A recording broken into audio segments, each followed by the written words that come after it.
And so it begins. My apprentice's finest hour.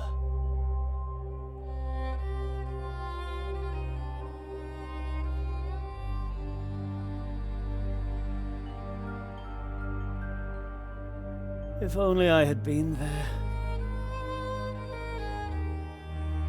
I could have prevented it all.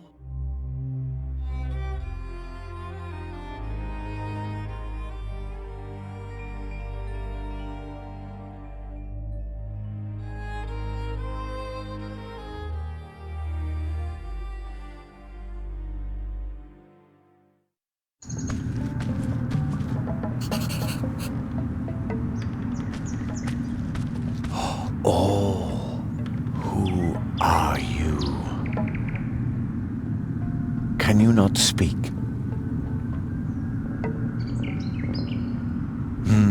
Does that mean you don't know? Are you lost?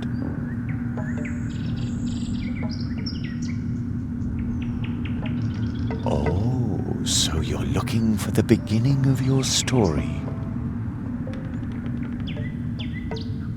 If we can find you a beginning, you'll know where to go from there. You have no idea how lucky you were to cross my path. I know a lot about stories. I hope you aren't just here to steal one of mine. You aren't, are you? All right, to find your beginning, we must look for something that feels like once upon a time. Follow me.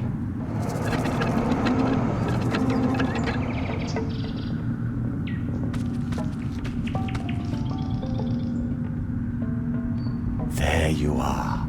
Now we just have to find your beginning. Even if you lose yourself, beginnings can be found anywhere, and only those who start can find their way.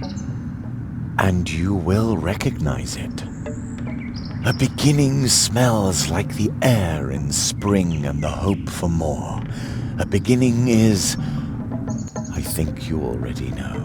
Endings, on the other hand, well, we can worry about those later. Do you understand?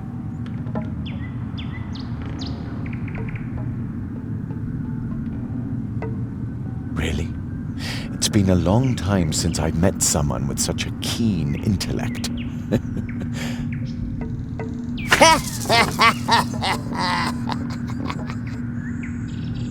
Did you hear something?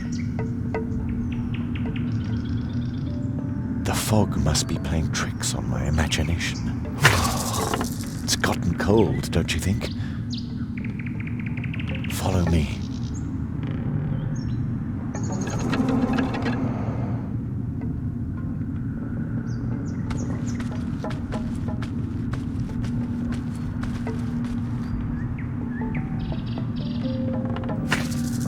There's your beginning. It's really lucky you stumbled upon me. I don't think you would have found your beginning all by yourself. You look familiar somehow. I'm sure we shall meet again, unless the fog thickens more. I can't see the hand in front of my face already.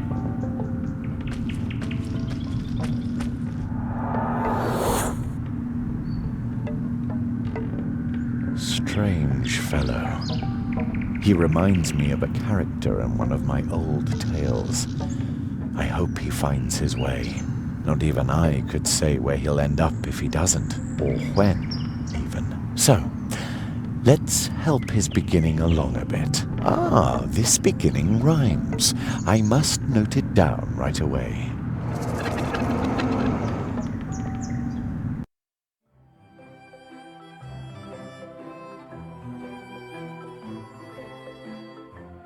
After a long summer day in a place not far away, Jeremiah Hazelnut was tucked in bed to dream of the dream that he always had.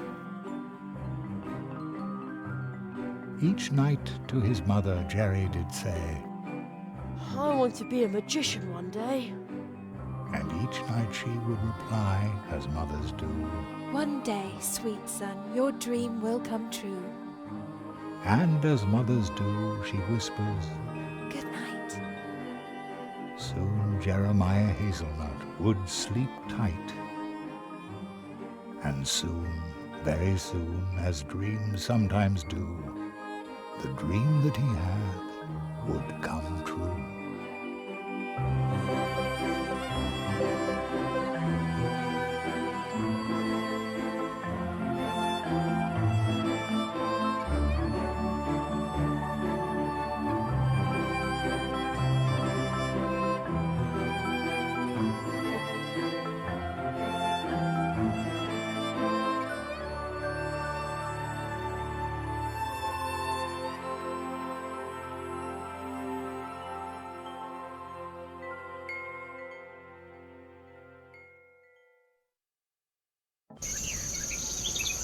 Jerry! Jerry! Yeah? What do you want, Wake up, sleepyhead! Oh no! Am I going to be late for school? Come outside and enjoy the sunshine. You don't want to sleep away your whole summer vacation, do you? Summer vacation? Jerry, school starts the day after tomorrow. You don't have to worry about your things until then. I still have 2 days before school starts. I've still 2 whole days of adventure left. Ha-ha! Like we do every day with our morning calisthenics. It's our program. Start the day fit and cheerful. What on earth is this? Usually it's the top 40 playing all day long. The crows must have overdone it yesterday. There's not a single one in the sky this morning. What a beautiful day. Crows? But don't just sit there and rust, or you'll just make it easier for them tomorrow. Okay, follow my lead. If you don't want to listen to our program, then go ahead and start your day any way you like. Imagine a small X floating in the air. You can click on it to drop out at any time. Wow, when he says it like that, I can practically see the X floating in front of me. But why would you want to drop out? What? You think you already know everything?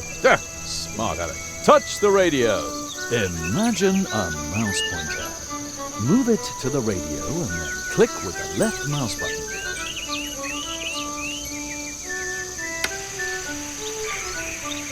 Good job. Well done. Child's play. You can tackle anything just like that. Looking, talking, using, running around. Just click on it. One click. Everything is just one click. Yeah. Is this a sales presentation or what? Now let's try it again. This time, talk to the radio. Yes, that thing where the voice comes from. Talk to the radio? Once again, just click on it.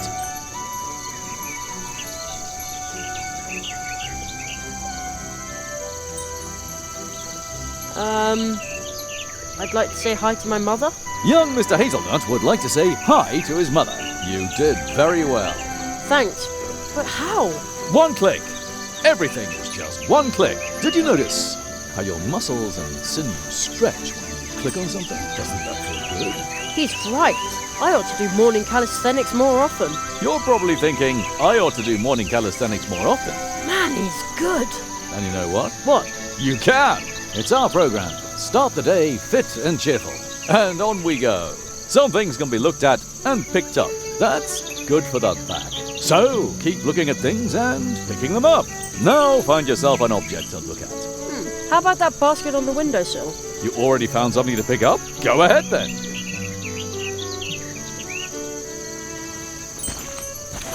That's the way.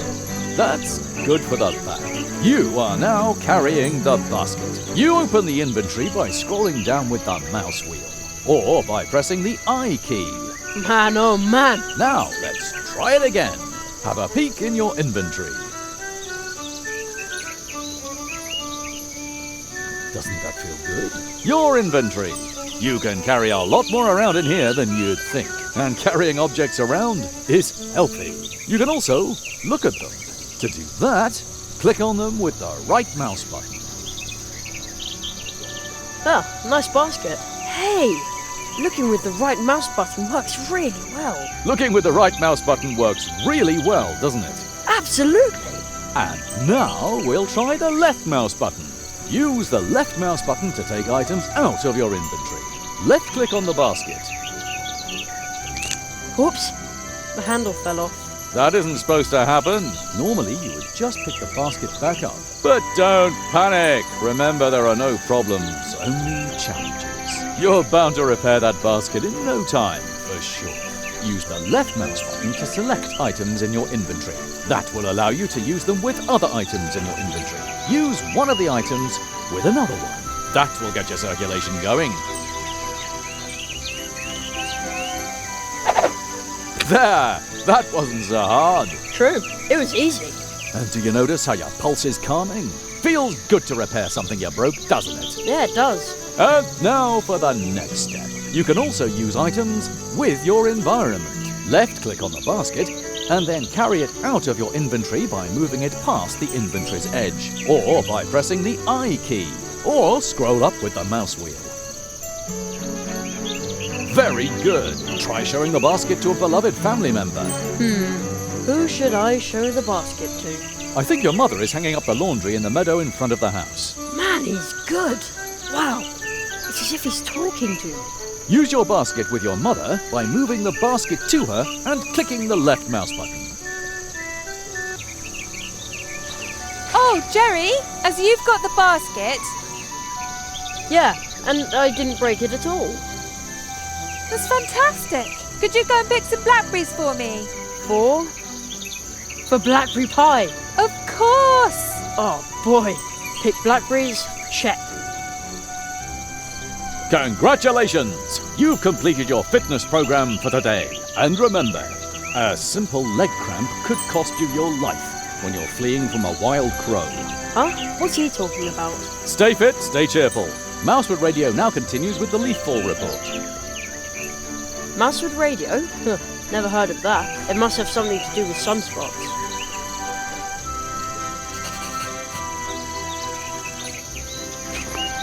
I'll take one for later. They're supposed to be good for your eyes, and an adventurer like me needs to see everything. Strange. Footprints.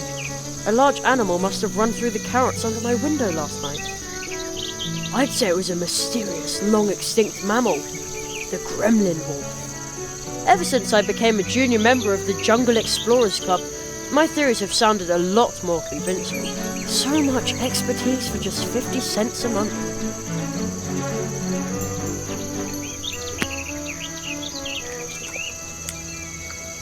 Sweet and juicy. Jerry! I'm okay, Mum. I won't eat them all. What? Jerry, I just want to remind you to pack your things for school tomorrow. Yeah, I'll do it. School.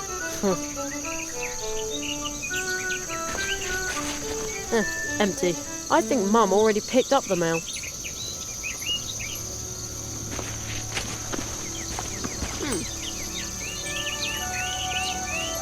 No marauding kids in sight, and also no sign of the gremlin wolf. As usual. The coast is clear. My secret stash. I shudder to think what havoc my magical tools could cause in the hands of a lesser magician. The whole world would be in peril. What do we have here? Matches, firecrackers, and my gold coin. Let the adventure begin! Oh, better not leave it open. You never know. Don't want the gremlin wolf to pick up my scent.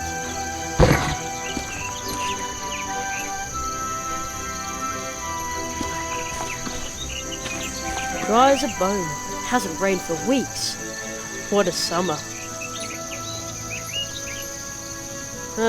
My school stuff is in there waiting to be packed. But adventure awaits out here, at least until lunch. And at 3, there's a new episode of Future Dogs, 4-legged time travelers.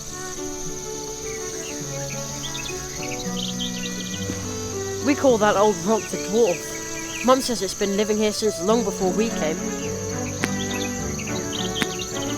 Please keep watching out for us, old dwarf.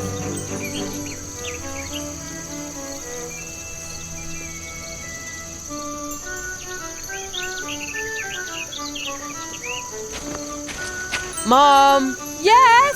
What was I supposed to pick for you? It was raspberries, wasn't it? Blackberries, silly, blackberries. Use the basket on the windowsill and don't just stick the berries in your pockets. I won't. Thanks. Who says you can't teach a 12-year-old new tricks?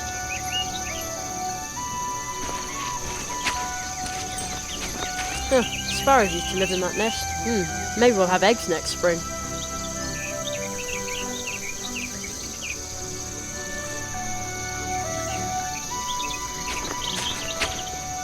Oh ho! Oh ho! They look delicious.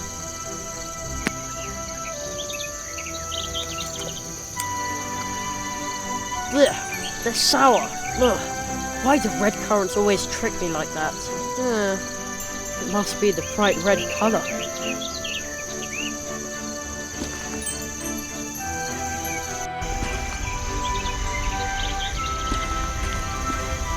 I can't count the times I've got to spend trying to climb it. Who dumps their trash here in the woods? Oh, unbelievable.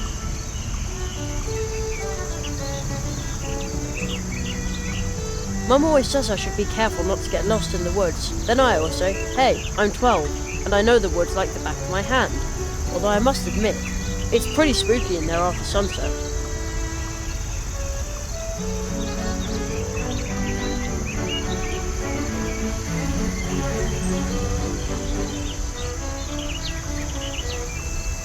The owl's wall. It goes all the way to the big tree in the woods. Mum says there used to be important trails to faraway places here, long before there were cars. Today, you can only get from here to our house and to the woods where the old park tree is.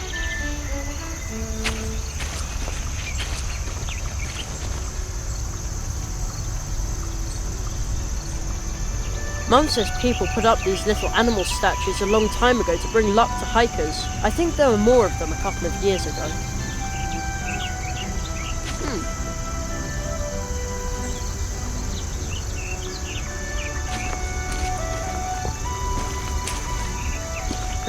The town looks so grey again today. When I was young, there was nothing but fields here as far as you could see. No, but seriously, since they built the supermarket next to the school, it looks even worse down there. School.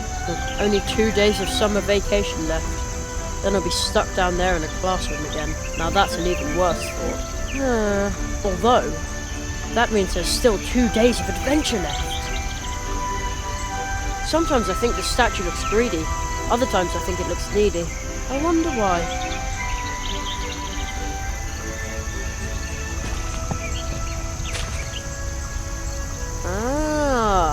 There are blackberries back there, but this brambly bush is in the way.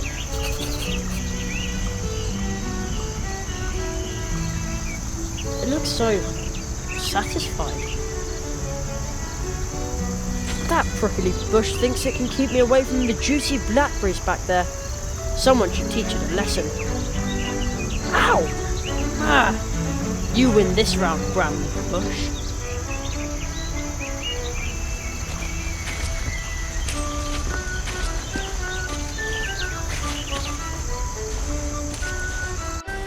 It's so quiet here, like the town is miles away. Ugh, what am I supposed to do with such a heavy rock? I can't carry it very far.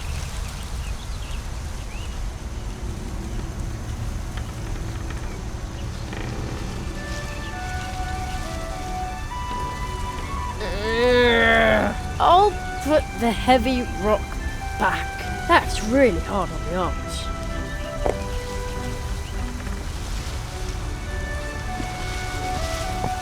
You can draw really well with these chalk stones. I think I'll take one. You never know. I always used to sit on this rock, because it felt like I was riding a great big animal. I'm too old for that now. I heard there used to be an old trail here. Maybe that's why we call this a path tree. Anyway, this is now a dead end.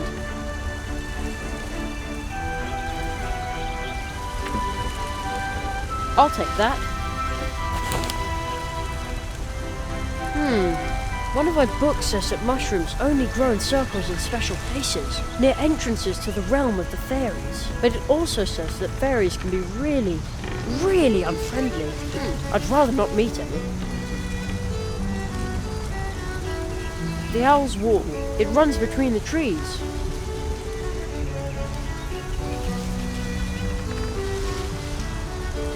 I used to fish for tadpoles here. The water actually looks pretty clear, but sometimes it smells just awful.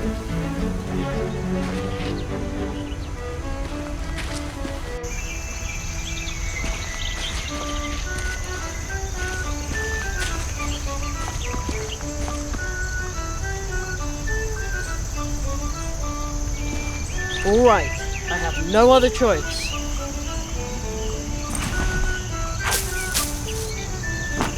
Ah! No bush can stand between me and Mum's blackberry pie. A fatal mistake. They look like they can't wait to be picked. They go into the basket. Why does a spider have to make its home in my blackberries? Maybe it's planning to lure berry-picking adventurers into a trap. Ha! No way. You can't fool Jerry Hazelnut. Good idea.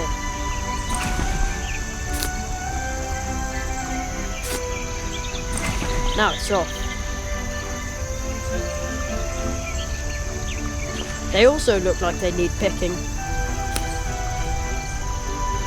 They're screaming to be picked.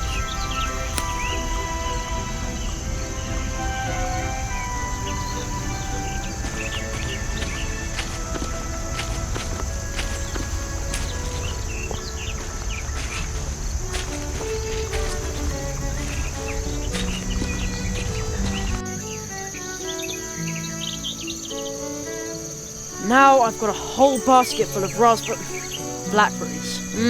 This should earn me the first and biggest piece of blackberry pie. Mom! Yes? I got the blackberries for you. Thanks, sweetheart. In that case, you can have the first piece of the blackberry pie. Yay! Wait a sec. Only the first piece. I'm the biggest, Jerry. And so the Hazelnut family narrowly escapes a diplomatic incident. Huh?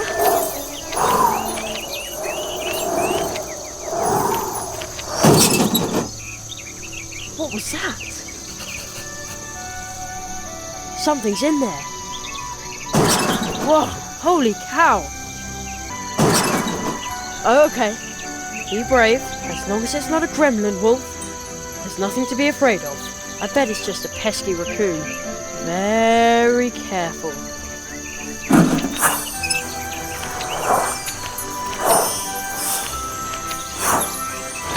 What was that? The letter just flew into my pocket.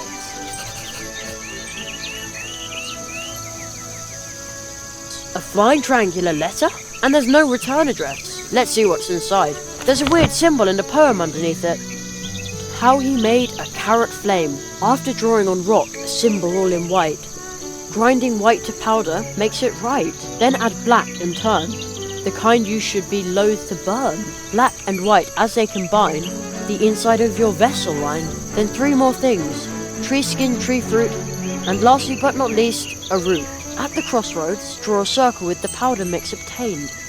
Put the vessel in the center of the powder ring, thus gained. Set the circle bang on fire.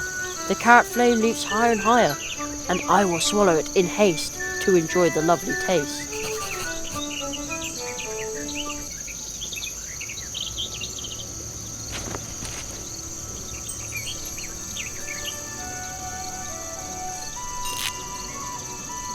Another one of those stickers.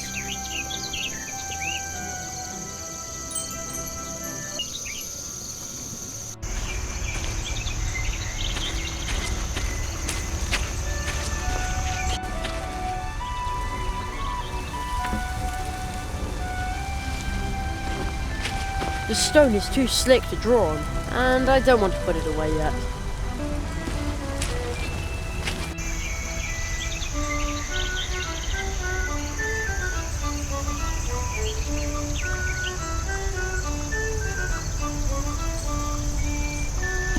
Ha! I could do this in my sleep. Whoa!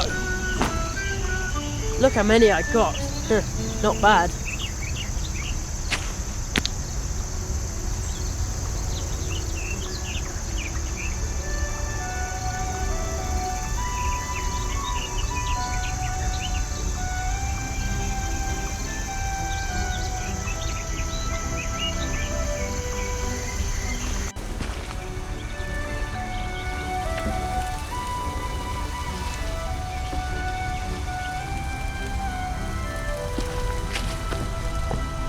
An excellent place for me to draw with the chalk. I will draw the symbol from the flying letter. There. Huh? Squirrel. How cute.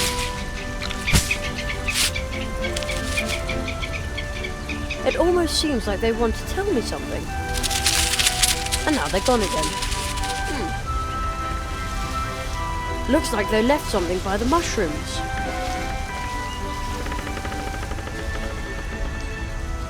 How strange. The squirrels left a piece of bark here in the mushroom circle. I'd better take that.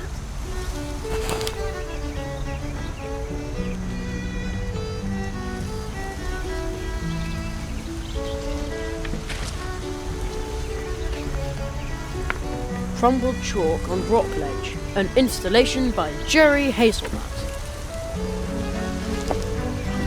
Ugh, what am I supposed to do with such a heavy rock? I can't carry it very far. That's really hard on the arms. Bam! It pulverized the crumbly rock, just like the poem described. Pretty cool. Now I've got fine white chalk powder. Feels good in my hands.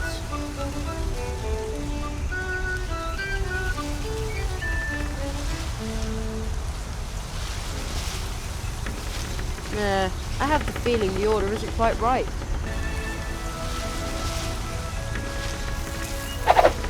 Fits.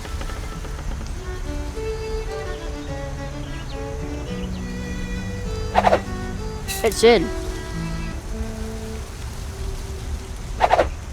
Also in. Yep. Okay, now everything is in.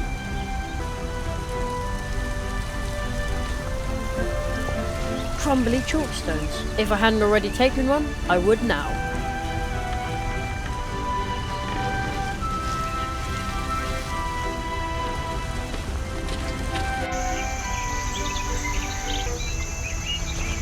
Okay, that should do the trick.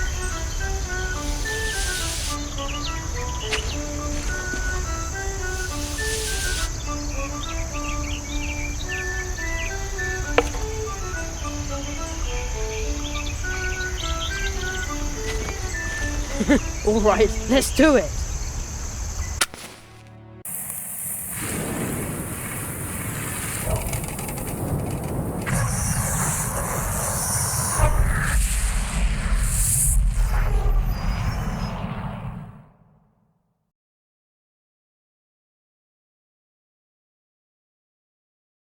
Impossible!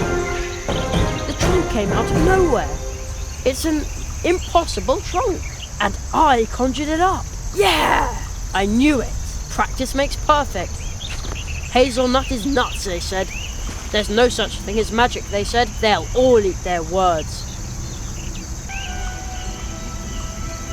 It's packed full of equipment for a magic show. It says The Great Zaroff on the poster. Is this his stuff? His top hat? Whoa, holy cow, what? Again? Man, oh man, magicians really need nerves of steel. Whoa, holy cow. Alright, I'm not reaching in there with my bare hands. The Great Zaroff experienced the greatest illusionist of our time, but it doesn't say when and where the show is. How strange. The poster looks pretty old too. I wonder if the trunk here belonged to Zaroff. I'll just take one of his posters. Oh, there's a rip in the lining of the trunk lid. Well, a little rip is no big deal. That's easy to repair. Uh-oh. Hey, there's a magic wand in the lining. It almost looks like somebody hid it there.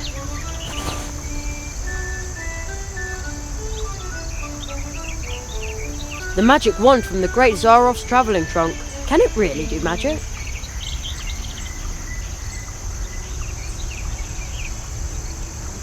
Top hat and magic wand.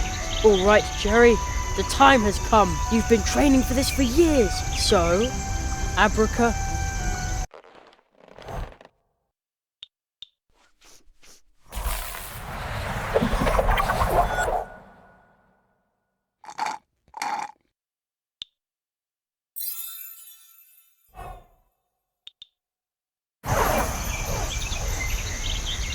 Whoa!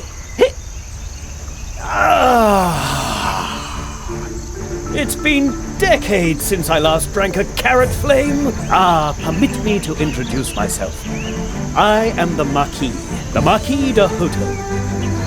Oh, but you're Orictolulus cuniculus sapiens. Yes, indeed. well, I'm Jeremiah. Jeremiah Hazelnut, the boy with the dream. I know much more than that. Your summer vacation ends the day after tomorrow. That's right. Unfortunately. Mathematics, leaky pens, hard wooden benches, dry chalk dust. You human children are so brave. Yet you dream of more. The murmur of the leaves in the wind. It reminds me of home. Where's that? My home? It's where I'm remembered. Yes, but where exactly? I can scarcely remember. What? Jerry,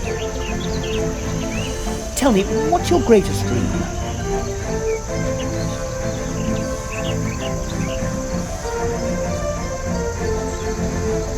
I practice magic tricks in my free time, but... oh, what's the point? I want to be a magician. I know, for I am a magician. Beloved, feared, needed, and extremely brilliant. My goodness. Will you be my apprentice? What? Absolutely. Travel with me. Beyond the boundaries of the imaginable. Study the 5 fiery mantras of the Phoenix Conjuration and master every single facet of magic. Well, not all, perhaps. This is fantastic, but But, my mother says I have to be home for dinner. Jerry, your training will take days, weeks.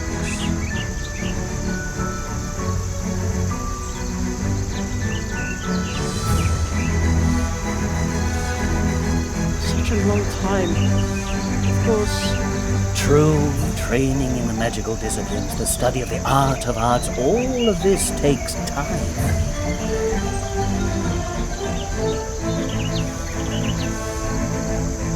Oh no. And even time itself is an object of study for magicians. He who studies time needs time.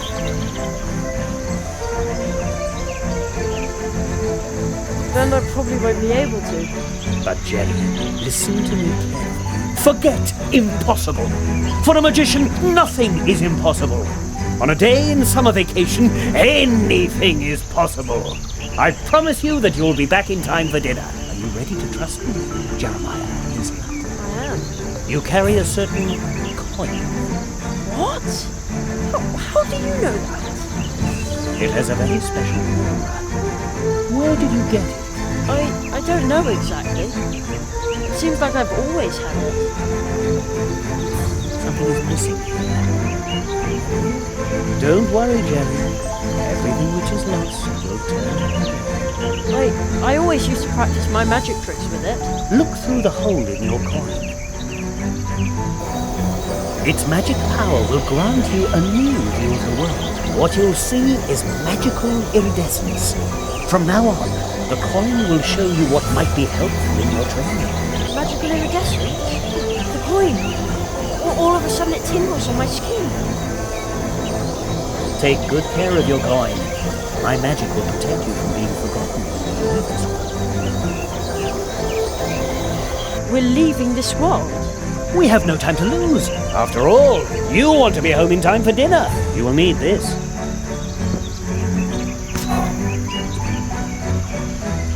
Jerry, do you remember what I told you?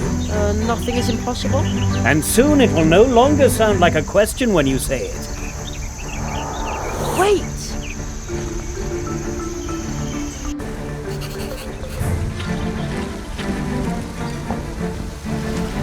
Do you know this place, Jerry? Sure, that's the old path tree. I am sure that you have sensed that this is a special place. Special? Magic. It's easy to get lost in places like this. Hey, I'm not a little kid anymore. Even adults can become lost in the woods. Do you sense something? I hear a rumbling. Use your coin, Jerry.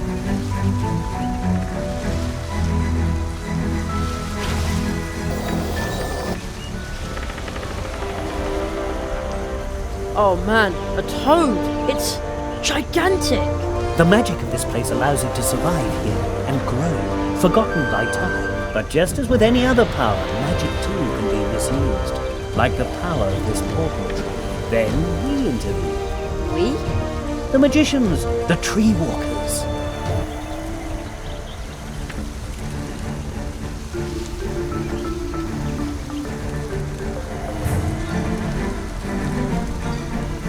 Tree walkers? I thought I was a magician's apprentice. We tree walkers use magic portal trees to travel back and forth between different worlds. Different worlds? Places, times, and possibilities form an almost infinite number of worlds. You will be trained by me in the tradition of the tree walkers and acquire this ancient knowledge of walking between the worlds. That kind of sounds complicated. It's quite easy, almost like riding a bicycle. Really? No. At worst, it feels as if you're being ground to a powder between two contradictions. I don't understand. None of us do, but you'll learn quickly. Portal tree? What does that mean? Portal trees are trees with roots that reach deep into the fabric of reality, so deeply that they exist in more than one place and time, creating magical connections. Some use these connections to move back and forth among the worlds, as do we tree walkers.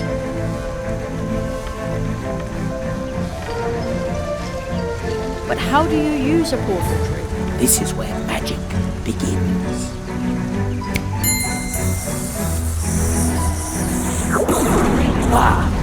Go through the portal, Jerry. From now on, casting magic and wandering between worlds will be an important part of your life. Isn't it dangerous? I mean... Hey! Whoa! Someone is entering the clearing. Four nails. I'm only a leaf from the eye of the storm. We must hurry. We shall ride the wind, as we have always done.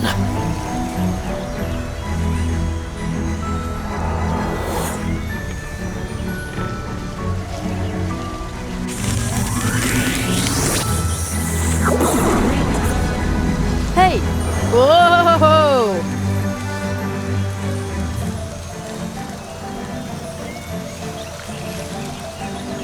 This still looks like the woods we have back at home. Only somehow... Here we are.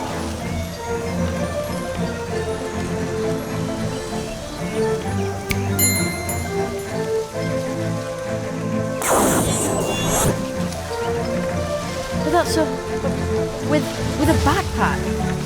The farther we go from the portal tree, the more clearly you will come to realize that we have left the world you know far behind us. Only the parallels here at the portal tree suggest a connection. Such as this wall. Follow me, Jeremiah Hazelnut.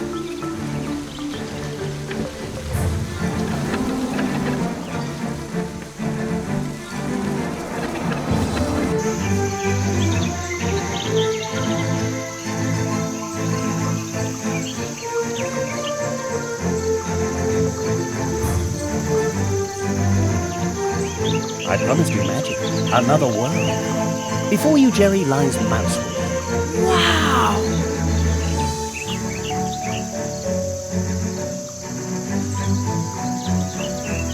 Here you will complete your training. But where's the school? And all the teachers nice? This world is full of magical reasons. Its trees send their roots deep into the earth and create connections like the one we used to get here. This world will be your school, and its inhabitants will teach you many things. This place may seem unusual to you, but soon it will be an important part of your life. Then, once your training is complete, you will see the world with the eyes of a tree walker. So follow me, young hazelnut. Oh, wait.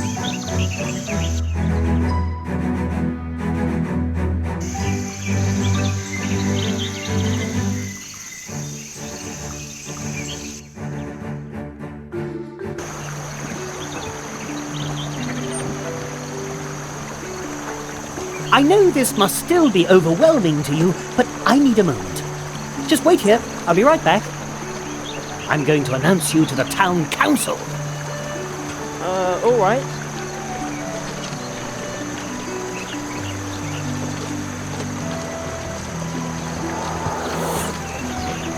Wow, being this small is really interesting. Who would have thought that mice have towns? Well, hey!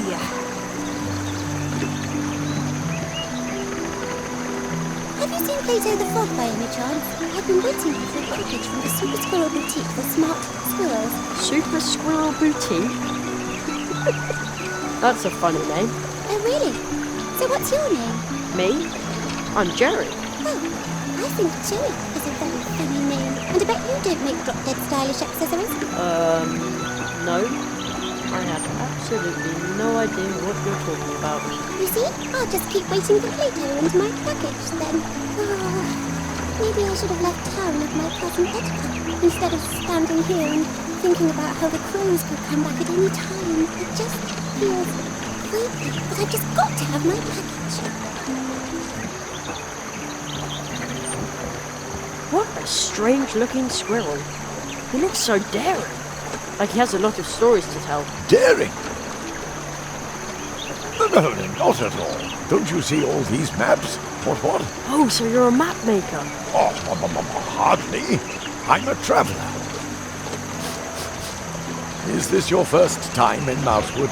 Oh, come and see me later at the barrack. Just walk up the ramp to the right of the town gate.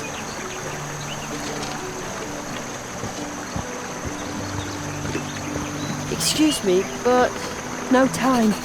Gotta practice.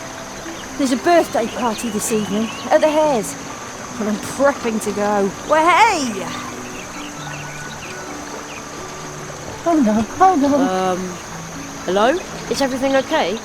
Is there someone behind me? I think I've been haunted by a ghost. I don't think you are. At least I don't see anybody. I can't see anyone either, but I know someone is there. You find one strange book in the woods, can't understand a single word, and then they stick you with a ghost. Isn't that just typical? I get all the luck. A horn in the middle of the square. Maybe you can use it to call someone.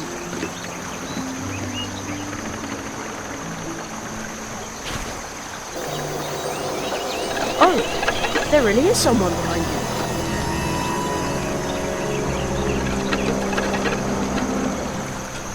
Now he's gone.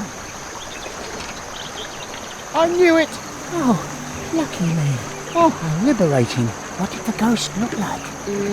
Well, he had a pebble head, and his arms were twigs and leaves.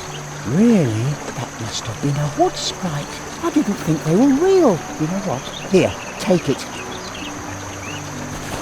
I found it in the woods. Maybe the book belongs to the wood sprite. If you see him, you can give it back to him.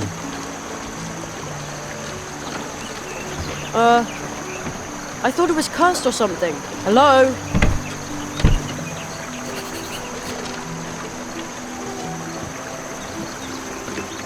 Up this way to the city wall.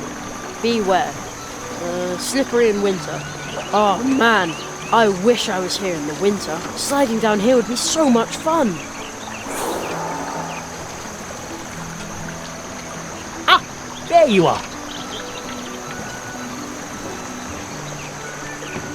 Come, Jerry. I want to introduce you to someone.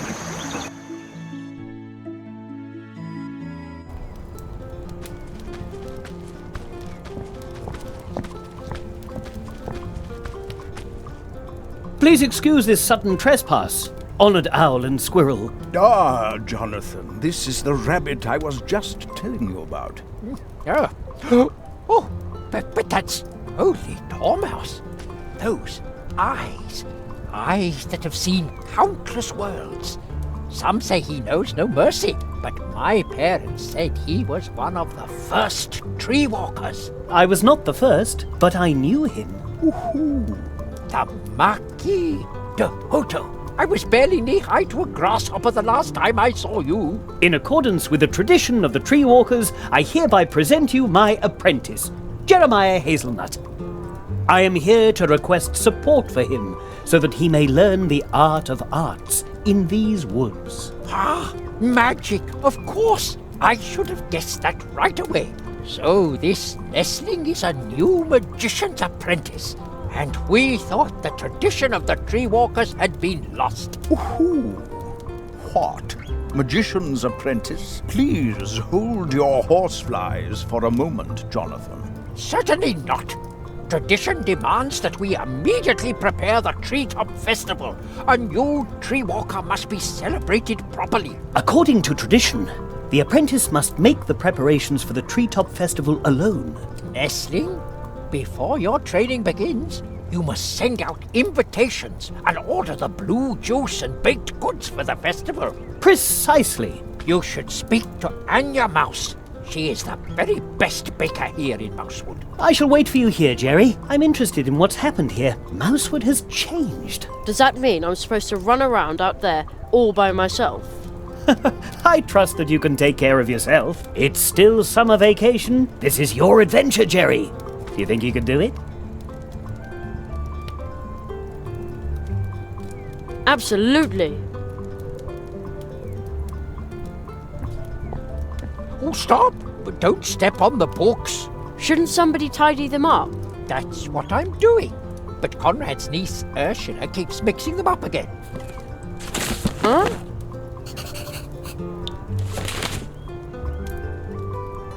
Critique of Impractical Reason by Immanuel Katz. Natural History by Hildegard of Beehive. Oh, where shall I put that? How about sorting the books by topic? Brainy stuff here, nature stuff there. That is exactly what I am doing. Here are those with a red cover, and over there is where those with green covers will go. Are you sure that's a good idea? But of course. Then you can find the red books immediately when you look for them. I mean, no one ever reads the green ones anyway. Weird stuff, that is. In Literaria, they didn't have green books at all. Ooh, Jonathan, you've never even been there. Of course I have. But naturally, it was during a reading tour. As you can see, young man, Jonathan's sorting skills are just as dreadful as his sense of humor. A little laugh now and then can't hurt. I always tell people the crows paws the mess, and Ursula makes sure that it stays that way.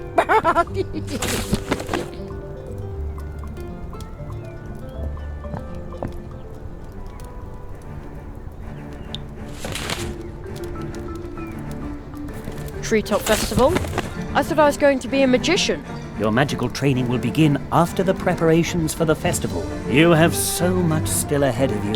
Oh, I envy you. But there isn't much time. So hurry, Jerry Hazelnut. Whole worlds are waiting to be discovered by you. So many spells waiting to be learned.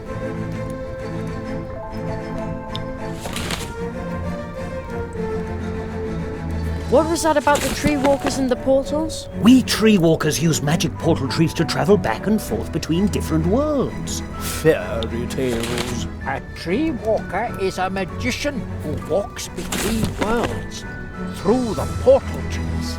Mere legends and myths. Not at all.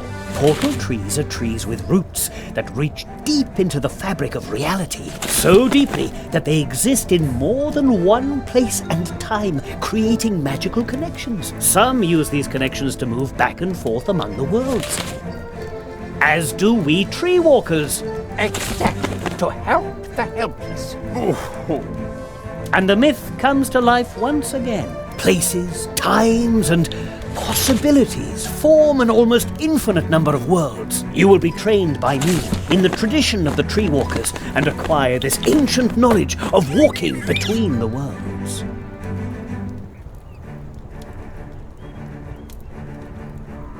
What exactly am I supposed to do now? According to tradition, the apprentice must make the preparations for the Treetop Festival alone. Leslie, before your training begins, you must send out invitations and order the blue juice and baked goods for the festival. That is the tradition. You should speak to Anya Mouse. She is the very best baker here in Mousewood. What is the Treetop Festival? Mr. Squirrel, honored guests, please settle down. The Treetop Festival is going to take place 1 month from now. No. The Treetop Festival is traditionally held for every new tree walker apprentice once he has completed his training.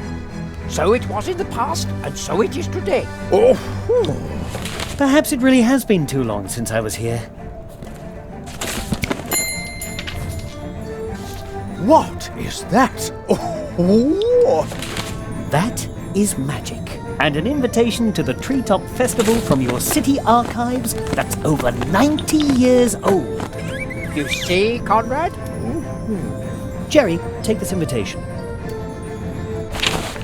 Also this magic postage stamp. What's it for? You'll find out once you place it on an envelope.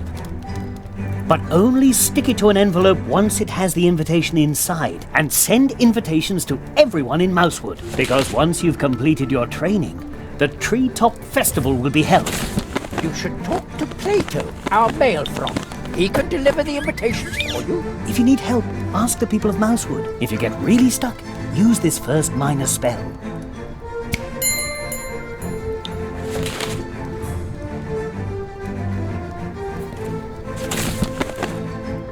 How does it work?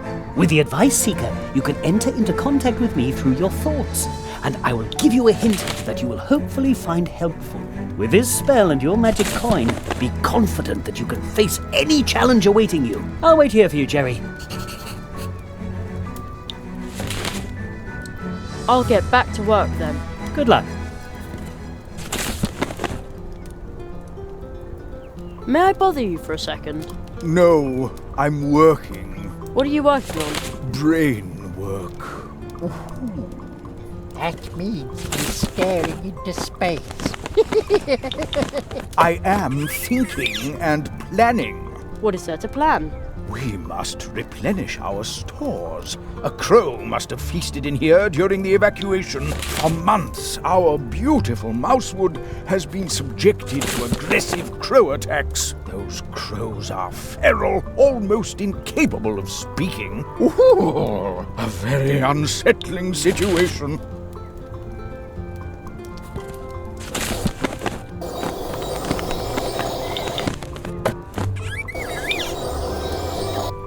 Interesting furnishings, stylish and edible. Those are the public funds of our community. Many of the town's workers prefer nuts as payment. Ooh.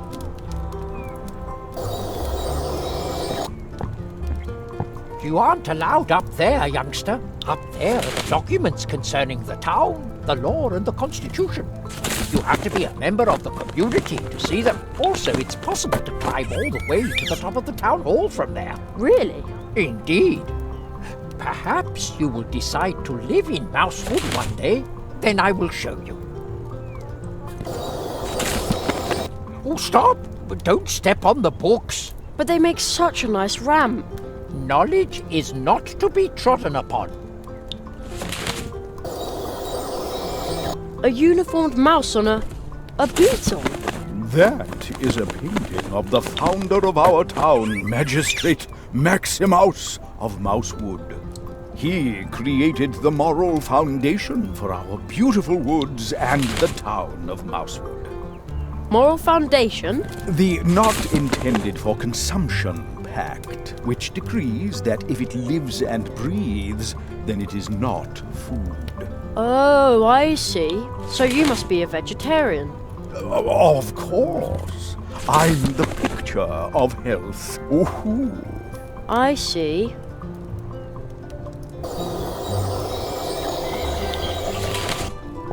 A knight's armor, just like in a book. Well, if knights had been little hamsters, well, that would have been so cute. Nobody would have wanted to fight a war. A table shaped like a three-leafed clover. The clover leaf has a special meaning for us. Ooh. It symbolizes the cooperation of the 3 permanent members of the Mousewood Town Council. 3? Our 3rd member is Hannah Mouse. We have not seen her since the evacuation during the last crow attack. Ooh. Hey, something to read. Harry Otter and the Chamber of Egrets. That is a historical novel. Ooh.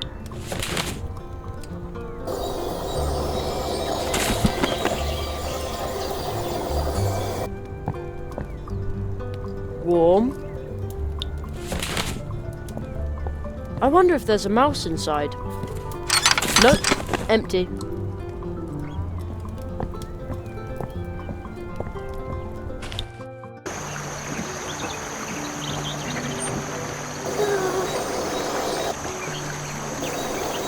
I don't see any hours or minutes on it. It looks like the mice's clocks only show you whether it's day or night. Well, I guess that's all you need. A tree trunk cafe. It looks really warm and inviting. Seems like someone takes good care of it too. I'd love to throw in a rubber ducky just to see how fast it floats away. Blue juice, tasty and blue, a quality product from the Wood Dwarves. Dear Mousewood, my neighbour constantly complains about noise at night time. Please try to be as noisy as possible. He deserves it. Kind regards, Anony Mouse.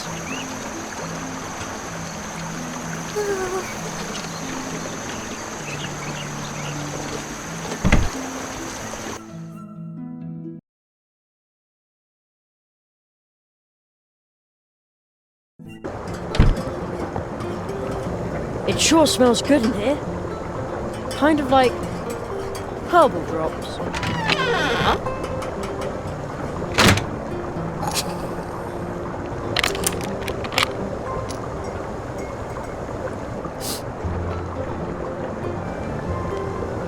I know you're out there somewhere. Come back soon. I'll take care of your garden until then. Hello. Good day, my friend. Wait a second. I know that voice. Ludwig Burrower is the name. Swamp Radio 103.6, 5. Mole in the morning, mole at noon, and mole in the evening. Right. I heard you on the radio once. Yes, unfortunately the swamp path is still flooded, so I can't continue. I would love to broadcast. I've been broadcasting from the swamp ever since the crows pulled apart my old transmitter.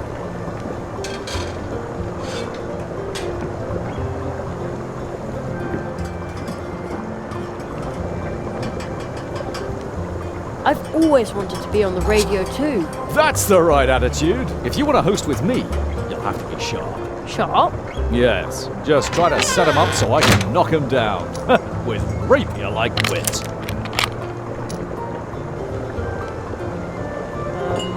Yes? What should I say? Oh, something funny. Oh. Okay. Well, why did the chicken cross the road? Ooh, that's no good. That'll go down very badly here in Mousewood. believe me. Oh, okay. Try to come up with something more appropriate for our audience. I'll try again.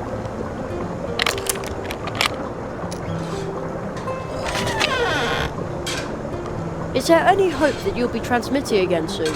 With all the moisture that creeps into my transmitter in the swamp? Never! Someone might complain about my watered-down contributions. What? But your fans... They'll say my jokes are all wet. How will you explain to your fans that you're quitting? With damp eyes. Because everything's flooded, right? Because it's really sad. Oh, you can't just give up like that. I'm not giving up. Crack a nut, squirrel, as the young people say these days. No, to get me to stop broadcasting, they'll have to tie my arms, legs, mouth, and belly button. So you're a radio DJ? Yes, unfortunately the swamp path is still flooded, so I can't continue. I would love to broadcast again. I've been broadcasting from the swamp ever since the crows pulled apart my old transmitter. Swamp Radio 103.6, 5. Mole in the morning, mole at noon, and mole in the evening. I have to be going. See you soon. And remember, Swamp Radio 103.6, 5. Mole in the morning, mole at noon, and mole in the evening.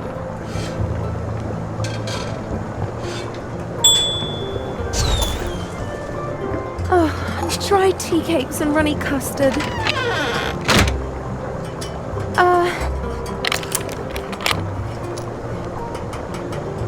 Just a sec.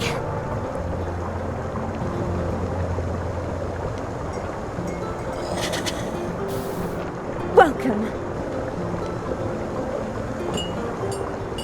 My name is Anya. Welcome to my little tree trunk cafe. Hello, I'm Jerry. Oh, you're sweet as sugar. Ugh.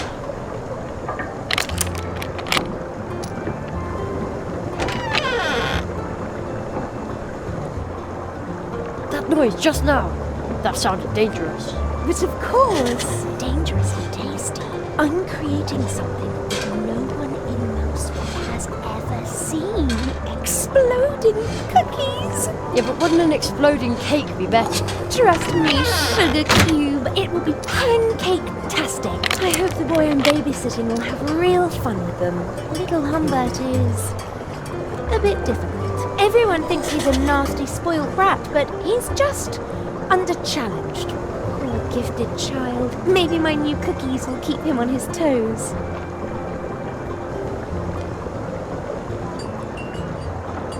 As far as that, under-challenged Humbert goes, have you found an interesting hobby for Humbert? Not yet, alas. Oh, too bad.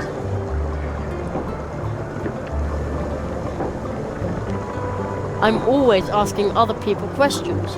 No one ever asked me a question. Oh, that's terrible. You poor pumpkin.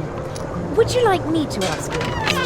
Yeah, ask one, ask one. Have you seen a frog on your travels? Big fellow, really good looking. He usually drinks coffee here about this time, but he hasn't come in yet. And I thought we were talking about me.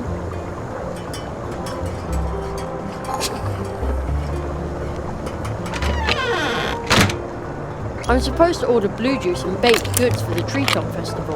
Oh, is it that time again? How nice. I will bake lots and lots of cupcakes. And what about this blue juice? I'm sorry, Sugar Plum, but you'll have to go ask the dwarves about that. They haven't delivered any in days. They live at the other end of the Coldwater Brook in the dark wood. See you later. Take care. Something's not right here. A whole barrel full of little cakes, and yet nobody's eating them. Strange, isn't it? These cupcakes are Uli's favourite, made with herbs from his pharmacy. Try one. Oh, come on, just a little nibble. Sorry, but I'd rather not play lab rat for the herbal cupcakes. Lab rat? Is that what they call scientists where you come from? No, it's not important.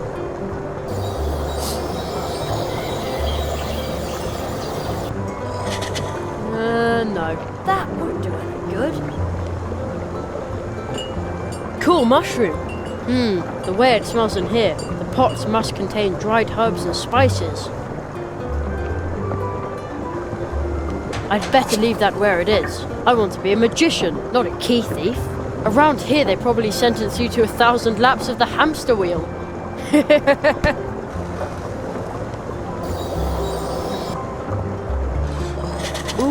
nightcap, sleeping drops. It says a bottle costs 1 leaf buck. I don't have any leaf bucks, not even one.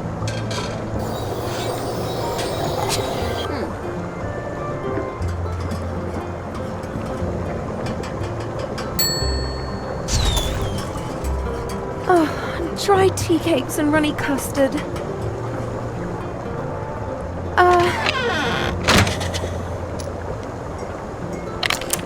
Just a sec. There's a sign. Roof terrace closed. Danger of abduction by crows. That doesn't sound good. Remember, there are no problems, only challenges. Hello, young man. That's what old Uli would have said now. Who's old Uli? A dear friend of mine. See the picture on the counter? This little herbal pharmacy belongs to him. I see.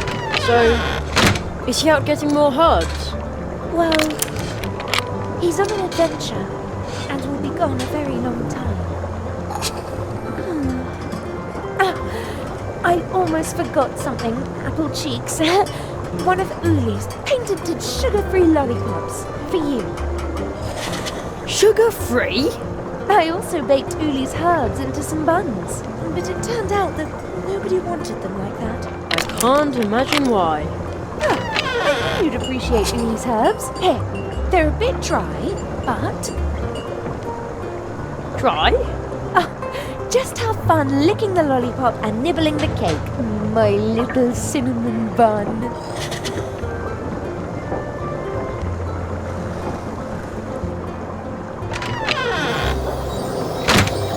There's a note hanging there.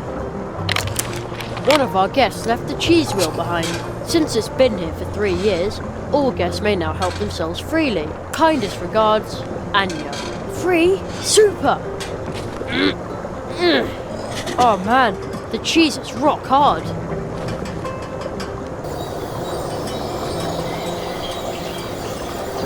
It says, coffee, free, but please also try our pound cake. It's off. No reception. We're off the air.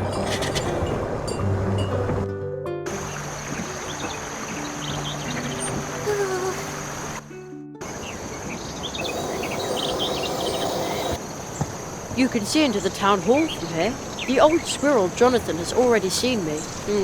He's waving his cane. I think he's afraid I'll climb in through the window and walk all over his books. I'd never do that. At least, not while someone's looking. A sad human face behind ivy. I wonder who painted that.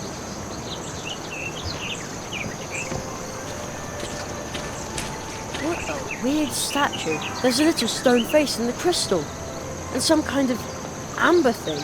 I hear a fine sound, very, very softly, like someone flicked the glass. Hello, I'm Jerry. Junior? No reply. Hello? Junior? He's shy. Step right up and admire the goods, but make sure that your eyes stay in your head. Although that wouldn't be a problem, because we have outstanding glass eyes among all the things you can buy here at ridiculously low prices. Ridiculously low. At Church Mouse and Son. Glass eyes? And much more. The travelling merchants, Church Mouse and Son, have everything you've ever wanted, will want, and will need. Even though you don't know you want it, will want it, or will need to have wanted it. You talk like an actor. Funny you should say that, but let's get down to business. What do you need, boy? Church Mouse and Son have everything.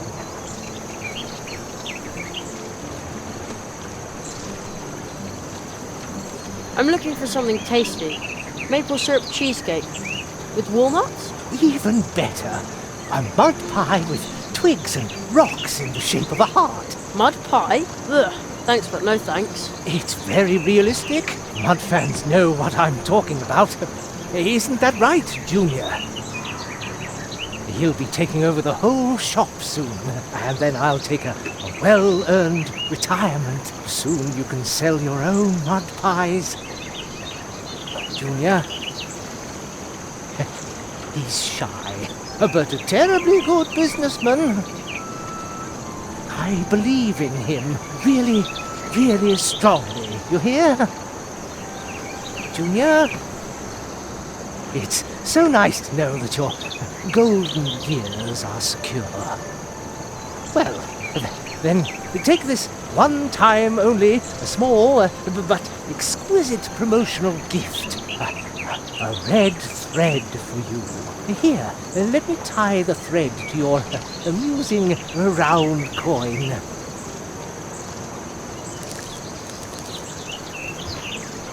Which, by the way, will not be accepted as payment. Very decorative.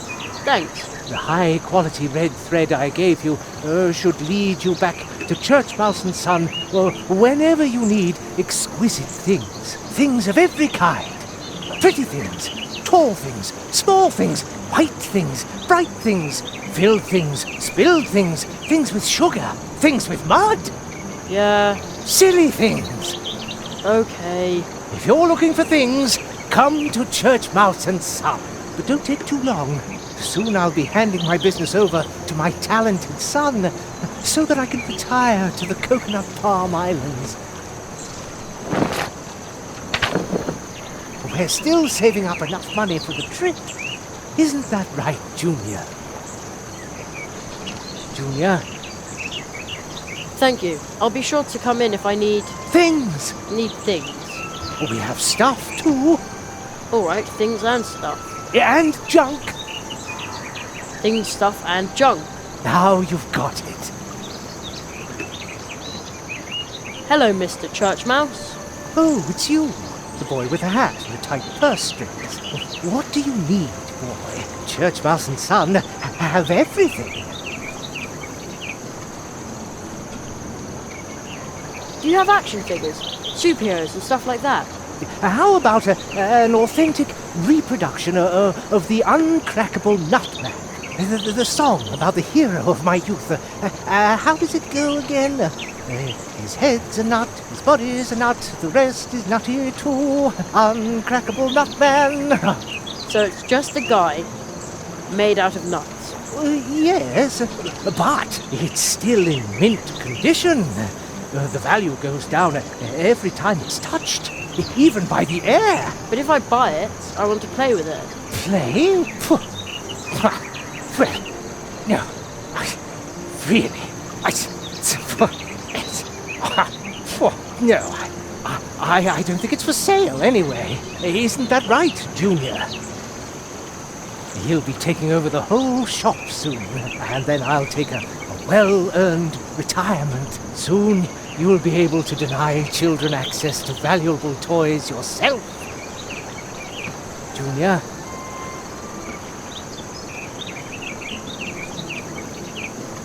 Is there anything for playing outside? Maybe a frisbee? Maybe these helicopters from an antique set of toy soldiers are just right for you. They're green and look like propellers. One side is sticky and you can stick it to your nose. Those must be helicopter seeds from a maple tree. An antique seed that's still green. If they're more than 2 days old, then you've discovered the secret of eternal youth. Well, how much do they cost? A mere 2 leaf bucks per helicopter. And if you buy 5, I'll toss in this extraordinarily well-preserved stick.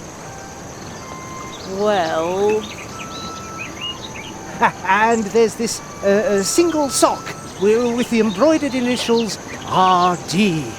What's your name, my boy? Jerry Hazelnut.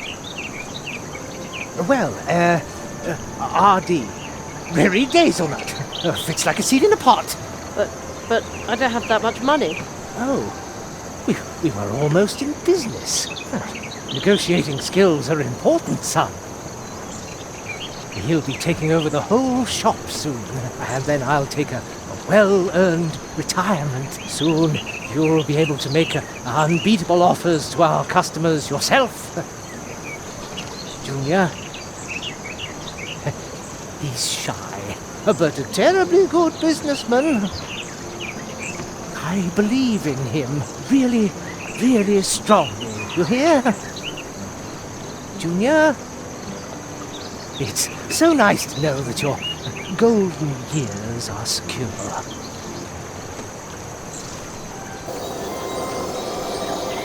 They smell earthy. I like mushrooms a lot better like this than in Mum's salads. Ugh. Wow, the whole town fits under the tree. Any bird who built a nest up on a branch would have a magnificent view. Nice view. From here you can see the cafe and the city wall. And one of the mouse guard's cannons.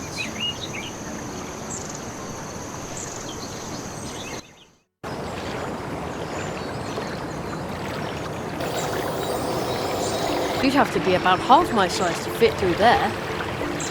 The pumpkins here are incredibly big. On the other hand, I have been talking to mice that are my size. By comparison, a giant pumpkin is almost unspectacular. The tree is like a second sky over Mousewood, only greener and more tree-like. Maybe you can use it to call someone. Something about this pumpkin is different. It's round and big and orange. Can't put my finger on it, but something about it is different. Hedgehog Brothers Carpentry. What can we do for you today? Nobody here. Strange. And locked.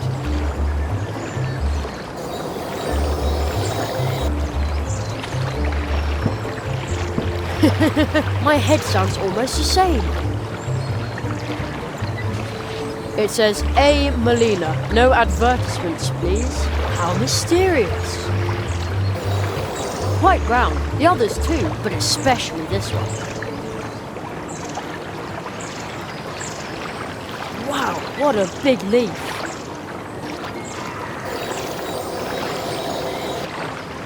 A lost piece of wood. It'll be okay. We'll find your mummy. Nice, the way it babbles along.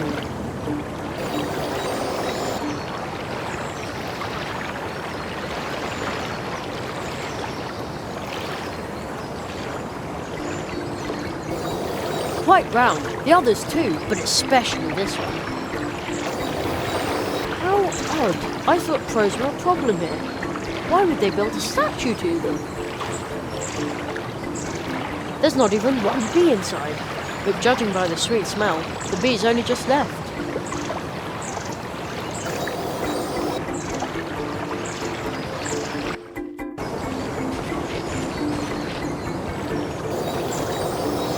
Memo, we need more blue juice. Well, the barrel looks empty, but the tap can still be used.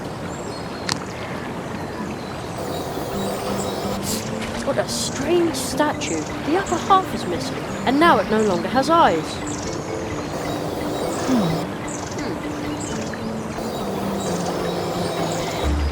To the right are the gardens, check. The way to the town square leads across the tree route, and if I follow the path in the other direction, I'll come to the edge of town. Hey you, this is private property. Nice garden. Just look with your eyes, no touching. What a sturdy looking rake. It probably belongs to the Hare family. It could come in useful. Hey you, what are you doing with our family rake? I'm just borrowing it for a moment. Last night the wind blew all these leaves onto our lawn. Oh, yeah, all right. Oh, off you go. Those leaves aren't going to rake themselves. Hey you, everything okay? Coffee.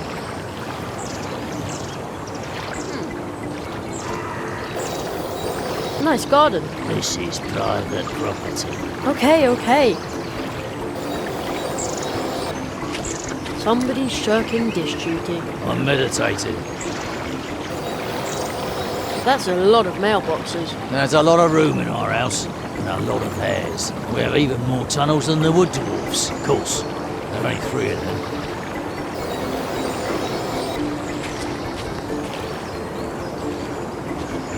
That big flower is really interesting. Hey, what are you doing sniffing around? I'm just admiring the big, pretty flower. Flower. Rubbish.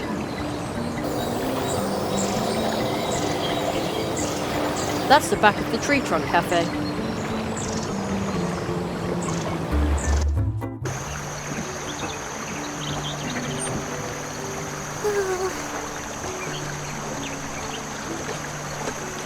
Is it just me, or do these statues look happy?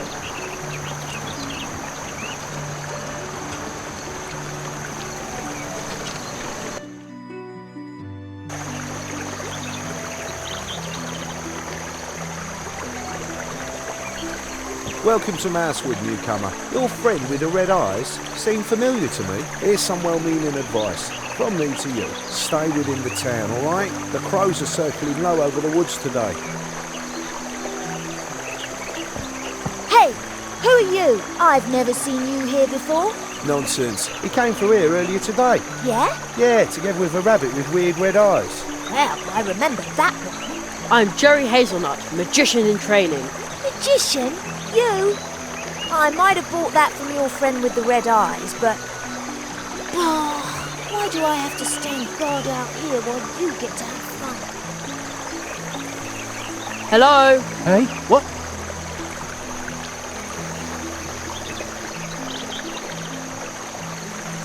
Did somebody say something? I think I have to get up there if I want to have a real conversation.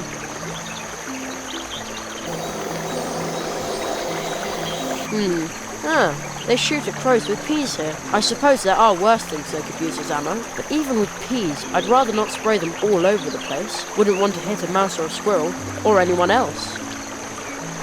There's a cannon on the city wall, but I can't get to it from here. There's a big fish flapping its fins at the bottom of the brook. I think it's waiting for someone to open the barrier. What a strange-looking squirrel. He looks so daring. Like he has a lot of stories to tell.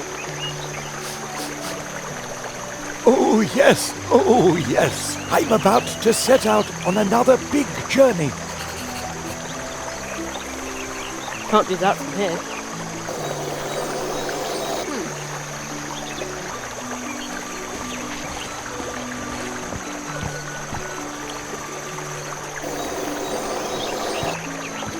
This statue looks like a mouse, like a grumpy city guy.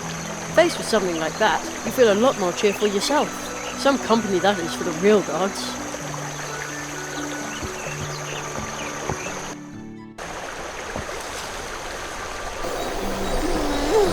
I'm so hungry.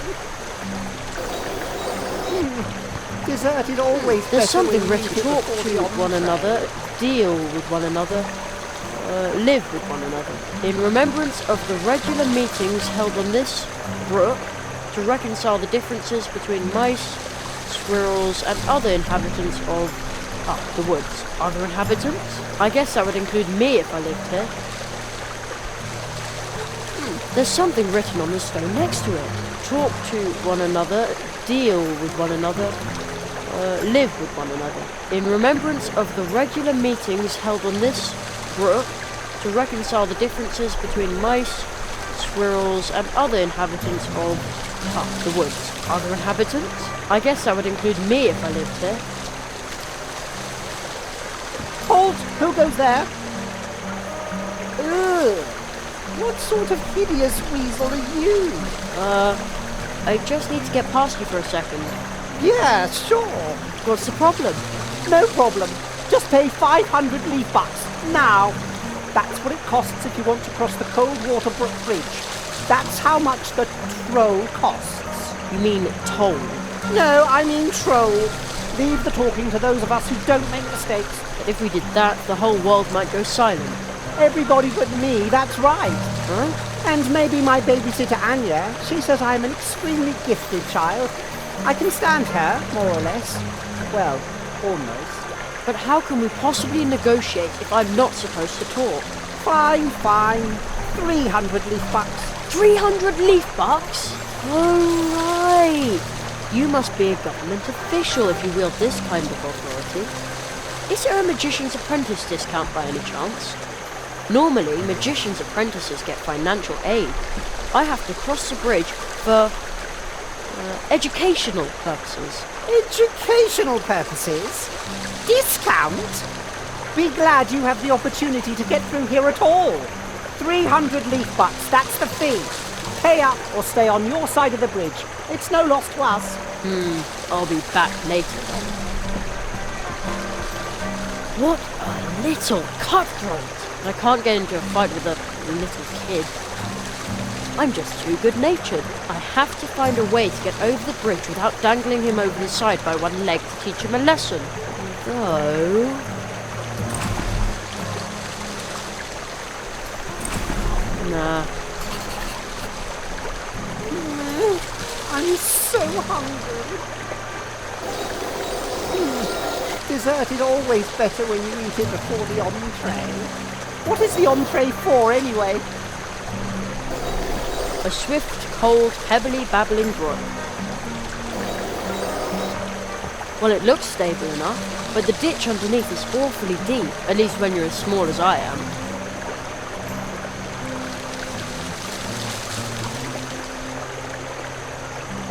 How about if, instead of paying you the horrible troll, I give you this gorgeous, sugary, sweet, totally bad for you, gigantic lollipop? A good vintage, I see. Rich and smooth and with a strong berry finish. And I detect a certain basic note of... What's that horrid smell? No, it can't be. Is this a sugar-free lollipop? Maybe. That is way too healthy. I don't eat things like that. Just because it's sugar-free, I don't think it's really healthy. I won't fall for that. Then I'll have to find something more sugary. Good idea. The lollipop already looks a lot tastier this way.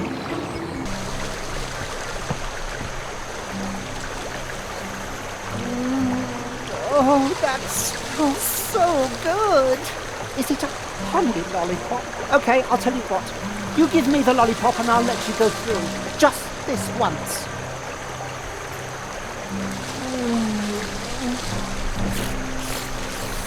Deliciously unhealthy. Actually, I think the honey made it even healthier. Can't be. Healthy things don't taste good. Since when are weird weasels like you health experts anyway? Seems like animals can do anything here. I wouldn't be at all surprised by a weasel that's a health expert.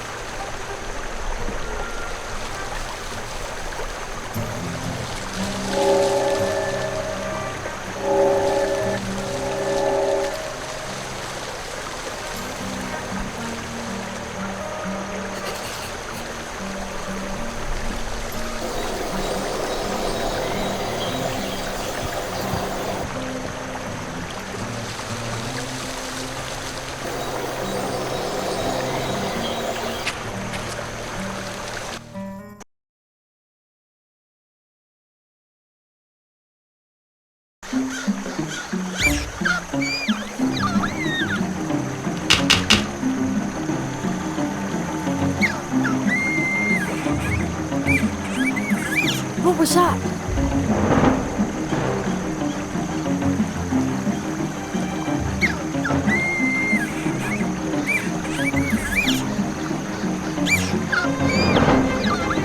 Oh no! Someone is being attacked by a crow! Hey!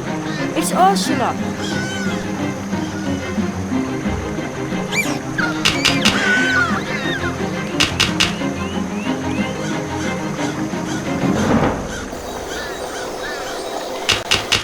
The large river back there has burst its banks. Looks like everyone had to leave in a hurry. What a pretty flower. I think I've seen it on the label of one of Mum's relaxation teas. I'll grab a bud to take along. That's the same symbol I saw in my magical letter. The sign of the tree walkers. Maybe somebody left that here because there's a tree portal nearby.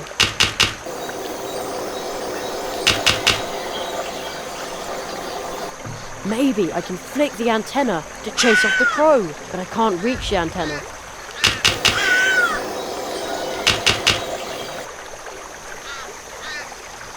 This looks like a little flight of stairs, but the mushrooms will have to grow a bit before I can climb the tree. Then I can investigate why it's snowing up there.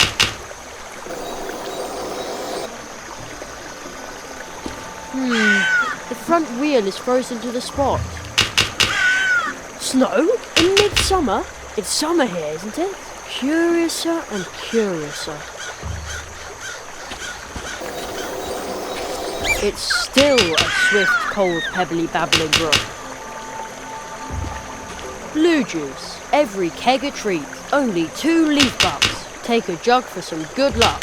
A quality product from the friendly wood dwarves. There's an asterisk next to the word friendly and some small print at the bottom. The purchase or consumption of this wood dwarf product in no way obliges the wood dwarves to treat their customers in a friendly manner. Empty.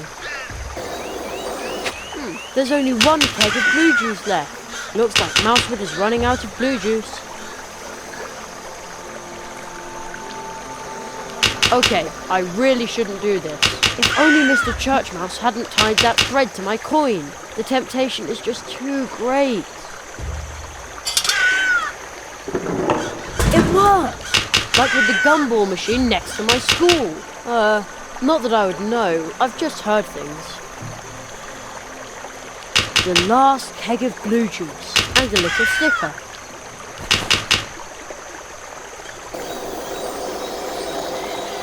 I can't just run away now. I've got to help Ursula.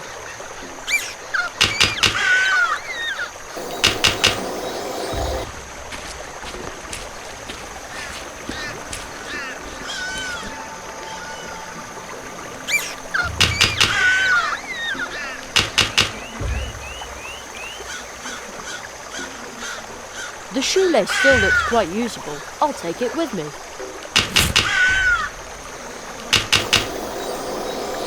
The sign says, "Path into the swamp. Beware of mosquitoes."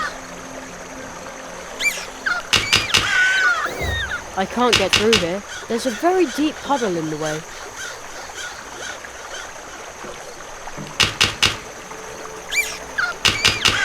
Maybe I can use this to flick the antenna and give the crow a good whack. Gotcha! Drat, it won't budge. Oopsie. Oh well, who needs that antenna anyway? Now I can throw the rope, just like a grappling hook.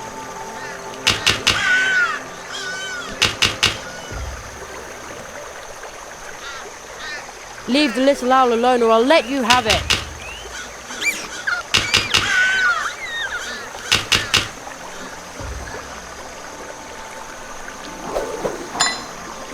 Didn't see that one coming, did you? Rats, not close enough.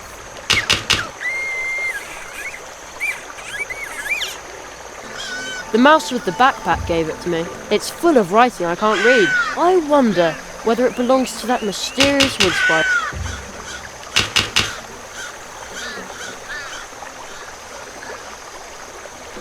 Here's a handwritten note. Beware, this is crow territory. For as long as it's unsafe by the river, I will be broadcasting from the swamp. Mousewood Radio. The voice of Mousewood won't give up. Signed, Ludwig Borrower. P.S. Alright, I do give up. Now the swamp path is flooded as well. I'm going to be off the air until it's cleared. The building is a shambles. I can't shake the feeling that the crows around here are pretty unpleasant company. Well, if the pigeons in the park go for this kind of thing,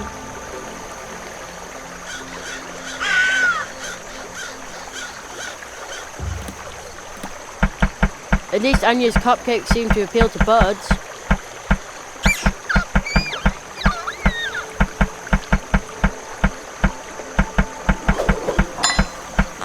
There, now you're in for it.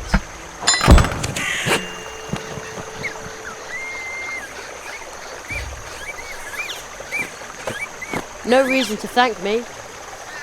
I, Magician's Apprentice, Jerry Hazelnut, gladly help wherever I can.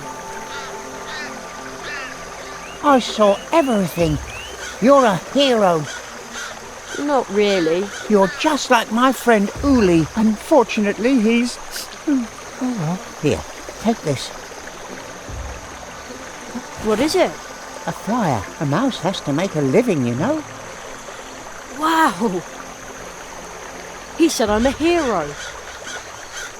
I'd better take you home now, Ursula. You can ride in my backpack. She was still clutching a crow feather. Did Ursula pluck that from the crow?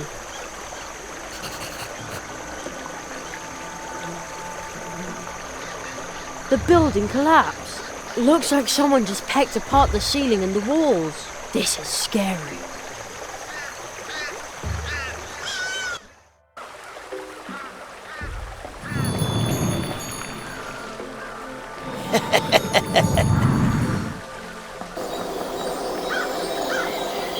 Private property of the Wood Dwarfs.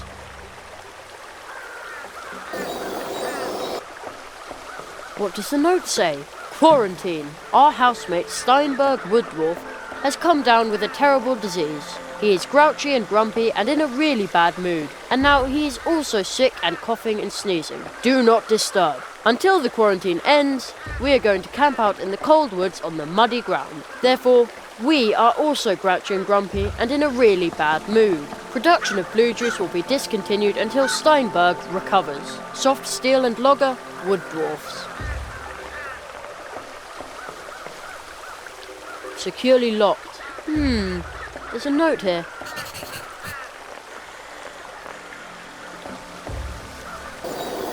The Great Zaroff, clairvoyant illusionist, coming soon to a theatre near you. When and where? Strange. A swift, cold, pebbly, babbling brook. It's running even faster here than it is over in Mousewood. It looks interesting over there as well, but I can't get across the brook here.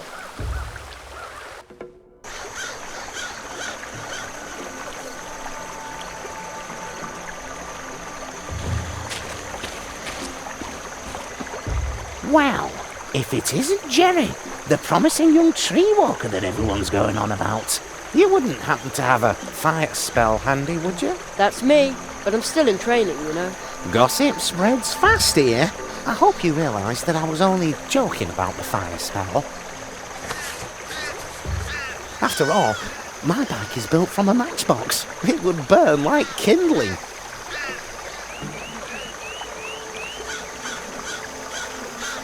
Are you Plato the mailman?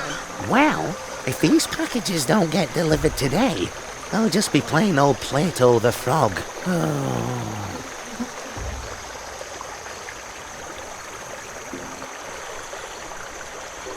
Your bicycle is really stuck in the ice, huh? Well, I expect the ice will have melted by tomorrow, but that won't do me any good. If I don't deliver the packages today, I'll soon be out of a job. Maybe I can help you. Good luck, Plato. See you later. Thanks. Oh, what a nuisance. And I was going to go out with Anya tonight. Are these your packages and letters? No, but I am responsible for them. But now my bike's got stuck here and there's nothing I can do about it. That means I can't deliver the mail. I've never been this late on my round. Would you like me to distribute the mail for you? Her? You'd really do that for me? Sure. I'll be running to and fro all day anyway. Oh, that would be a tremendous help. Then I can garden a bike. You know, my delicate frog's legs are better suited for cycling than for marching through the woods. No problem. Consider the mail delivered.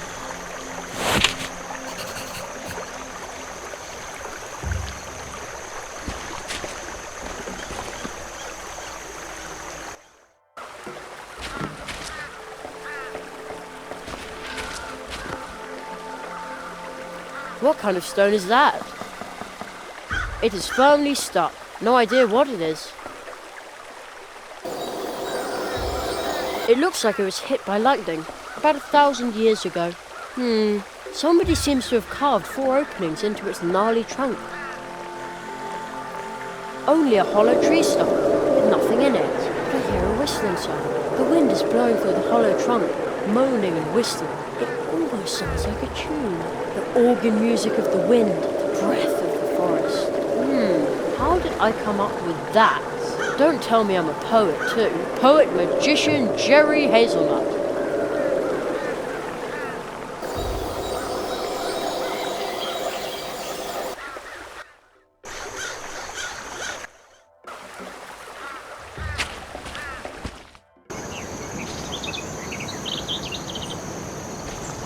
It looks like those stone eyes have seen a lot.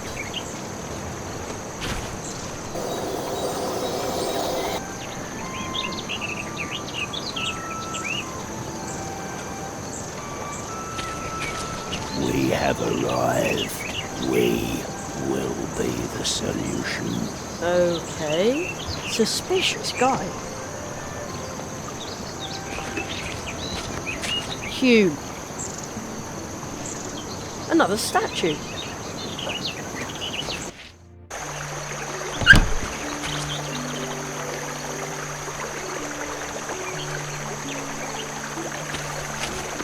Hello, Mr. Squirrel. Please, everyone calls me Spitzweg. No need to be formal with me.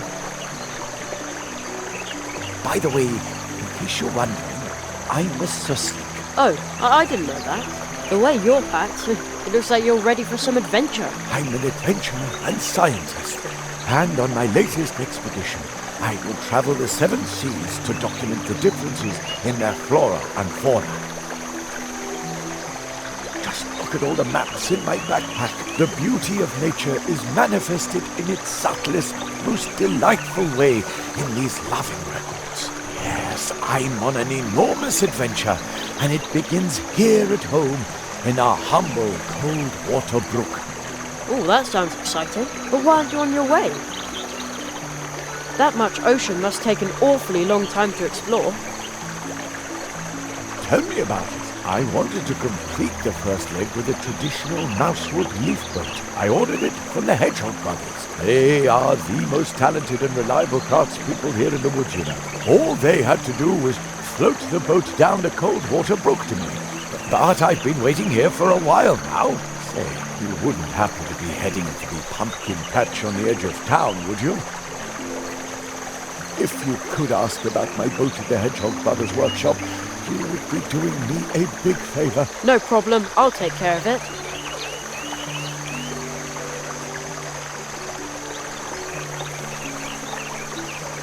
Hello, why are you up here? I was assigned to cannon duty. We had a big crow problem here. Well, we even had to evacuate the town. That sounds horrible. Well, it was. So if I see one of those horrid creatures, then kaboom! Usually they fly out the northwest. I have to keep my eyes open all the time, even at night.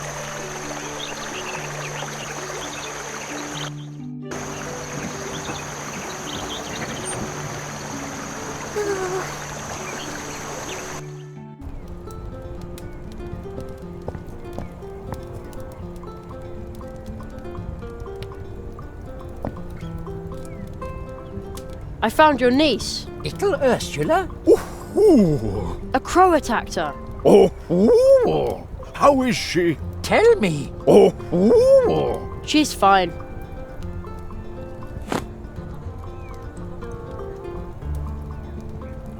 I chased off the crow. The feather shows me that you speak the truth. I thank you, Jerry. You are a true tree walker. That is what we call animals who help others in need. Oh.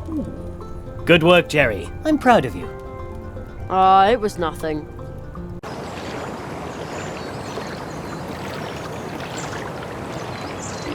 Are you the Hedgehog brothers? Yeah, we are. How can we help you? I'm Jerry, Magician's apprentice. Mr. Spitzweg sent me to ask about his boat. Ah, Spitzveg's probably been waiting at the catfish barrier for hours. Unfortunately, our tools have disappeared. They were brand new. I bet there's a green hat behind it. Ah, don't be silly. Our dad told us about green hats. We were 4 years old. Even so, they run around Masswood, they're invisible, they steal tools, and they open up drafts and cause you to catch a cold. It's a fairy tale. And all those little footprints everywhere, well, they're fairy tale too. I'll take a look around for your tools. Thanks. That'd be a big help.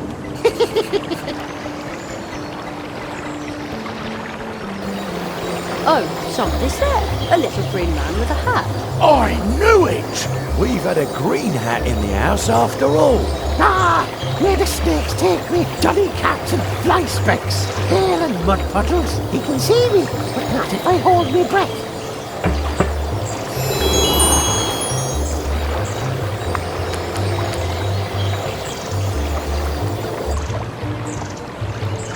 What? Stop! Oh no, the thief is gone. I have to go after him.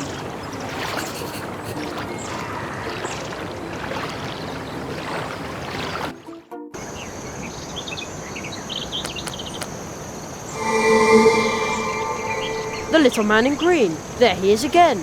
Ah, first at the hedgehogs, and now here. You've got the wrong man. I've done nothing, confounded Billies. I mean, go to the weevil, cursed constable.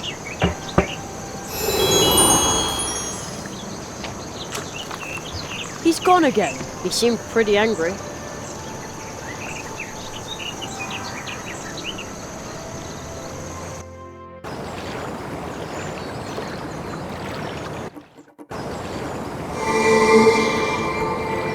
Ha! The Shamrock Ripper certainly won't find me here. There he is again. Stop! Ha! I'm standing on a shamrock. Its magic gives me strength. I can do whatever I like here. He got away again.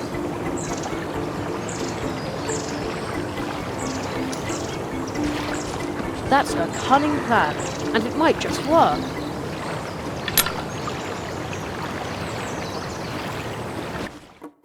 Dolly cats and fly specks. Leave me in peace, you brat. You'll never get me shamrock.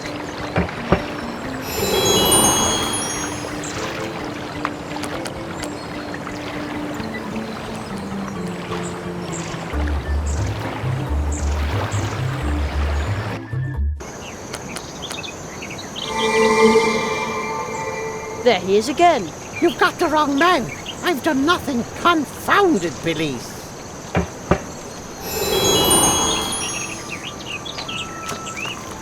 He's gone again.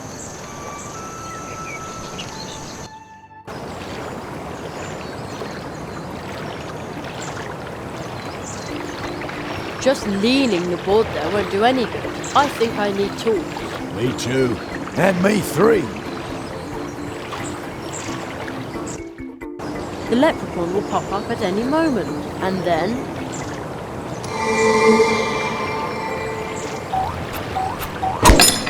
Ha-ha! Oh! That hurt.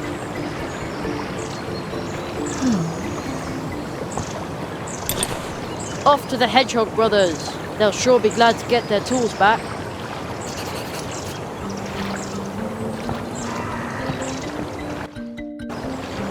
Dolly cats and fly specks. Leave me in peace, you brat. You'll never get me shamrock.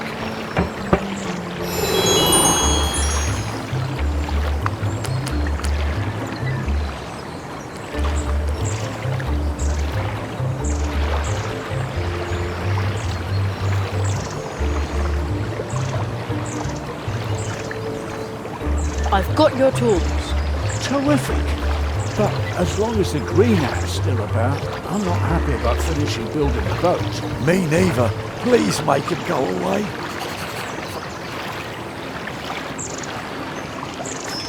Ah, the footprints lead to the little tunnel between the roots.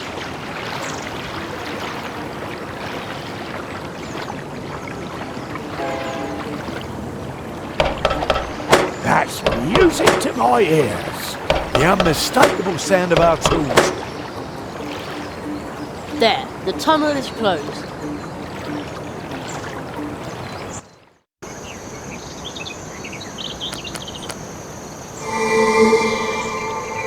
There he is again. You've got the wrong man. I've done nothing. Confounded police.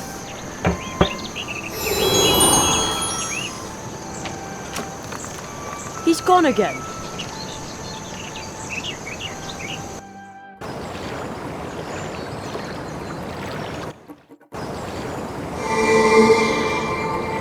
There he is again.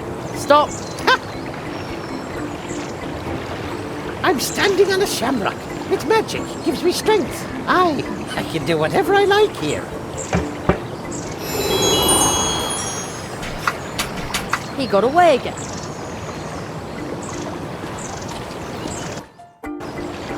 Dollycocks and fly specks. Leave me in peace, you brat. You'll never get me shamrock.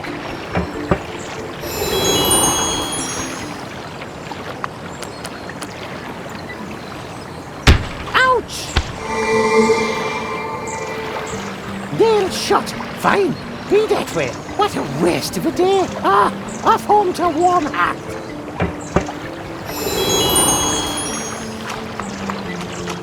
The Shamrock Ripper won't find me there.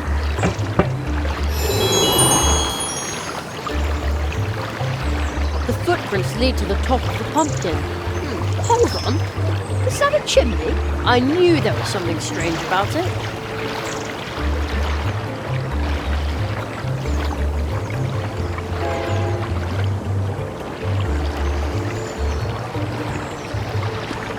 I wonder if it's hollow. Oopsie.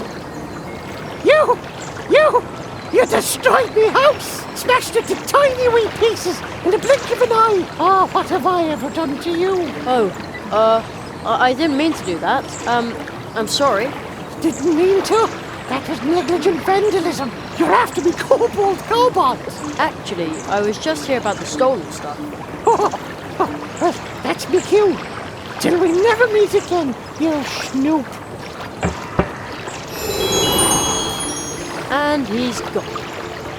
This is starting to get frustrating.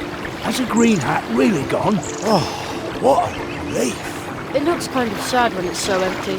I was just trying to catch the thief, but I didn't want this to happen. It was a nice little house. Well, pumpkin house. The spoon and the silvery lump are probably stolen too. Anyway, Inspector Hazelnut has secured the stolen goods.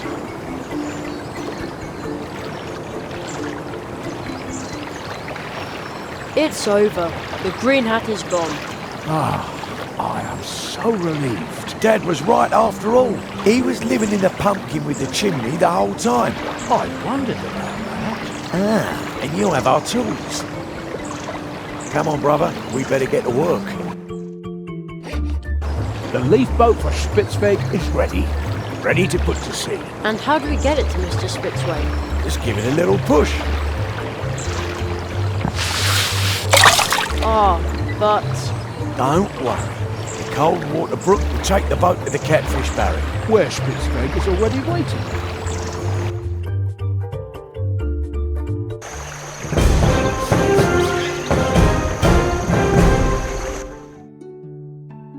There, we still have a lot to do.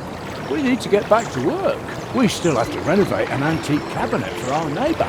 That'll be fun. Oh, I love furniture. But make sure you don't sand too deep this time. Yeah.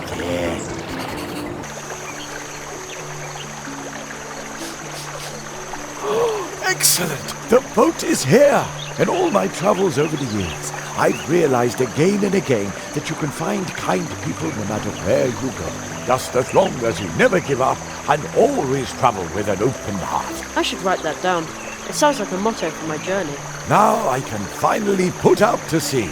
Weigh anchor, set the sail, man the oars. Aye, aye, sir. Oars? Oars! We had better not set out rudderless. Water is much too unpredictable. You can't rely on chance to take you where you want to go.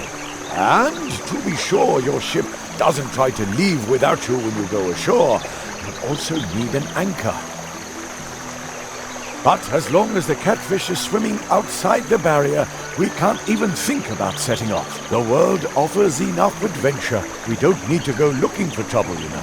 So we can't set sail until we've got an anchor and a rudder, and the brook here is free of loitering catfish, right? Yes, and then our great journey will begin.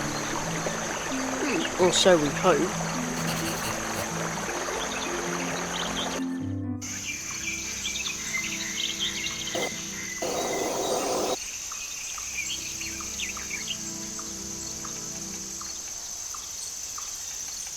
Oh, you're in Mousewood too. How funny. The little hare statue isn't so little here.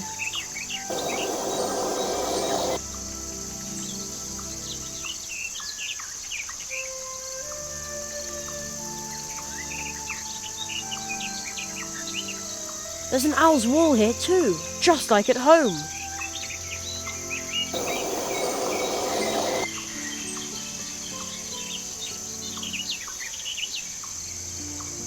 Wait, I know you, or at least someone who's just as lazy as you.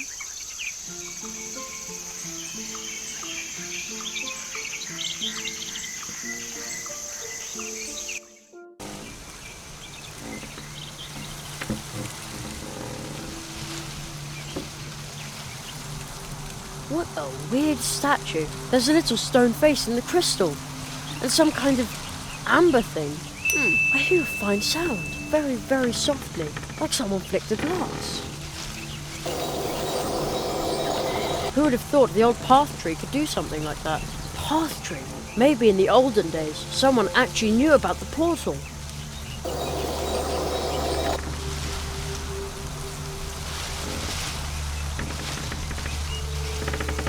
Whoa, that is a big spider. Holy cow! As long as it stays right there, it can keep its pretty spider web. It's much, much deeper than it is back home. Good thing I'm a decent swimmer.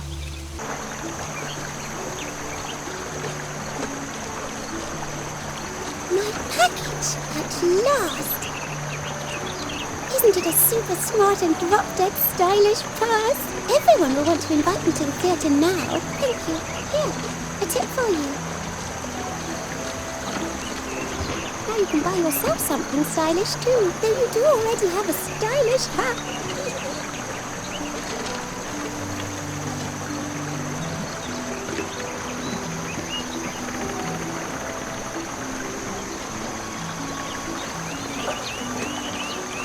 To the charming voice of Radio 103.5.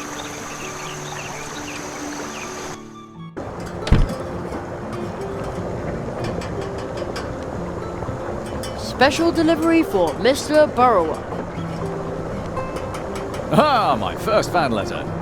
Dear Mr. Burrower, I am a long-time listener of your program and, wonderfully smoky voice, true, intellectual commentary, cheesecake. Yes! Fan letter? But what a fan. As thanks for your delivery, please take a small promotional gift. Take this wonderful mug and say with pride,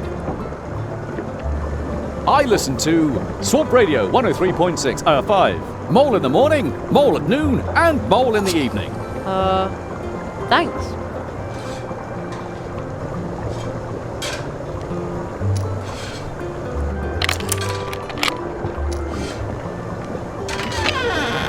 One hot coffee.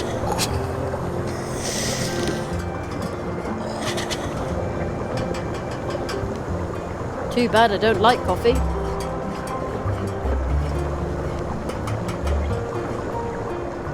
The letter looks strange. It's addressed to Senor Molina. It's from M. Calavera, travel agent.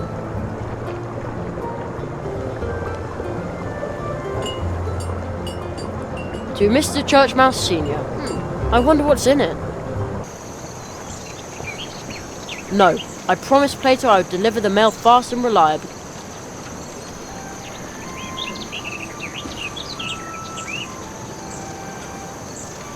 Oh, thanks. I've been waiting a long time for this. My language instruction package. Coconut Palm Islandese overnight on 30 cassettes. I need to be well prepared if I want to retire there. Are you waiting for something? A tip, maybe? We're church mice. We have nothing to just give away.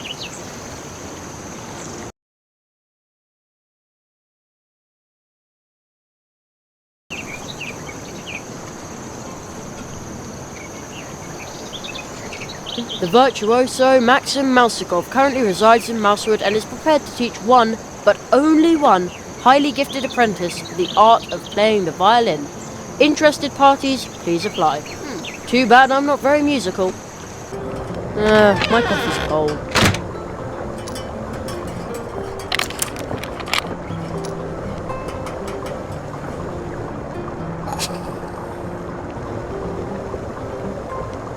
Now my mug is empty.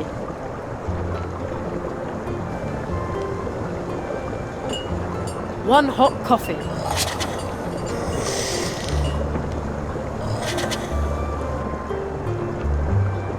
Too bad I don't like coffee.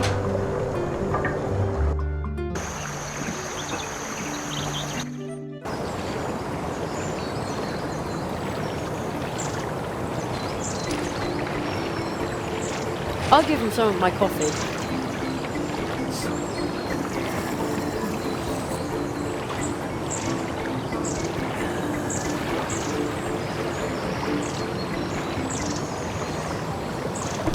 I'm awake. I'm so grateful to you. Take this.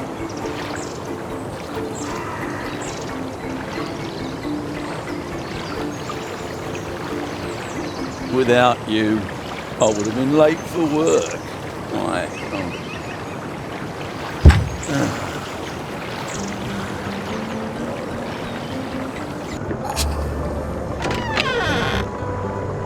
Ooley's nightcap. Sleeping drops. It says a bottle costs 1 leaf buck, but I only have one. One single leaf buck. Well...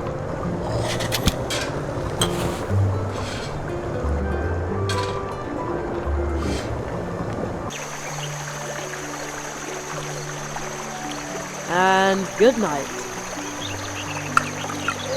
What did you just put in the water? Me? Oh, nothing.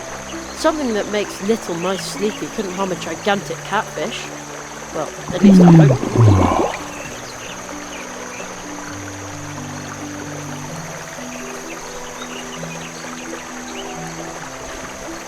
That's exactly what we need.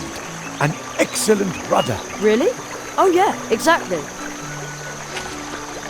There. Now all we need is an anchor. But once I've done that, we get started, right? Yes, and then our great journey will begin. Or so we hope.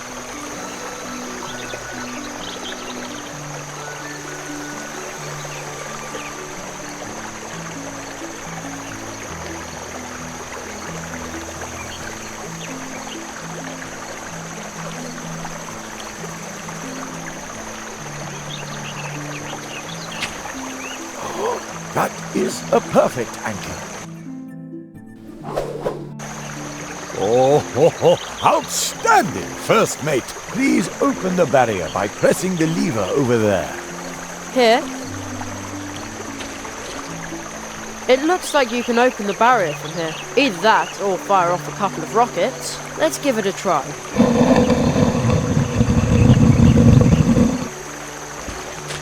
Oh, well done. I shall defer to you on the maiden voyage of our good ship Goldleaf. Arr, Karstoff, starboard port, make him walk the plank.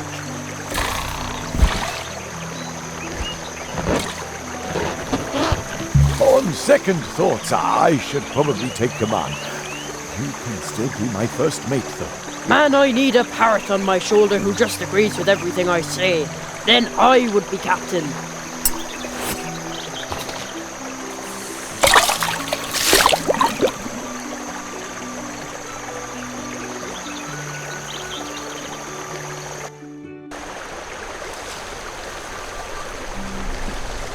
Halt! Who sails down the brook?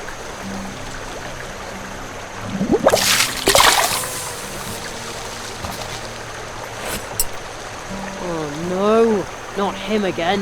Waterway troll, 400 leaf bucks. No, you mean troll? Ha ha ha! How droll!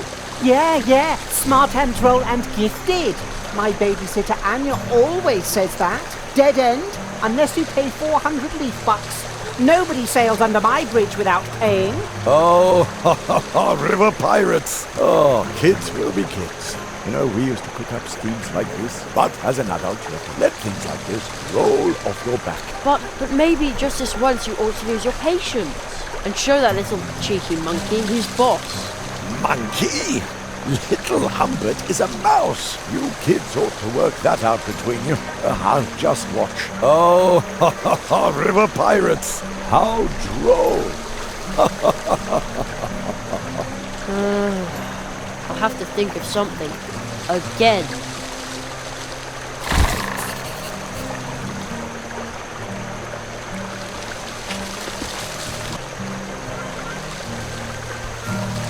Worthless! Waterway troll, 400 leaf bucks. Except for me. And maybe my babysitter Anya. She says I'm a gifted child. It looks like those stone eyes have seen a lot. A fish scale. It's all dry and shimmers in lots of colours. Hey, it's really light. Ah, what a wonderful idea! It is? Yes, it's perfect for little Humbert. Then he can play violin together with Plato. I'll tell him about it soon. Who? What? The stupid weasel with the hat went and sneaked to you? No matter what he said, it's not true. He's a liar.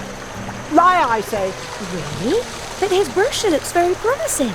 It even says that it's only a few steps to fame and a huge audience. Wait, what? Fame?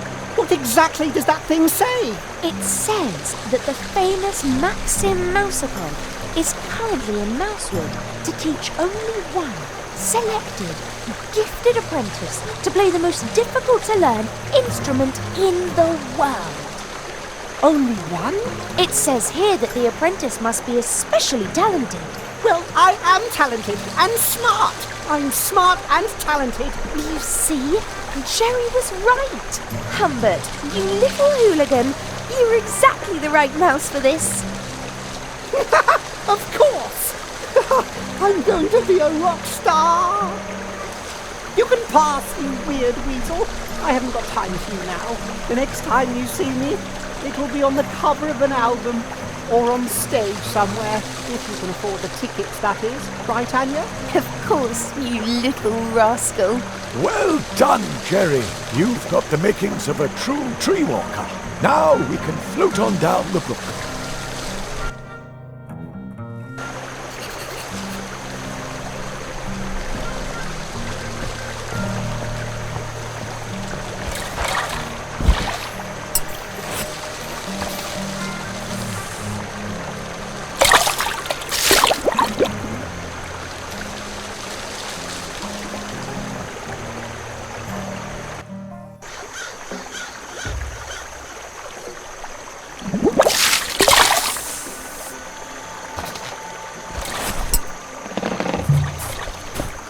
Thank you very much, my young friend. That was a really excellent start to my great adventure, and it started here by the humble cold water brook. Now I'm off to the big river, and then out to the open sea. But what about all the crows hanging around there? Oh, you're right. I'll need to be on my guard. If all else fails, I'll simply blow some of my exotic Indian pepper right into the crow's beak. Pepper? Yes. Go ahead and take some by way of thanks. Indian pepper serves many purposes. You can even season your food with it. You don't say.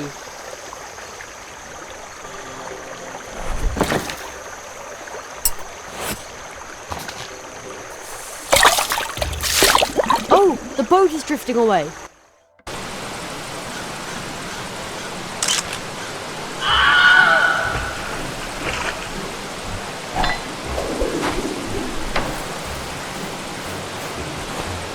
That was a close one. Oh man.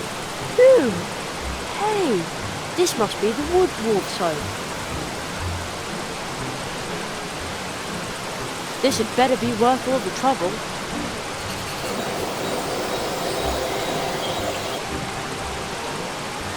Locked.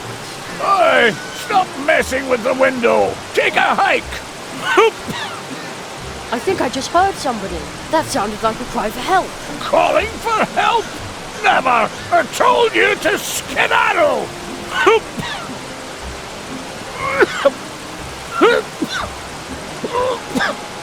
Again! I'm sure someone needs my help in there. I have to get in there somehow. That looks like an arm grabbing at the air. I could make that into a handy slingshot. Or a dowsing rod. Too bad I'm no bigger than a mouse. Wow! The wind is blowing the little dandelion parachutes all the way up here, but they're too far away to catch by hand. It looks so comfortable on the beach, but I think it would like to come along with me for a while.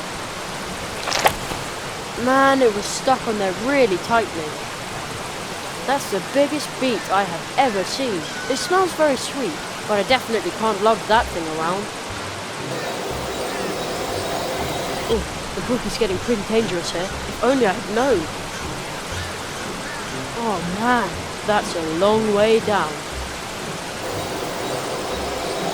Looks like the house was built between the roots from below. That must have been a pretty exhausting job.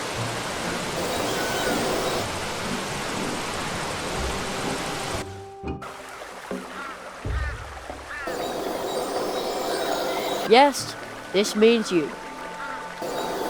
Trespassing in the dwarf root fields is strictly prohibited. In case of non-compliance, we shall refuse to deliver blue juice for a period of no less than 3 weeks. Parents are liable for their children, children are liable for their parents. They planted root fields in between all the trees, and they stretch out far into the forest. Planting and harvesting all those roots must be an awful lot of work.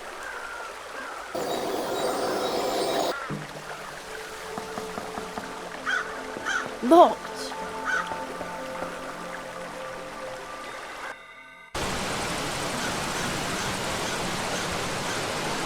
Locked and bolted.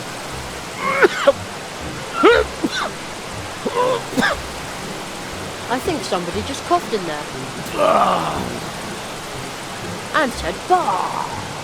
Shove off! I'm sick! That sounded like a cry for help. I have to get in there somehow.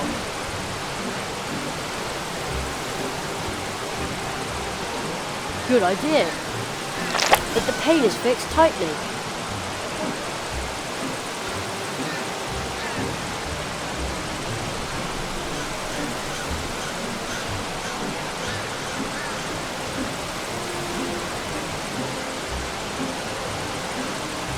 Good idea. I'll try to cut a hole in the glass. I'd say that worked pretty well. Now what?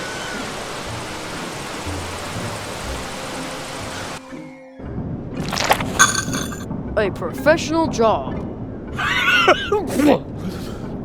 There! Another cry for help. I need to find out what's going on here. Hello? Hello, my pointy hat. A juvenile delinquent. What? I thought you were calling for help. Ah, help?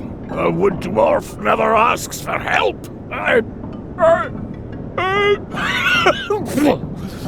You... There, again. Do you see those hatches? I'm about to come over there and lock you up in one of our tunnels. And there you can... Admire the tunnels? Again, you just called for help again.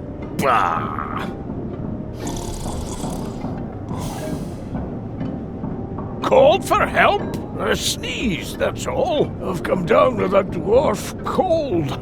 Must have caught it somewhere in the hiking tunnel when I went to see my parents.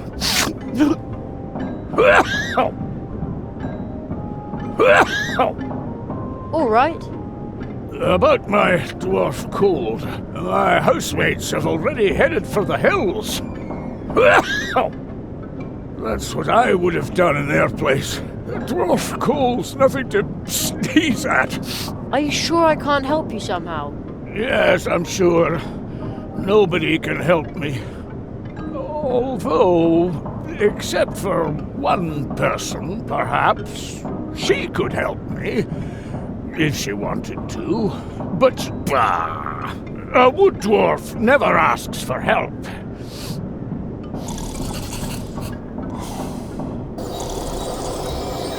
Nah, it's standing still. I probably shouldn't touch it. It even says so on the little plaque on the wheel. Better keep your paws off. Nothing. I can see the waterfall out there. The little sign says, Blue Juice Machine, a wood dwarf patent, reproduction prohibited. On the door it says, Premium Dwarf Root Storage. It also says, hands off. And it's firmly locked. Seems like the wood dwarfs enjoy cleaning up. Or perhaps it had a visit from their granny.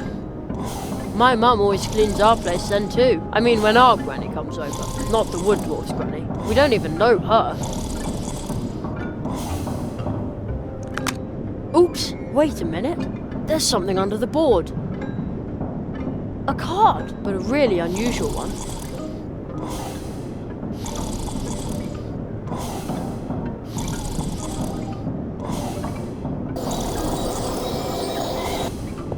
Logger, this bed is also empty. On this bed it says, soft steel. I'll take that. Remember thank you gift for the badgers for the rhubarb pie. That's an awful lot of tunnels. I wonder what the dwarves are hiding in there.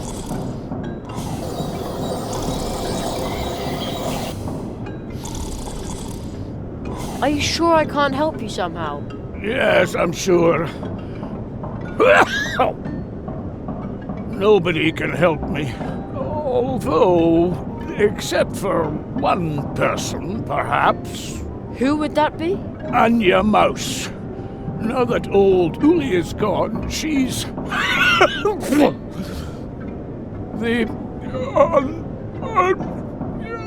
Only one? Exactly. She's the only one who can deal with illnesses. So let's go and ask her. Bah! A wood dwarf never asks for help.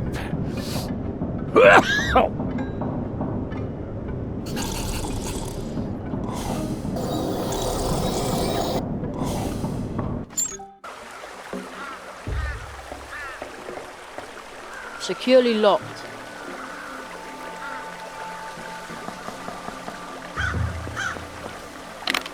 There, at last. I won't need the key anymore. I'll just leave it in the lock.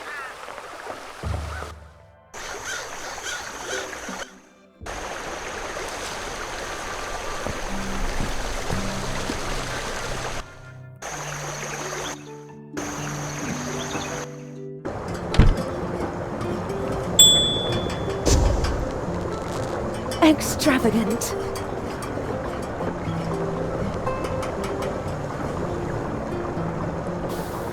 Welcome back.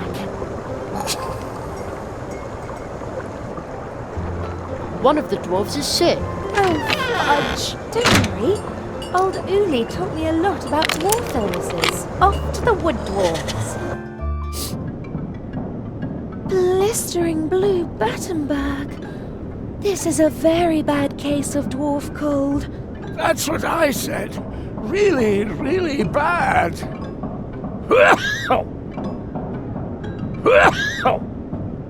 Don't you worry. Old Uli taught me a remedy for this. Jerry, will you help me find a few ingredients for this poor dwarf? Of course. Oh, thank you. Here, take this recipe.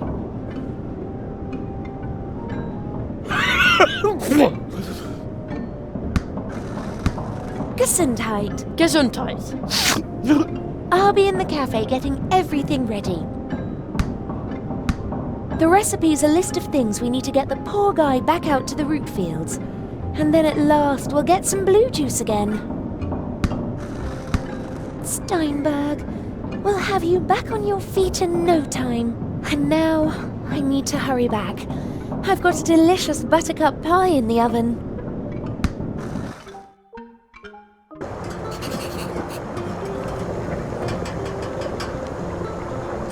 To heal the dwarf and your needs. A yellow marsh marigold bud, a fish scale, and some pepper.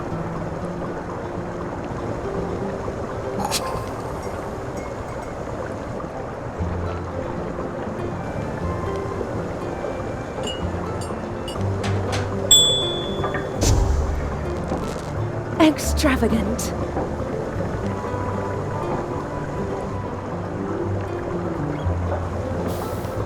How can I help you? About the dwarf medicine. You found all the ingredients. Let's hope that old Uli's recipe is good for something.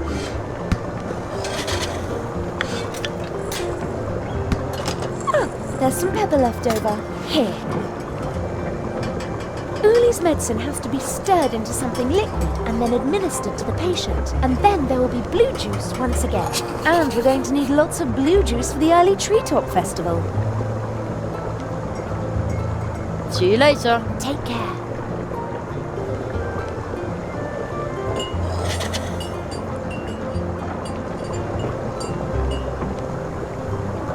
One hot coffee.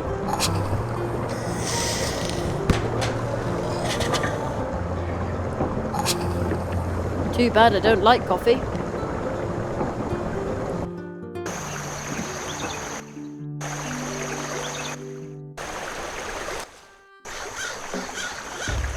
My coffee's cold.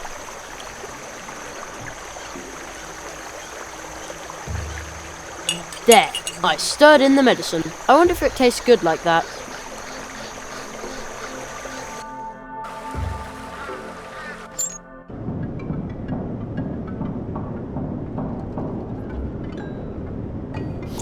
Coffee? Bah! Wood dwarfs do not drink coffee. If you weren't so clueless, you would know that. This really makes me mad. A wood dwarf is not an easy patient. Bah!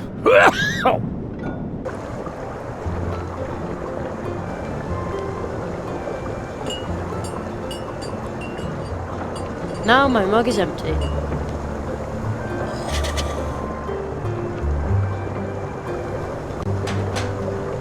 That smells good.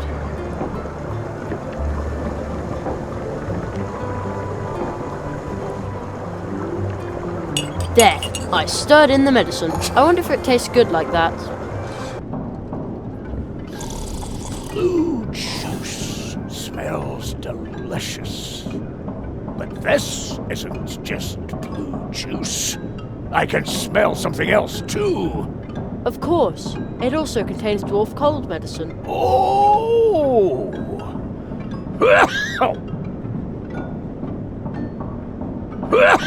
Well, why don't you just take the mug? Bah! With a dwarf cold, it is impossible to move.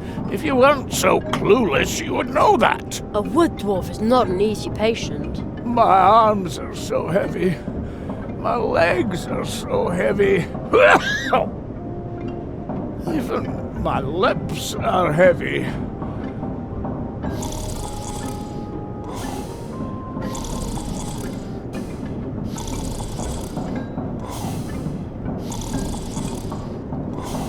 There, yeah, that's the way I always take my cough syrup.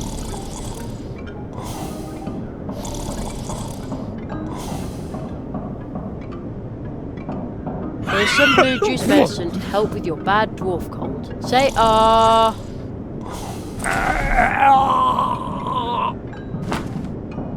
Our blue juice. The original.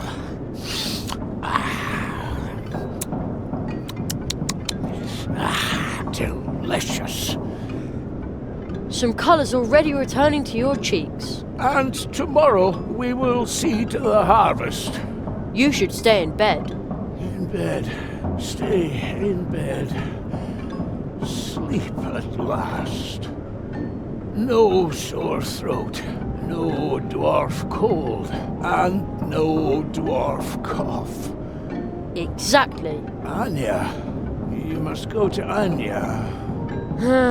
That's quite far away, you know. Take Tunnel 47. Tunnel 47? This one.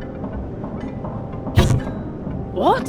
Why didn't you tell me that before? Dwarf secret. You must go to Anya. Tell her thanks. Starting tomorrow, there will be blue juice once again.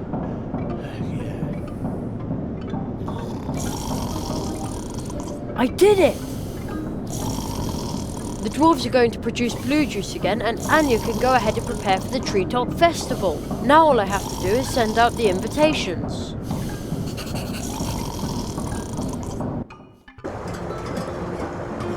You must be kidding! A shortcut? Couldn't somebody have told me that sooner?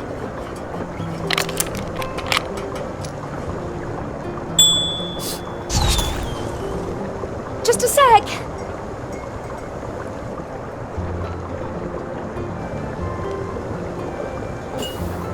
Welcome back.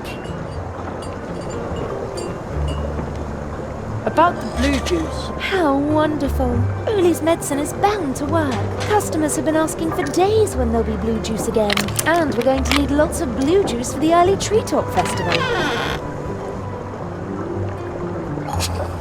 See you later. Take care.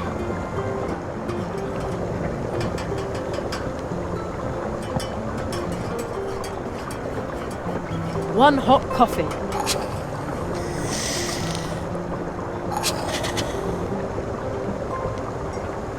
Too bad I don't like coffee.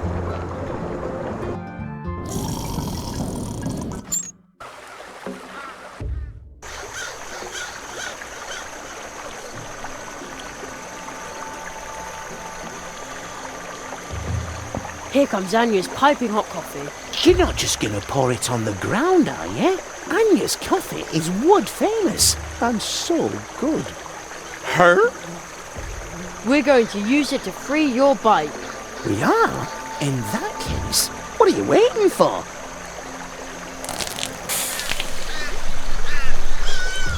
It worked! See, Plato? Thank you, Jerry. Now I can finally get back in the saddle and deliver the mail. I heard you would like to send out invitations. Yes. I'm supposed to send invitations for the Treetop Festival to all the citizens of Mousewood. Really? That's a lot of invitations. But friends are supposed to help each other out. And you've already helped me out more than once. I'll be waiting for you here. Bring me your invitations and I'll distribute them for you. Thanks, Plato. No, I need to thank you. You helped me even though you didn't know me. You're a true tree walker. Her?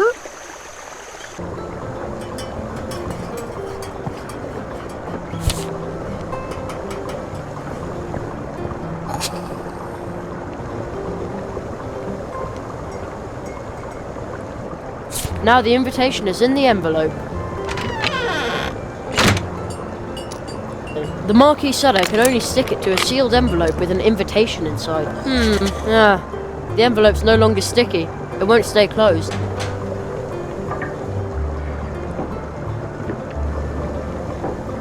The snail did a good job sealing the envelope.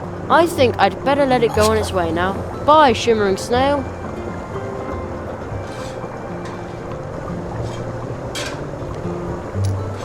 Whoa! The stamp made a zillion copies of the invitation. They hardly fit in my backpack now.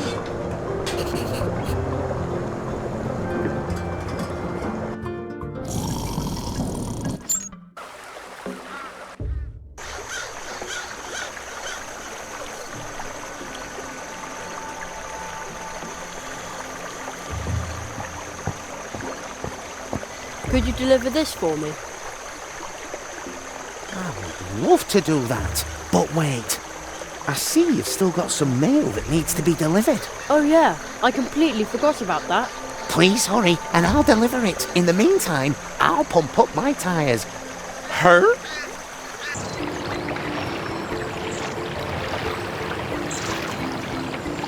You've got mail.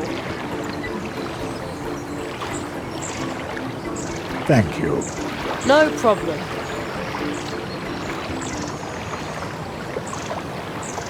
Huh? Who said that? Could you deliver this for me? That's a lot of invitations. But friends are supposed to help each other out, and you've already helped me out more than once. Her? I'd better get going. There's so much to do. Like I always say, a single hop is not that hard. And many hops in a row can get you anywhere. But we could use my bike as well. Your bicycle? Sure, if you want to travel faster through Mousewood and its surroundings. Just call on me. Then I'll give you a ride on my mail bike. Just use this clicker frog with one of the golden post horns that you find everywhere in Mousewood. Whenever you're in a hurry, just sound its legendary call. Then I'll come flying by on my fateful bike and take you wherever you need to go. Flying? Riding, I mean. Wow, thank you. But I won't do this for just anyone, so keep it to yourself. And where would you like to go now? Woohoo! Hello, Jerry. Well, where to?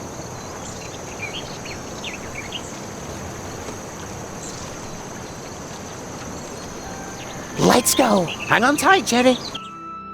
See you later.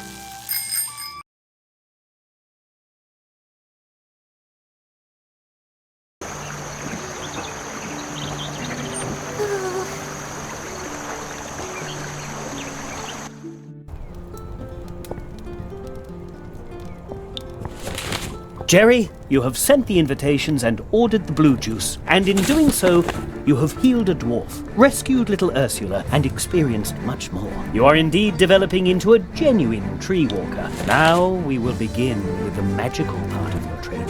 And then comes the Treetop Festival. We're looking forward to the blue juice, so hurry up with your training, Nestling. Ever since I can remember, the Treetop Festival has been held here once a year. Ooh, it serves to celebrate kindness, family, and courage, and most definitely not magic. Isn't it now?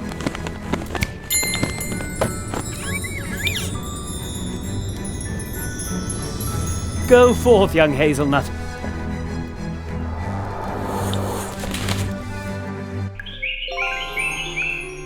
What is this place? The Hall of Apprentices.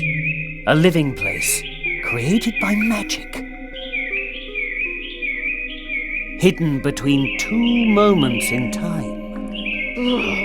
But is it supposed to be so cold in here? I feel it too. It seems that no one has been here for far too long.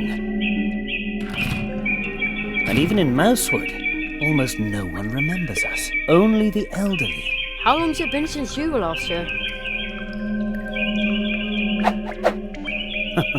Too long, it seems. It's up to us to keep the tradition alive. The Hall of Apprentices is a place of transition. Your training begins here, today, and it will end here. Everything takes place under the protection of the first tree. The first tree? Is it this one? That is only a statue. The first tree is the oldest tree in this region. It watches over the woods, over the portal trees. It holds this world together. Trees like it are so old that they already exist in other spheres. Their roots reach into dreams, into fantasy. So where is the first tree? You may have already visited it in your dreams, but the clearing in which it stands is concealed. The paths which lead there are hidden, like this room. Once your training is complete, I will lead you to the clearing. That is the tradition. But first, you must finish your training, and to do that, to do that, we must get this thing working. The first tree. Why is this all stuck? It was working Looks just like fine Mum's the new last time. hairdryer. Yes, very funny. But now I have to make this work, so don't bother me, okay? Sure thing. Something's wrong.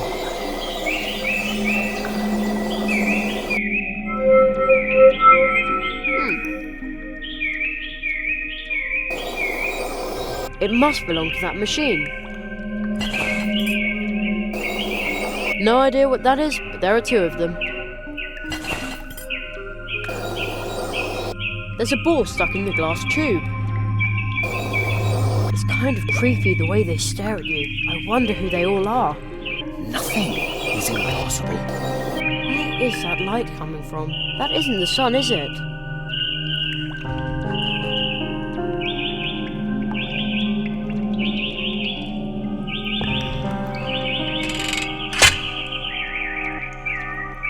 Fits. Not bad at all. But the thing still won't work.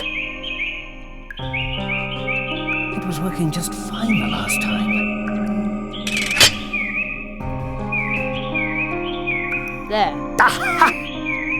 But now let me get back to work. There's a ball stuck in the glass tube.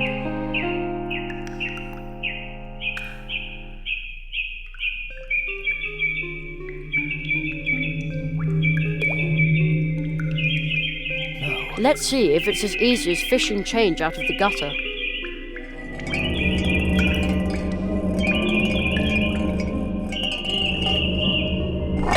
It worked!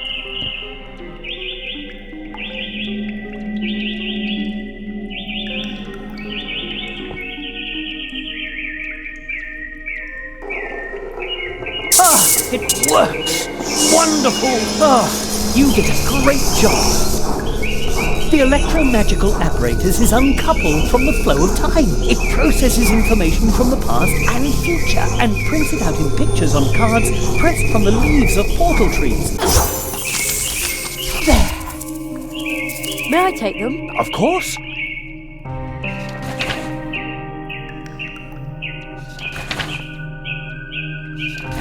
These 16 cards can already tell you a lot about your training if you understand how to read them. But these cards are like dreams. Everyone should interpret them for themselves. Unusual. Another card. What does it show?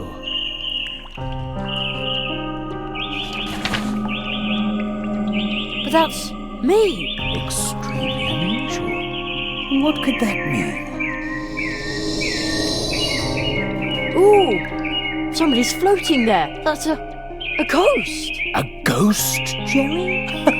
I don't think so. Or have you left your body behind for good this time, Magician of Mousewood? I can feel my leg going numb not far from here. No, I appear to have retained my body, even if it isn't getting any younger, and its scars are itchy. Tell me, Marquis, how did you escape? Escape, Magician? I bring an apprentice. I'm pleased to see you, and to know that the Hall of Apprentices is protected. So, you are bringing an apprentice. Tell him he shall visit me in my house. What does the floating man want from me? He's the guardian of the portals. Your training begins. Take the key, Jerry. You must visit the Magician of Mousewood. It won't be easy to wake him, but soon after, you learn your first spell.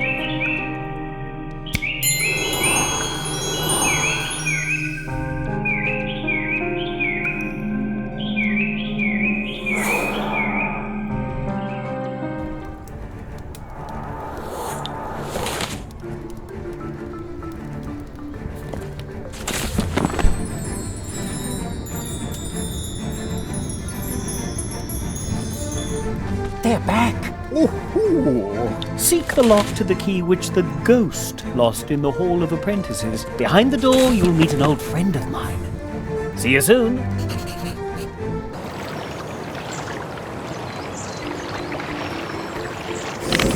Yikes! The key just dissolved into thin air, but now the door is open.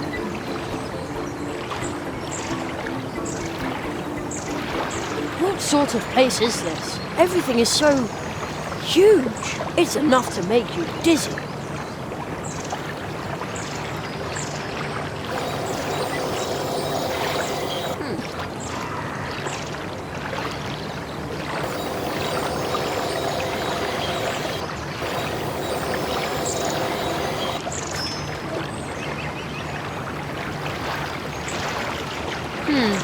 This stone looks strange. This is a picture column from the Hall of Apprentices. Oh, where did that voice come from? It sounds familiar. In the Hall of Apprentices, there is a column for every apprentice who was trained here in these woods. But this one here was spat out by the Hall a long time ago. I found it deep in the woods. Now I'm trying to unravel its secret. Banishment by the Hall caused the picture to burst into 32 magic drops of dew, which are now spread all over Mousewood. Those who are able to understand the whisper of the rocks can ask the column itself how many drops are still missing. If someone collected all 32 drops, the dew could form the image of the expelled apprentice. Wow! That sounds exciting.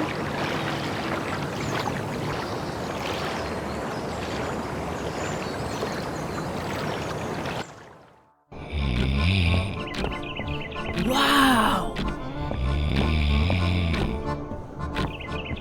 A gigantic living room for a giant. Although seeing as I'm the size of a mouse, maybe it's not so big after all. I wonder who lives here. Ugh, it smells a bit like old socks in here.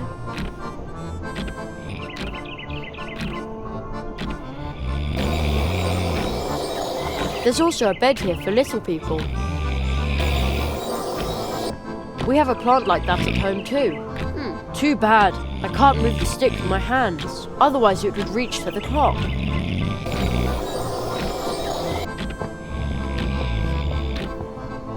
A giant chunk of chocolate. I also took the tinfoil. Wow, this is high. I'll take that. Still smells okay.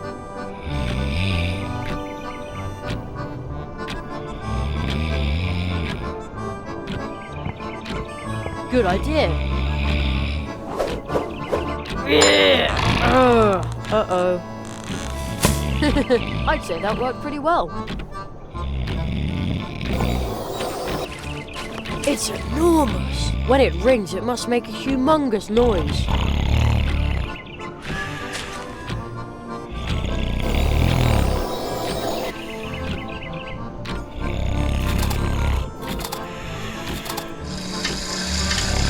The cuckoo didn't do anything. I think the clock is broken. Oh, great.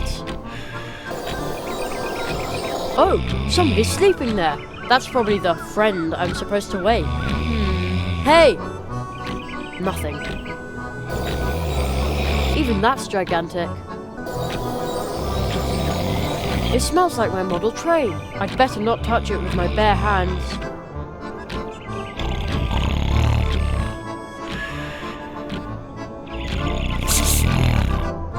There.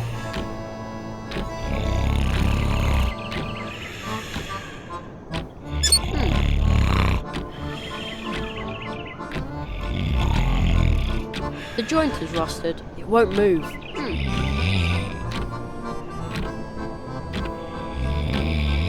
There. Now it's fixed. Now the cuckoo should have a voice again. Oh, something fell out of the clockwork. Well, it is probably not an important part. It looks like that's the thing that goes cuckoo.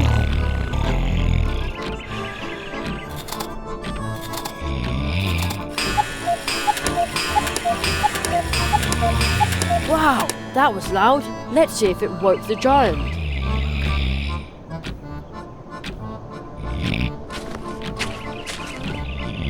Oh man, he's still asleep. Hey, wake up!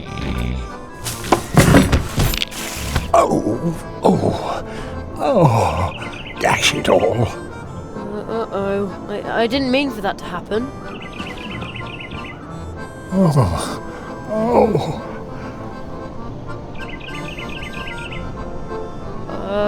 Hello? I was just trying to repair your clock so I could... Did your teacher tell you to do that? No. Why would he?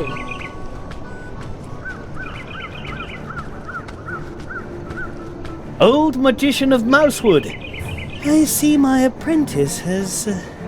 Did you put him up to that? No, really. All right. Ow, my head. Wait 1 second. I bid you welcome, Jeremiah Hazelnut. So, you are the rabbit's new apprentice. A tree walker in the making. Indeed. Oh, so you aren't a ghost. No, not really. Aro Molina, the magician of Mousewood, is a master of active sleep. When he sleeps, his waking spirit goes wandering. Wow, that's cool. Perhaps one day he can instruct you in his art. Aro. No one has spoken that name in a long time. Yes, it has been a long time. A very long time since an apprentice has been trained in Mousewood. Really? That long? We should make ourselves somewhat more comfortable, old friend.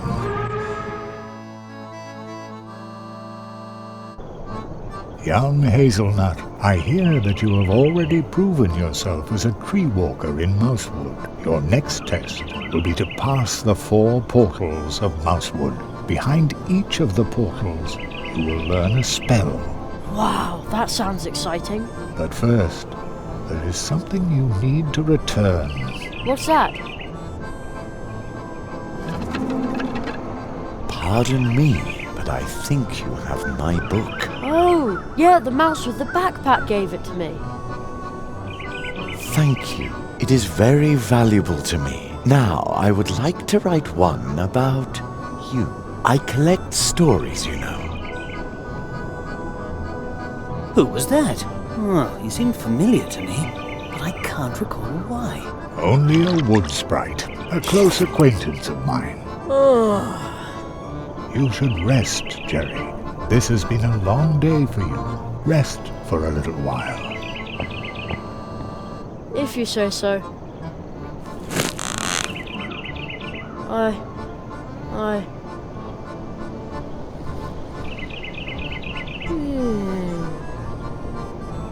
And he's asleep. Old friend, what in all the worlds are you doing here? I am training a tree walker. That is not what I meant. I say this in all friendship. It is impossible for you to be here, believe me. Nothing is impossible.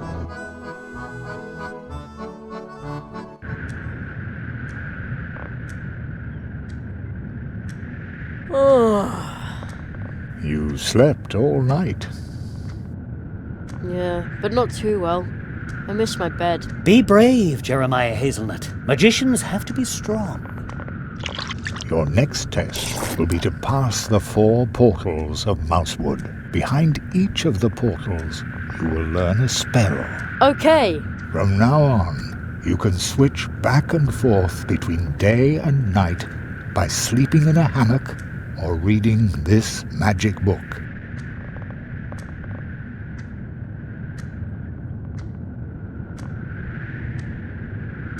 It can enthrall you for hours, making time appear to pass in an instant.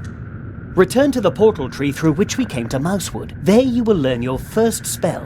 I'm sure you already have your cards, don't you, Jerry? Yes. Do you know how to play quartets? Yep. No. I will show you. Take your seats. You can use the magic cards from the Hall of Apprentices to play a game. Here in Mousewood, the game is known as quartets. This game consists of 32 cards belonging to 8 quartets or families, and of course 4 cards per quartet. If you do not yet have 32 cards, the other player will lend you some to make your deck complete.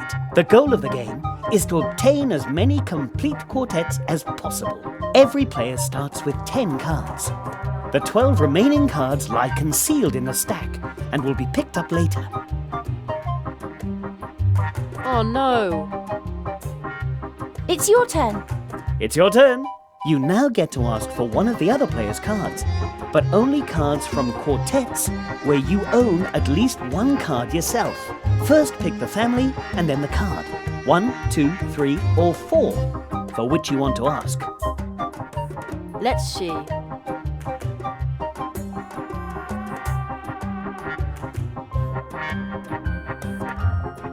This card. I bet you've got it.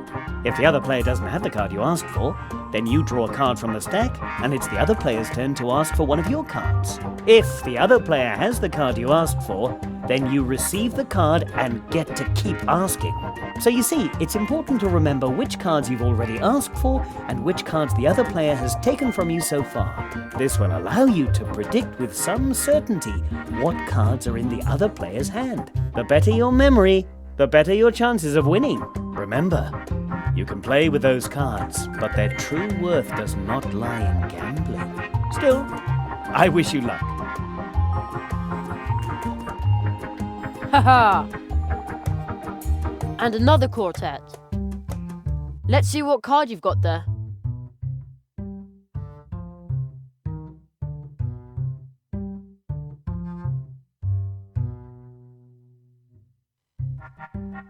I'm sure you've got this card. Just you wait. Draw a card. Opponent's turn. Opponent asks for a card. Opponent asks for a card. Opponent asks for a card. Opponent asks for a card. Almost. Draw a card. Choose a card.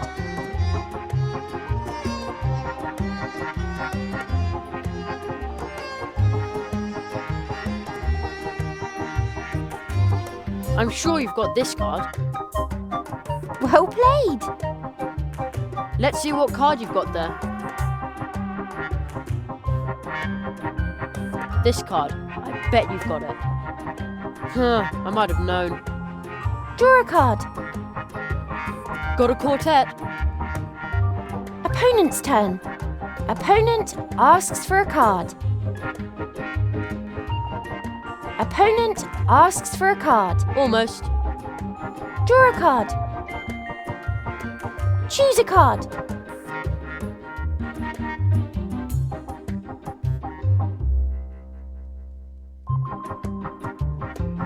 I'm sure you've got this card. Very well. Let's see.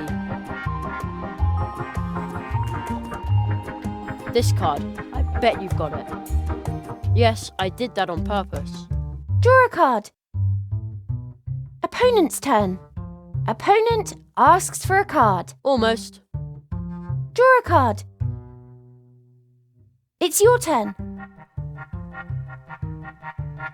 I'm sure you've got this card. Haha! Let's see. I'm sure you've got this card. Well played. Let's see. This card. I bet you've got it. I might have known. Draw a card. Opponent's turn. Opponent asks for a card. Next time. Draw a card. It's your turn.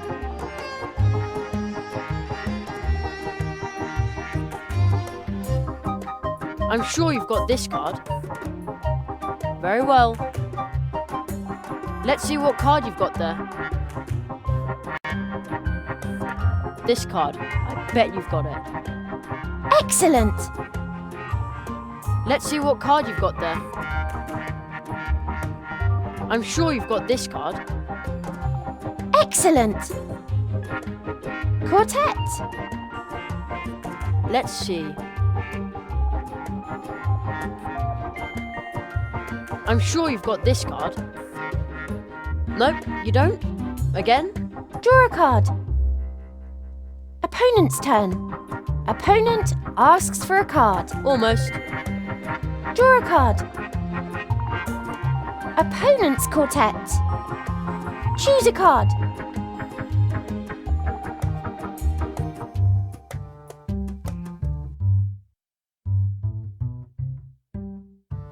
This card. I bet you've got it.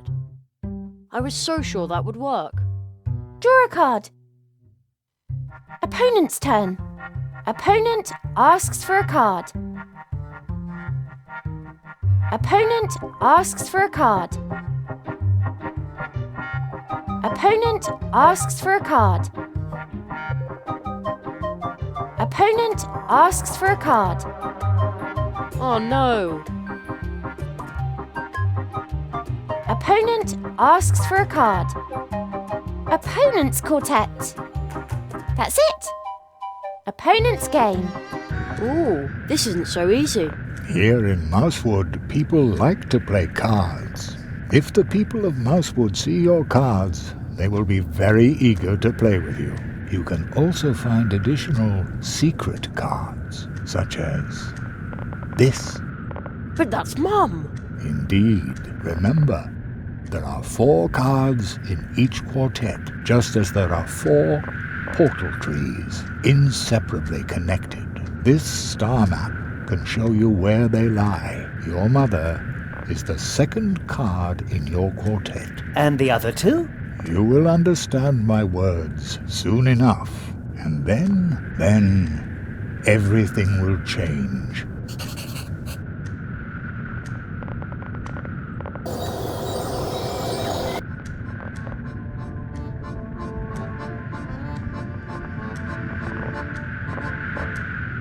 Oh, so you aren't a ghost. No, not really. Aro Molina, the magician of Mousewood, is a master of active sleep. When he sleeps, his waking spirit goes wandering. Wow, that's cool. Perhaps one day he can instruct you in his art. Really? That is possible. It took me many years to learn active sleeping. And ever since you've spent all your time snoring in bed, you're supposed to be keeping an eye on the portal trees.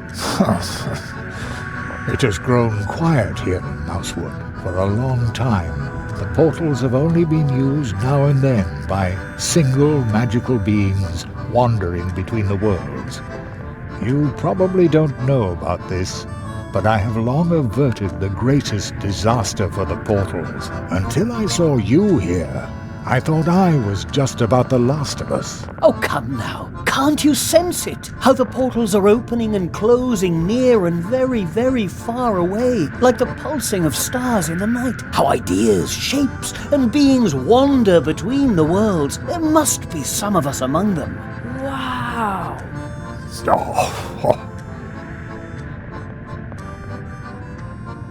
About the map. This map shows the 4 portal trees in this region. On a clear night, you can compare the map with the starry sky. Perhaps that will help you orient yourself. Out there on the dusty field roads, by the bridge over the Coldwater Brook, you have a wonderful view of the stars. As an apprentice, you must find and pass through these 4 portals. Your teacher and I will help you.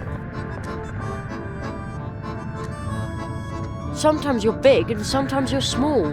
Why is that? You should always speak to your neighbors on an equal footing. And mine are mice and squirrels. The portal which you and your teacher passed through already decided on a size for you, made you small.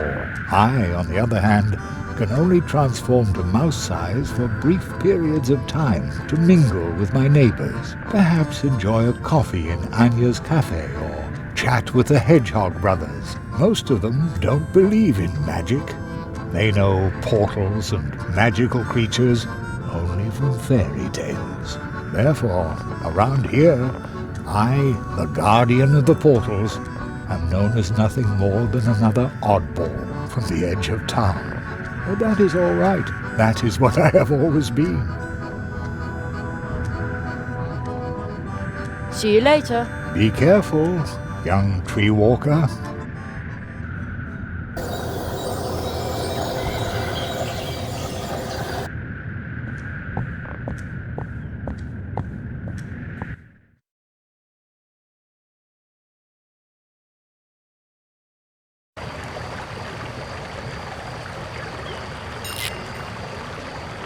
A sticker.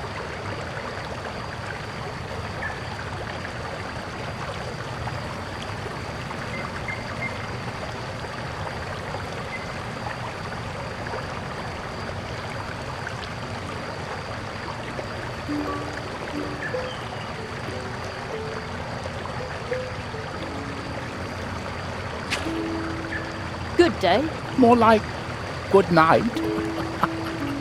What are you doing here? I guard the city by night. That way everyone feels safe and can sleep in peace. Some have reported a fox roaming around the fields near the brook bridge. If I see it, I can poke it or sound the alarm. I also make sure the glow nuts in the city are still working. Ah, those glowy nuts that are always surrounded by lightning bugs. Lightning bugs? Oh, you mean fireflies. I like fireflies. Our family makes the nuts by hand. The juice in the nuts glows like a female firefly. Ah, I see. Yes, it's a bit odd, but that attracts the little guys. I'd really like to have a nut like that. Me too. I don't have one at home myself. Unfortunately, they're very expensive, except for the town council and the Hare family.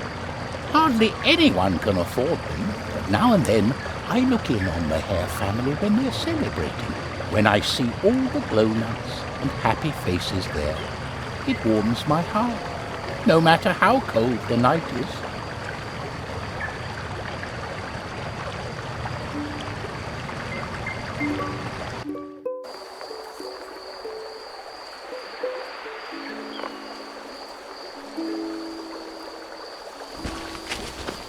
What a weird statue. There's a little stone face in the crystal. And some kind of amber thing.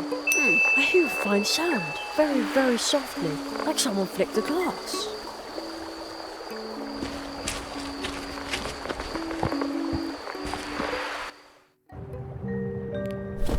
Uh-oh. I think Conrad is still awake.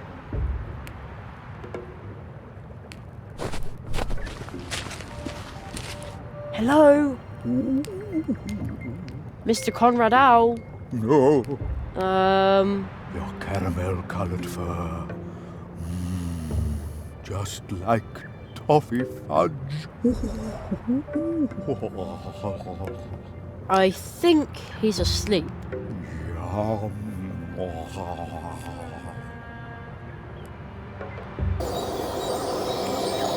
The Great Zaroff, clairvoyant illusionist, coming soon to a theatre near you. Another advertisement for Zaroff.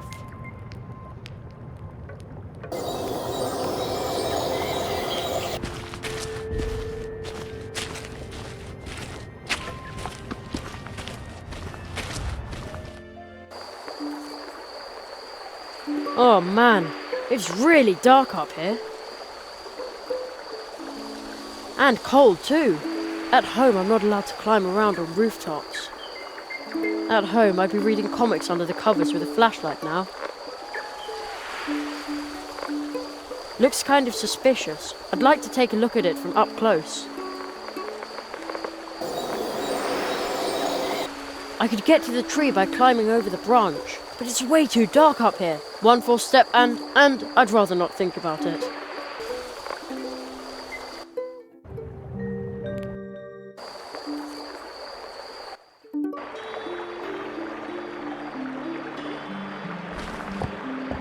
Do you think it would be better than building a shelf? From what Church Mouse Senior's told me, it'll be even better than planning a bench.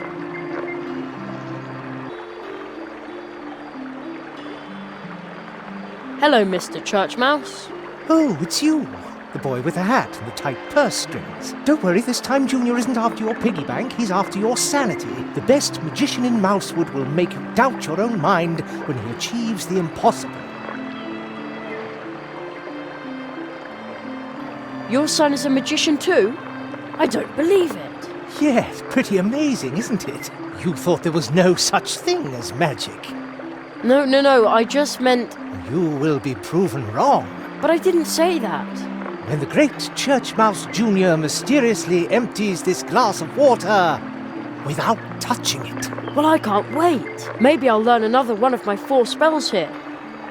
Eh? Is the water level going down? How long is this going to take? Could you maybe put the nut in the water glass?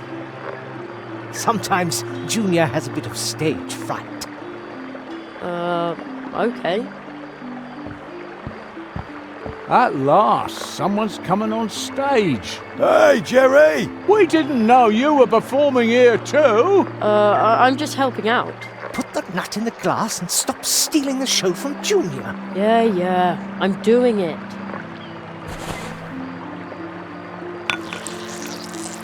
Whoa! Completely soaked up. The glass is almost dry. That's darn handy if you have to drain something. I could really use a nut like that. Indeed, it is magic. Please, not too much applause. I think that's usually called sleight of hand. Thank you for your kind attention. You can now see Junior every evening. Ladies and gentlemen, Junior. So, did Junior find the nut, or where does he come in? No idea. Can I borrow your water nut? The water nut? But that is Junior's most popular trick. It's also his only trick, isn't it? You mean Junior should expand his repertoire? Exactly. Or better still, perform without a nut. Without a nut? Oh, that is a revolutionary concept that has never been attempted in Mousewood. All right. I always say, laughing customers are paying customers. So show me a show that makes the audience laugh. If it works, we'll swap your program for the water nut. Okay. You want jokes? I'll improvise for you. Well then, good luck. And now, opening for the wonderful Church Mouse Jr., ladies and gentlemen, Jerry. Hey, Jerry! Are we getting the nut again? No, now it's time for a laugh. Oh no, I've got a bad feeling about this. Oh, I know what you mean. Here it comes. Well, why did the chicken cross the road? What? You can't be serious. Our cousin Henry lives on the road. At least that's where he used to live. Now he lives in the hospital. Oh, I didn't know. Jerry. It's all right. But it isn't funny either. Get off the stage. Again, I'm sorry. No offence taken. He didn't mean it like that. I know. Jerry, you can't tell road jokes to hedgehogs. Everybody knows that. Here, take the paper and pencil and go look for good jokes. Jokes that the local audience can appreciate. Okay, that's probably a good idea. Thanks.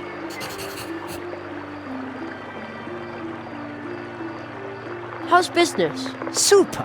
When I'm enjoying my well-deserved retirement on Coconut Palm Island, Junior shouldn't have to worry. This show will give him a second source of income, along with dealing in things, stuff and junk. Cash is bound to start pouring in soon. We also had a darling green crack beetle. A real crowd puller, let me tell you.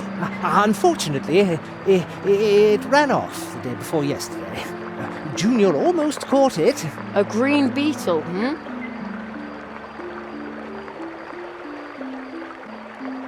Break a leg. I have to go. Break a leg? Is that supposed to be funny? What strange children some parents have. Isn't that right, Junior? Exactly.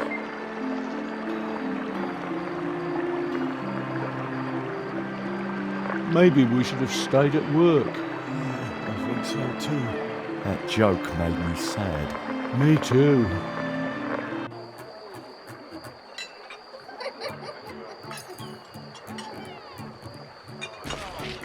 Hey, no you don't. Nobody comes in here without an invitation. What? Why not? Private party, capiche? You ever heard of one? No. What does it mean? It means that nobody who wasn't invited gets to join the celebration. Oh, I see. Why didn't you just say so? Ugh. What are you celebrating? Well, a birthday. What else? You don't know anything. Well, it's going to be a dull party without a cake. What did you say? Nothing. None of your business. Family matter. Why are you standing out here all alone instead of joining in? Because I have to wait here. What are you waiting for? For you to finally start minding your own business. When is Anya gonna deliver that blasted cake? So, there's no cake at your party? Yeah, that's right, you little wise guy. I don't know what's keeping Anya, but without cake, this party will be a disaster. But that's family business and only family business. Where did you get those great party lights? Well, they're glow nuts, of course. The night watchman's family makes them by hand, but that is none of your business. Just like everything else. How can I get a glow nut like that? You can't just pick one of these up, you know. Only members of the city council or night watchmen can obtain them. They are sold to private persons only on extremely rare occasions. You'd have to belong to one of the most important and influential families in Mousewood, like the Hare family. Our family tree goes back to the beginning, a time that you can't even imagine, when it would have been unthinkable that someone like you... Yeah, all right, I get it.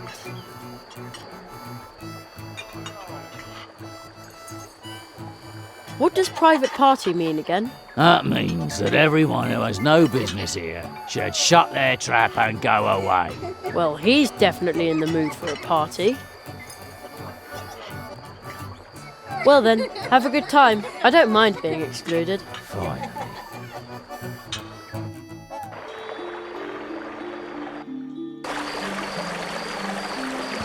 At night, you have a wonderful view of the stars from here, but you can see them best from the fields near the bridge. Too bad my friend was moved to guard duty on the river after the last crow attack. I tried to chat with that poor guy up on the wall, but at night he makes no sense whatsoever. Another statue. It looks like those stone eyes have seen a lot.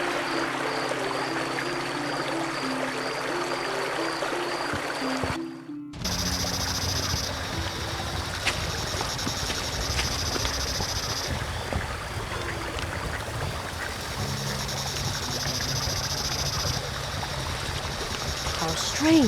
There are green lights flickering across the fields. Maybe it's someone with a lantern out for a walk. There are some very strange green flames dancing over the fields back there. Are they will-o'-the-wisps? How eerie.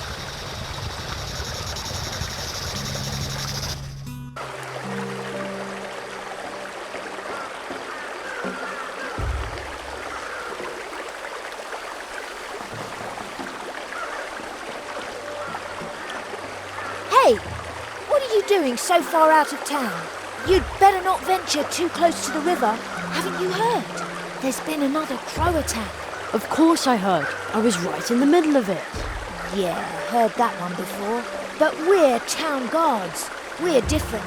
They stationed me here as a crow scout because of the latest attack. And all that just to make sure that show-offs like you can sleep in peace. Oh, thank you. You're welcome.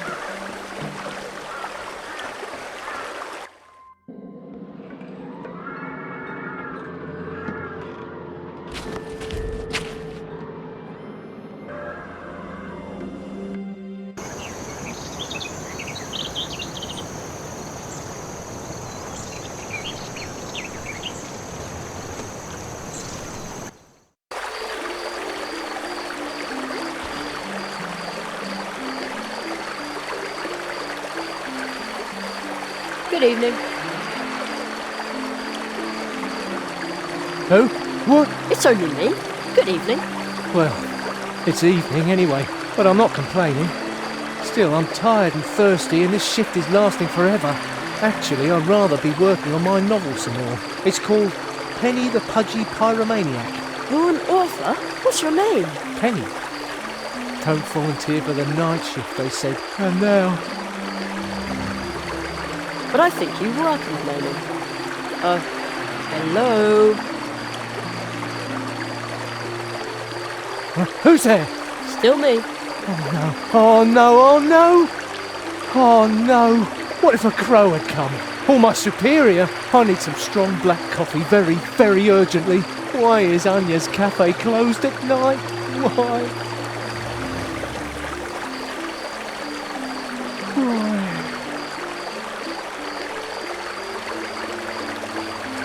Okay, I'll try to get you a mug of coffee. Huh? What? Oh, thank you, thank you, thank you. No problem. I'd advise you to avoid counting sheep, though. Fluffy, soft, fluffy, soft.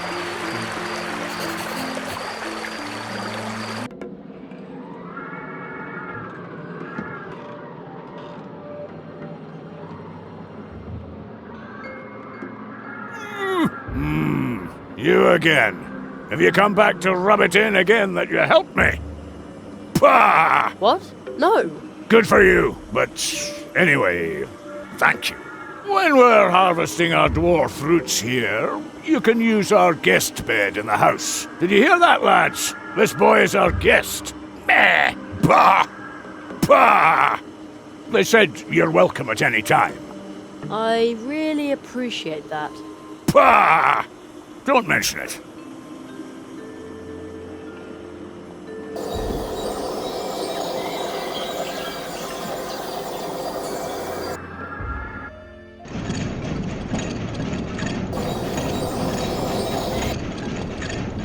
The dwarves have restarted their blue juice production, but I wouldn't be able to sleep with that noise.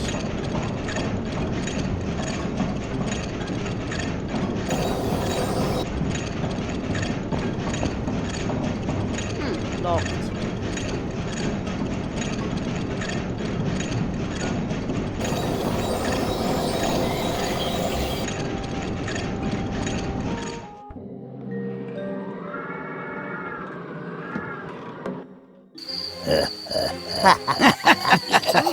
What's going on here?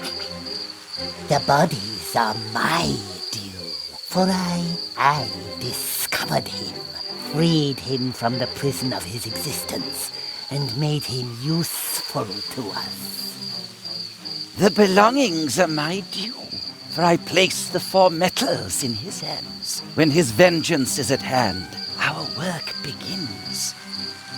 The land is my due, for I let him know the order in which he must drive them into the trunk. When their power comes to bear, our work shall begin. The souls are my due. From me, he knows how many blows he must strike. Once he has struck them, we will go to work.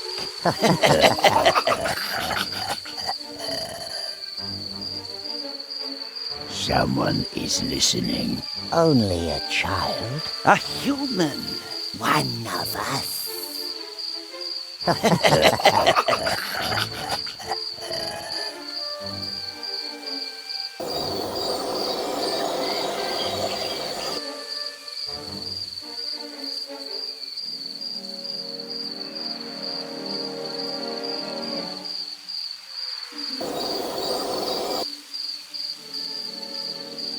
Excuse me? A child? We worry about you. Humans like us tend to worry. If you look closely, you can see the worry in our faces. Boy, who knows that you are here? What if you were to disappear on an ill-fated night such as this? Ill-fated? But I... Soon this world will be healed. No more worries about money. About land. About luck. About health. but you make us worry.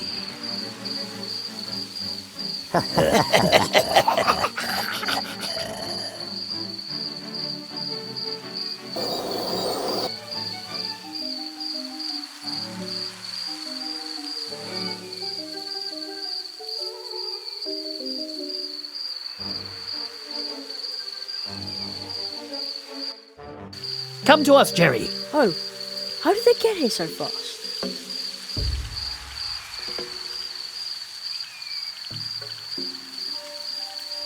Jerry, behind this portal lies another world, strange to us, but home to you. There you must learn your first spell. That is our tradition. How exciting! This time we will open the portal for you. Seek the ancient toad we saw at the foot of the portal tree. It is old. I have seen in your cards that the toad will keep a spell ready for you to learn. Probably. Arrow, stick to your script. Oh. Good luck, young apprentice.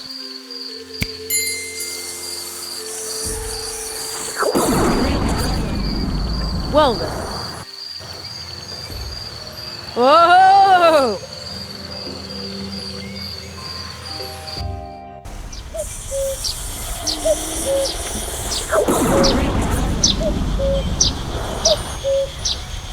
At home again. Huh. I was sort of afraid I'd come out somewhere odd. Everything is suddenly so small and normal. What? Has the toad really always sat there? I've climbed around on these stones so many times. Oh man. The woodpecker. The portal to Mousewood is closed. Who would have thought the old path tree could do something like that? Path tree? Maybe in the olden days, someone actually knew about the portal. Hello?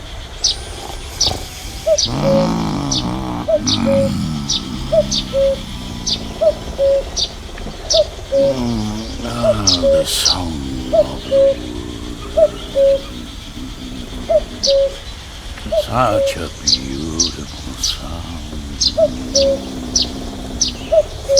So peaceful. So... It's sound asleep and talking in its sleep. Wow, it's huge. It feels like my head can't decide if it's here or not. I guess that's the coin's doing. Ever since I looked through it, I see things differently.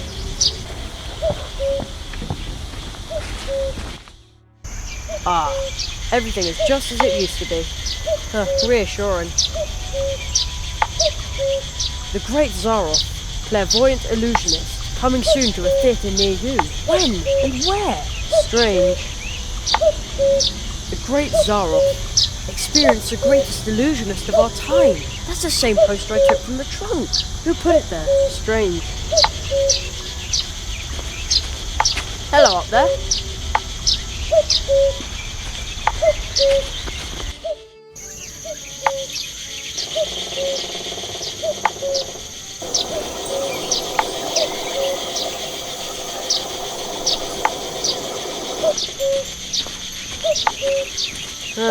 My school stuff is in there waiting to be packed. But adventure awaits out here.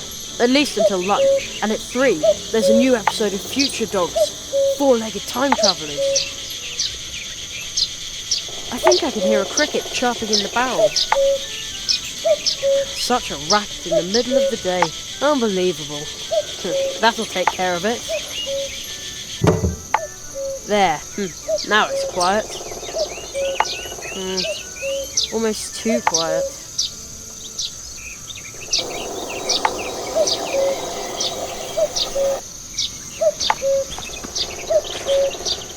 Sparrows used to live in that nest. Maybe we'll have eggs next spring.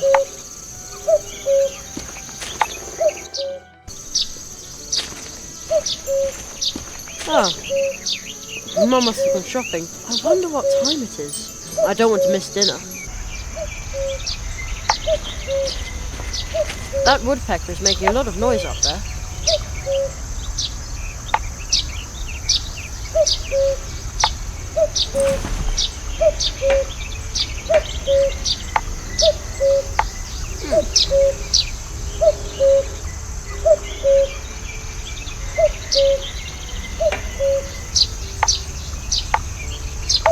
Oh really? How incredibly interesting.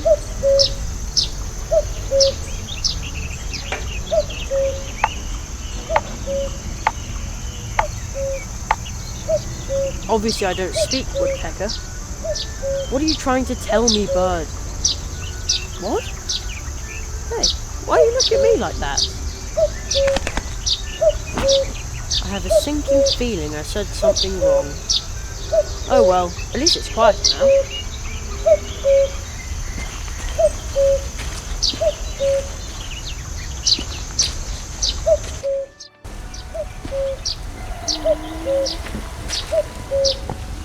Crumbly chalkstones. If I hadn't already taken one, I would now.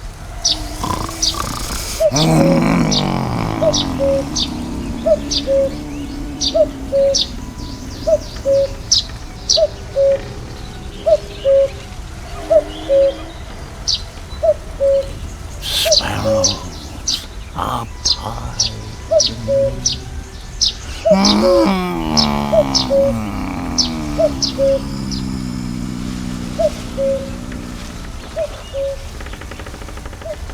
A cuckoo. It sounds so.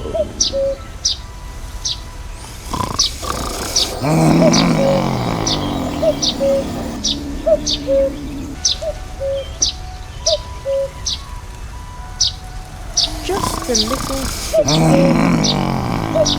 Oh no. Oh man, now my ears are ringing. Anyway, the sneeze seems to have chased away most of the birds in the neighborhood.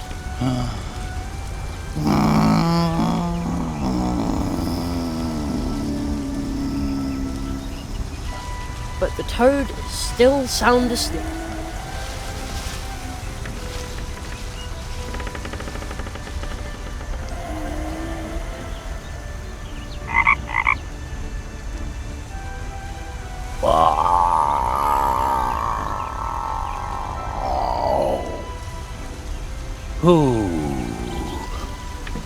Who disturbs the peace of the woods? Human child. Let me listen to the world a moment longer. Just a few months. Just a few years. Listen. Listen.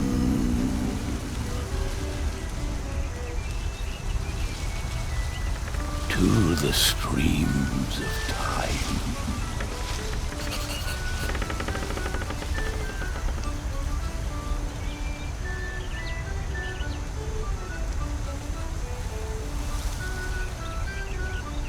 I'm Jerry Hazelnut, mighty magician. Understand, all this means little in the streams of time.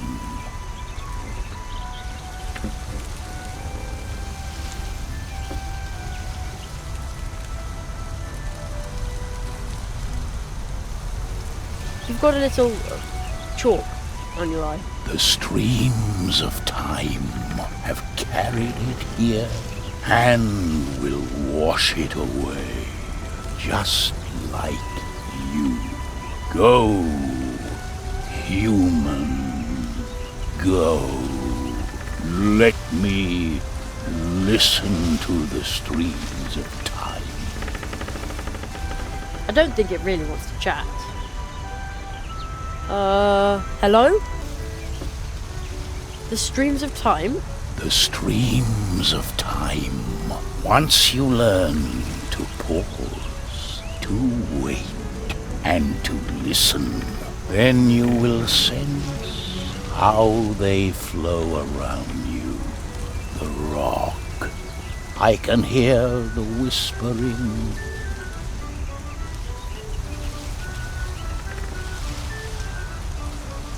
The whispering of the rocks? The rock. ears. If you learn to hear and to listen, as you listen to me, it can reveal to you what the streams of time have carried past it. Come closer so that you can learn how you can hear the voices of the rocks. More.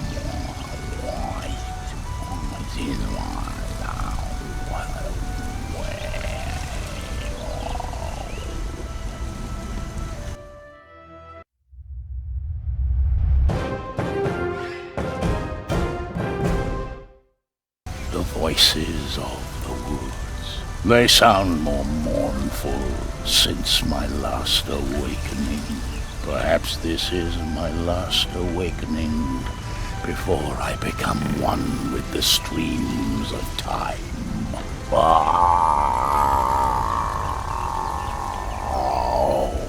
This world is changing.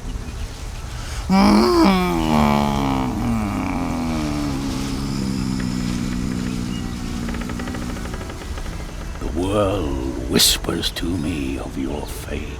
The path which you have taken will show you the meaning of horror.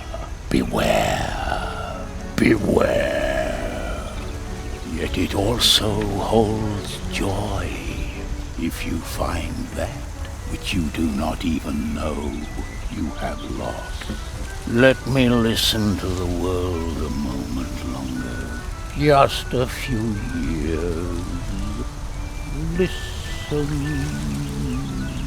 to the streams of time.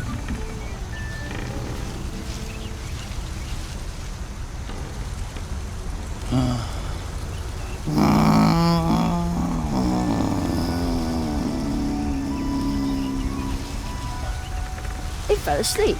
Horror? And find something I don't even know I lost? I wonder if Mum is back from shopping. It feels like ages since I saw her. Be brave, Jeremiah Hazelnut. Magicians have to be strong.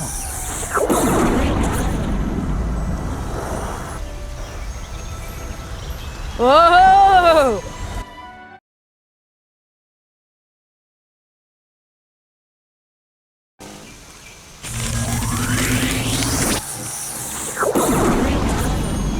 Jerry, you did it!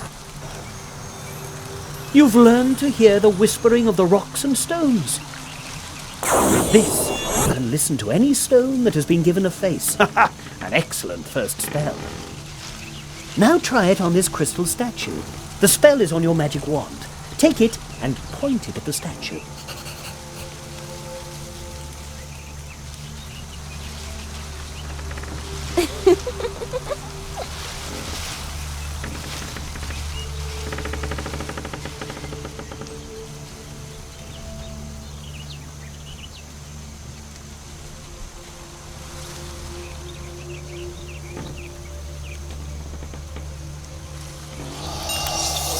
You're funny, little boy.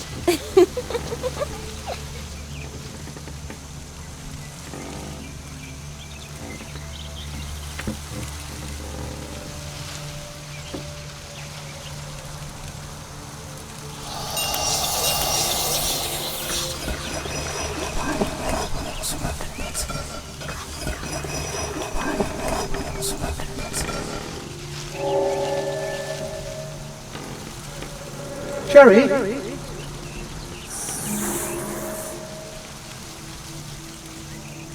Did somebody just call my name?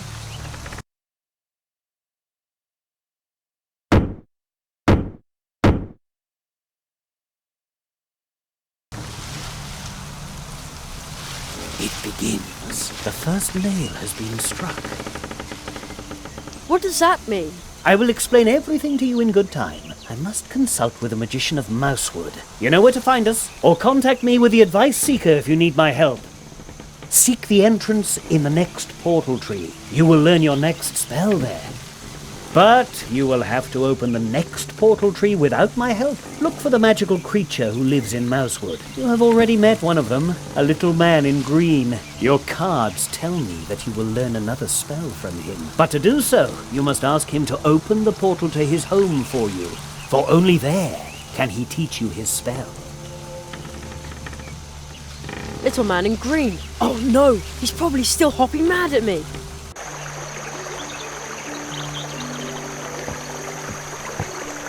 Feathered enemy eat all your savings? Sometimes you just need to find the right stranger to make all your money problems disappear. And then all it takes is your signature. Just your signature. Huh? We have arrived. We will be the solution. Okay. Weird. Be a sure winner. Just sign this contract.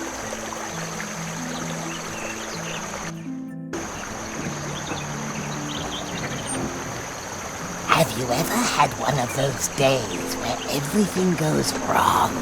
Don't you often wish that someone had a cure for it? I bet Mousewood will soon need a whole lot of cures. Huh? We have arrived. We will be the solution. Sure. Strange guy. One bottle of my elixir is all you need.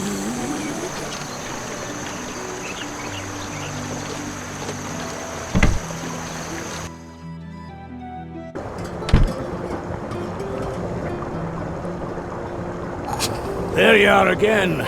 See what you've done. What have I done? Side effects. I've got insomnia. During the day. I'm sorry? That's all right. Still better than a dwarf cold.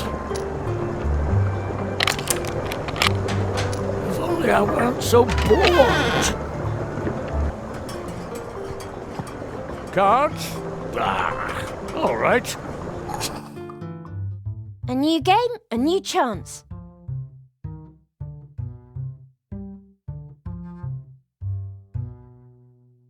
This card.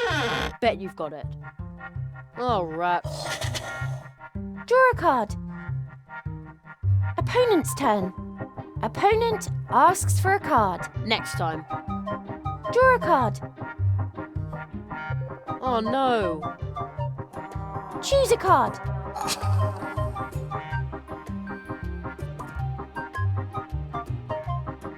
This card. I bet you've got it. Just you wait. Draw a card. Opponent's turn. Opponent asks for a card. Almost. Draw a card. It's your turn.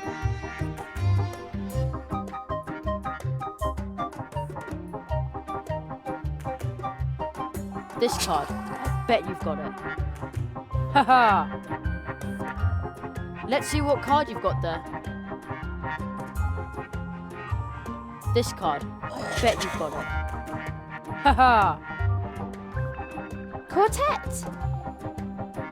Let's see.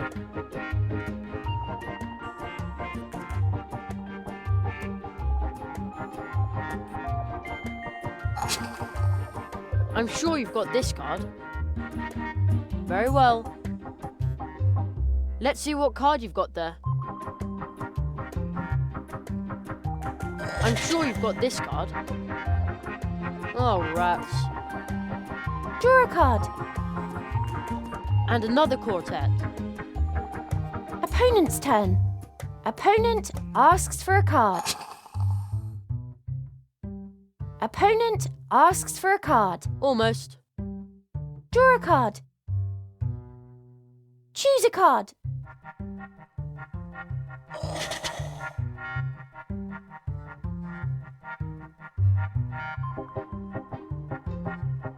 This card. I bet you've got it. I was so sure that would work. Draw a card. Opponent's turn. Opponent asks for a card. Opponent asks for a card. Next time. Draw a card. It's your turn. This card. I bet you've got it. Nope, you don't? Again? Draw a card. Got a quartet. Opponent's turn. Opponent asks for a card. Oh no. Opponent asks for a card. Next time. Draw a card. It's your turn. I'm sure you've got this card. Haha. And another quartet. That's it. You win. Bah, bah. My dwarf roots are raging.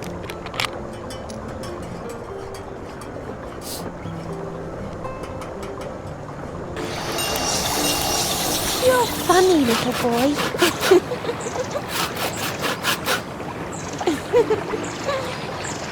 Help prevent the It looks kind hedgehog of sad when fruit. it's so empty. I was just trying to catch the thief, but I didn't want this to happen. It was a nice little house. Well, pumpkin house.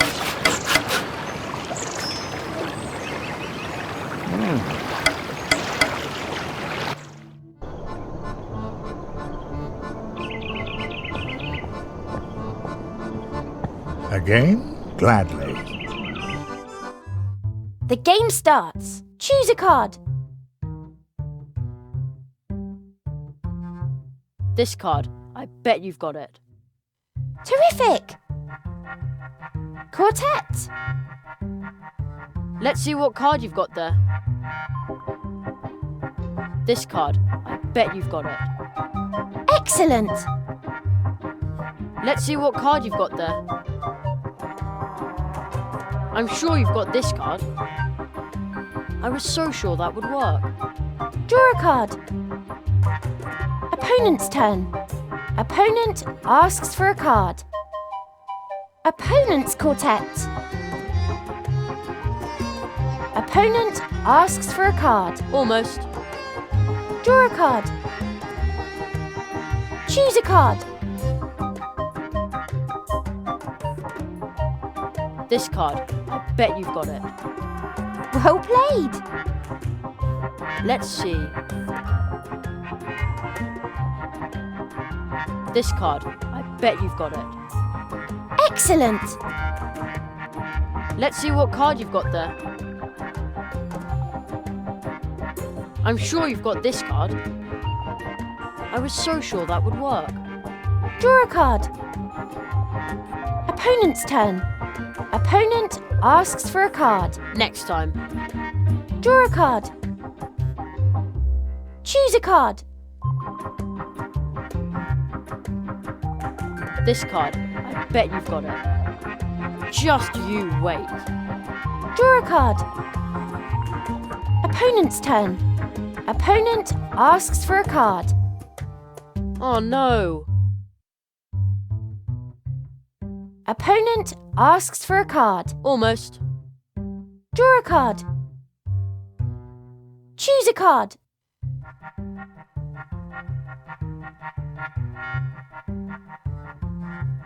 This card. I bet you've got it. Just you wait. Draw a card. Got a quartet. Opponent's turn. Opponent asks for a card. Opponent asks for a card. Almost. Draw a card. It's your turn. This card. I bet you've got it. Well played. Let's see. This card. I bet you've got it. Yes, I did that on purpose.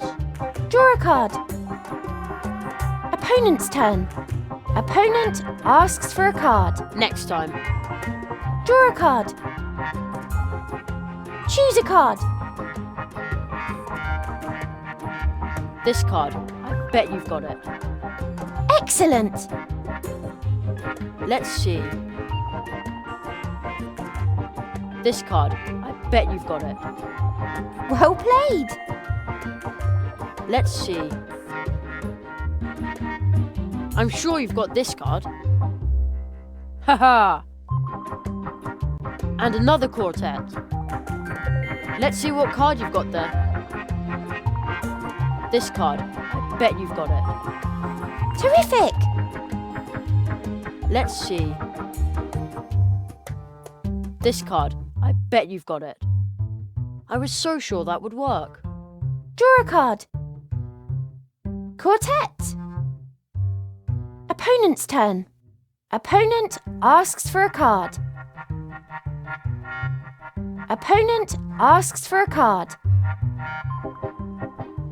Opponent asks for a card.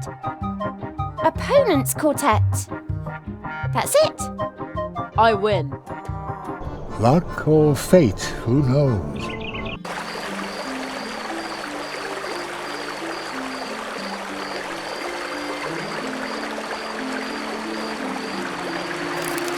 Yikes! Ugh, that must be the crack beetle that the church mouses are missing. Okay, come here, you icky green beetle. Cracky, cracky.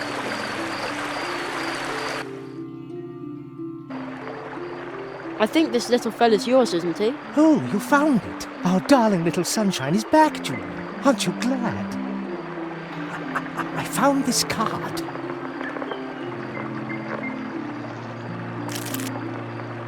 Strange, isn't it? I'll give it to you. It's so creepy that no one will buy it anyway.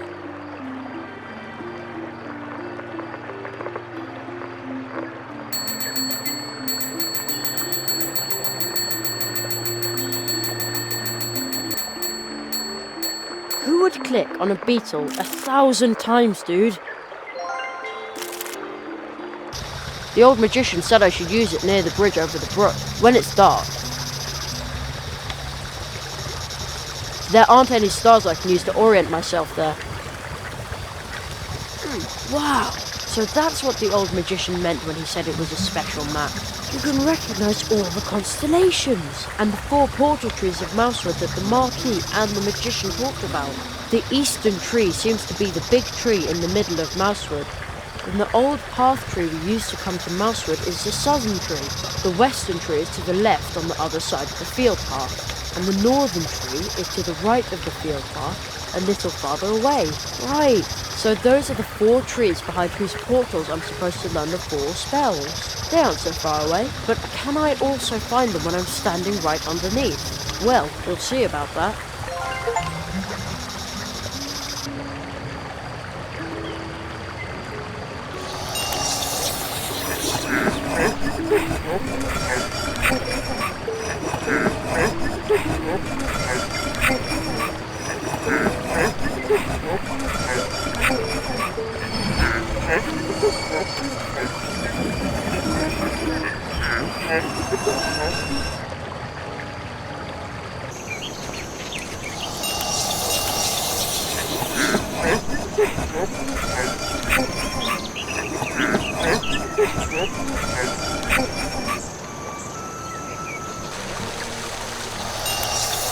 You're funny, little boy.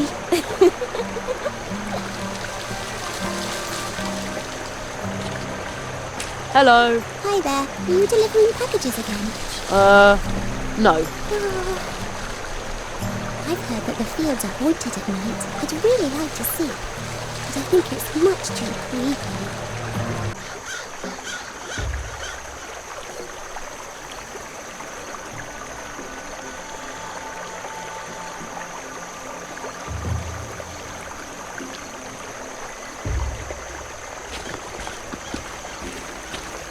Hard black beaks of doom hacking away at your little soul. Sometimes you just need to talk to a certain stranger to gain a bit of luck. You could use a little luck, right? A small amount of luck would be enough to help you. Huh? We have arrived. We will be the solution. Okay. Weird. You will find your luck only in these balls.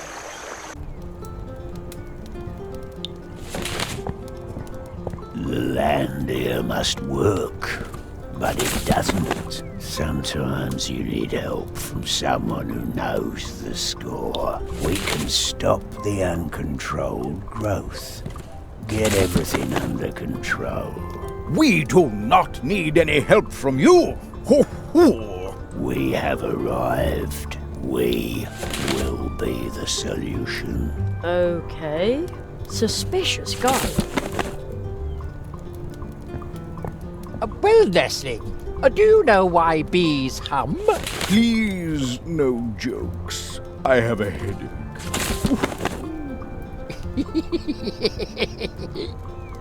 Well, it's known here never, no more. Will I play the wild rover? No, never, no more. Where is that humming coming from? There he is again. The little man in green.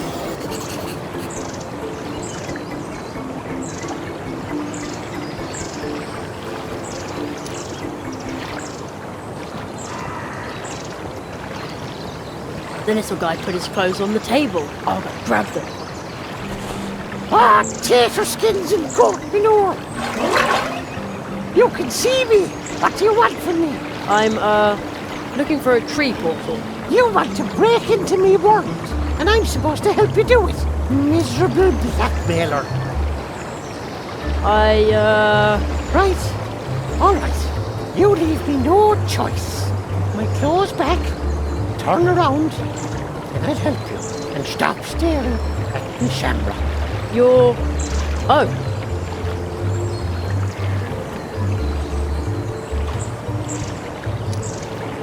There. That's better. Well, rattle me bog. Where's my hat? I still have it. Ah! A professional blackmailer, are ya? All right. Meet me at night above the town hall, then I'll show you the way into my world. But kindly bring my hat with you.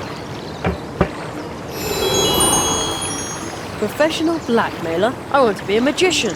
What are you doing there, boy? Sounds like a bad case of talking to yourself. Nonsense. There is a little green man that only I can see. What? Nothing.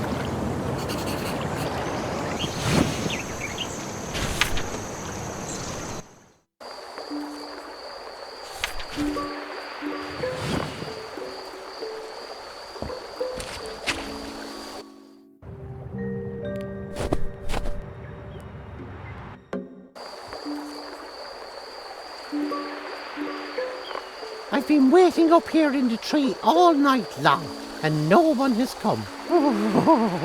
They wouldn't dare do that on the Emerald Isle. If that's where you want to go, then kindly hurry it up. Otherwise, I'll be going through the tree without you. And bring my hat with you, you runt. And I don't want one like you have, you hear? But how am I supposed to get over there? Can't hover like decent folk, can you? Pig tree drinker. Then you'll have to cross the branch on foot. It's way too dark and too high. You can't see where you're putting your feet. Well, come on, you little extortionist. If you fall off the branch, I'll just gather up the hat while you're seeing stars. After your rake attack on me wee life, you deserve it. I could get to the tree by climbing over the branch, but it's way too dark up here. One false step and I'd rather not think about it.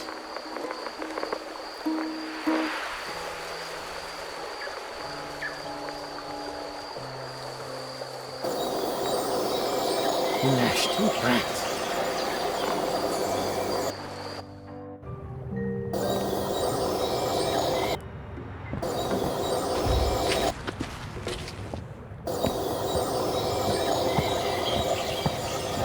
A little firewood, some ashes, but nothing else interesting. No mysterious charred letters or any secret items. Too bad.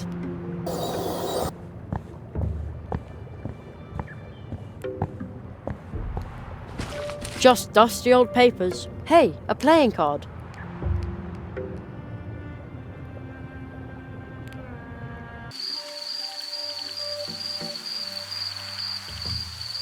Nice web, and no spider anywhere to be seen. It's probably gone to construct a much nicer web somewhere else. Handy tools of shining. Our neighbour, the old magician, threw out this cabinet. Now we're restoring it for sale. I see. The door is slightly open. There's something inside, but I can't just reach in there while the hedgehog is looking. Ha! It sounds like they really enjoy their work. No, you have to take carpentry serious. First, you have to sketch and measure. Or you can just jump right into it. Be spontaneous. It helps. With a saw, hammer, nails, paint. But only after you have everything planned out. Otherwise, it will come to nothing. But that way you plan out all the fun.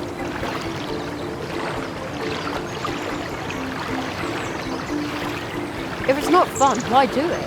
I don't mean totally without fun. Oh no. Even if you're really serious about it, you can have fun every once in a while, especially when you can work with somebody like you, brother. Oh, you put that so nicely. Don't argue, I think you both have a point. Yeah, you're right. Sometimes I'm a little too serious. And then you get mad if everything doesn't go as planned. You're a lot more spontaneous. You know more about carpentry. Oh, nonsense. No, really. Well, maybe a little. You're the best, brother. Well, you only have one. You work to earn money. It doesn't need to be fun. You see? That's complete nonsense. It makes no sense without fun. Planning is secondary. Secondary? Without planning, everything goes to pieces. You take everything too seriously. You don't take things seriously enough. I think they're busy right now. I'm right. I think they're busy right now. I'm more right. The two of them are distracted. Let's see what's in that cabinet. Oh, a whole quartet. The old magician must have forgotten the cards in there.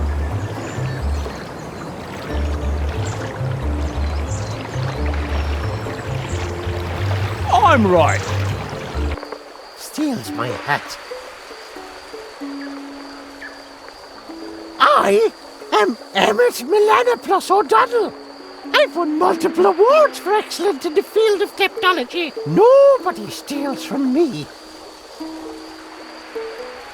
And where did that midgebait get to now? I've been waiting up here in the tree all night long, and no one has come.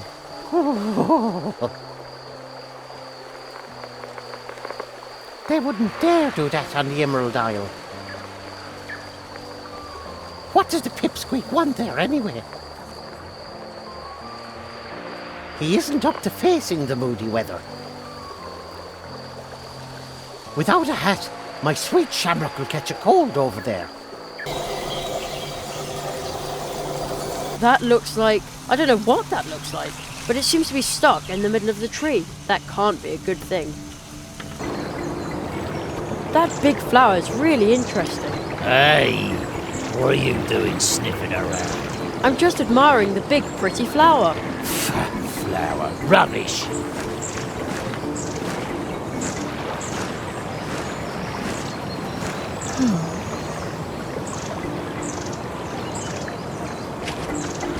Now it almost looks like the statue has eyes.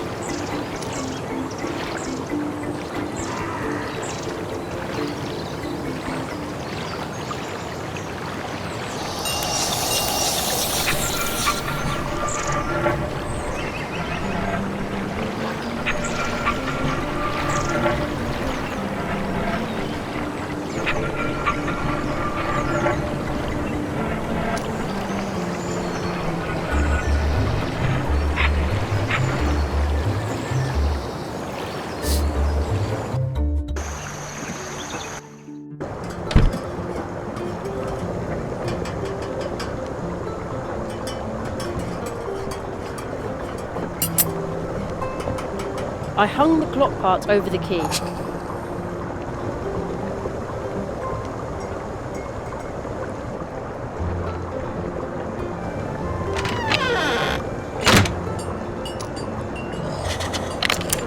He used pressed the clock part instead of the key without noticing. The door is now open. Now I could even get into the cafe through the back door where nobody's looking.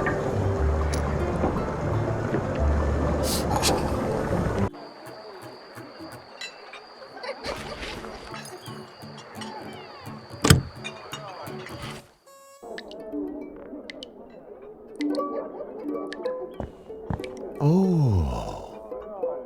Hello, Jeremiah. It seems like you also like to be out and about at night. I love the serenity of being alone in places like this at night. You can hear the whisper of secret stories that are hiding here and there.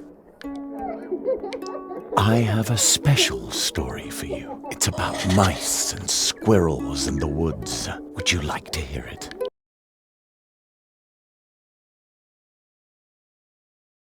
The first story of mice, squirrels, and mousewood forest.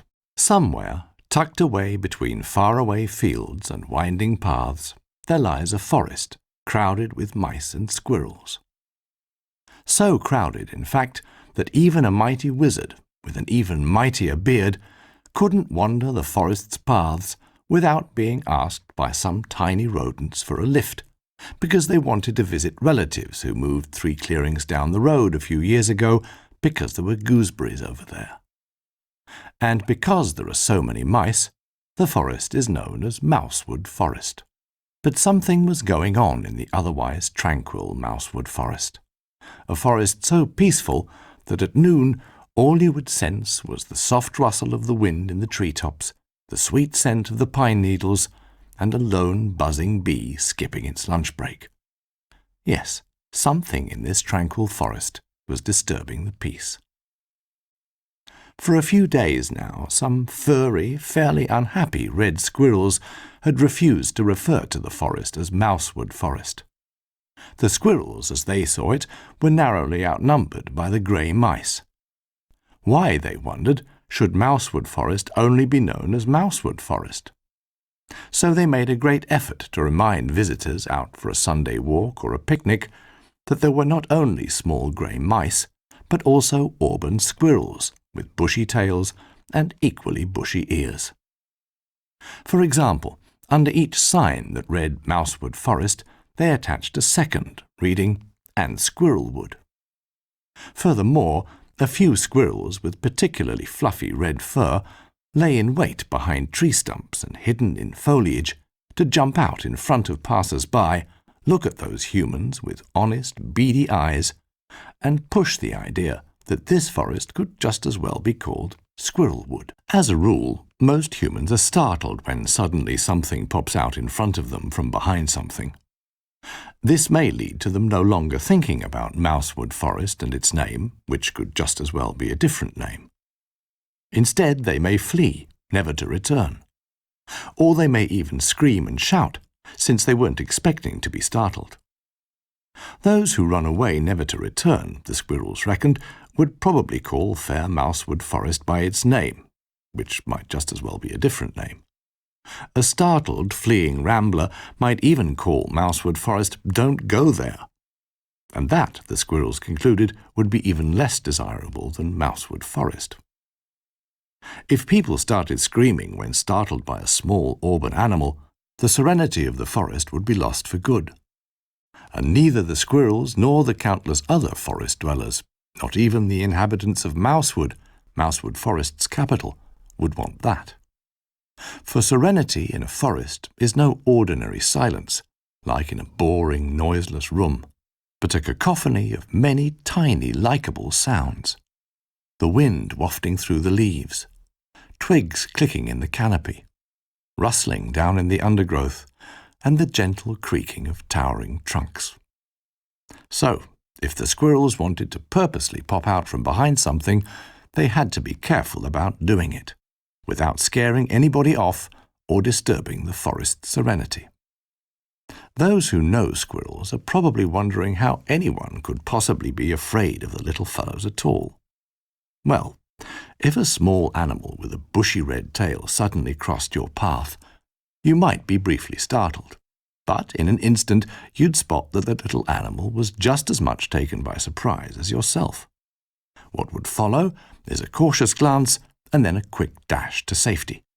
Then again, if a small animal with a bushy red tail and beady eyes leapt out in front of you when you're roaming the woods, and you happened to notice, after a fleeting moment of fright, that this squirrel was actually up to something, that it was standing in the way of somebody so much taller than itself on purpose, then such a small animal must surely be capable of anything.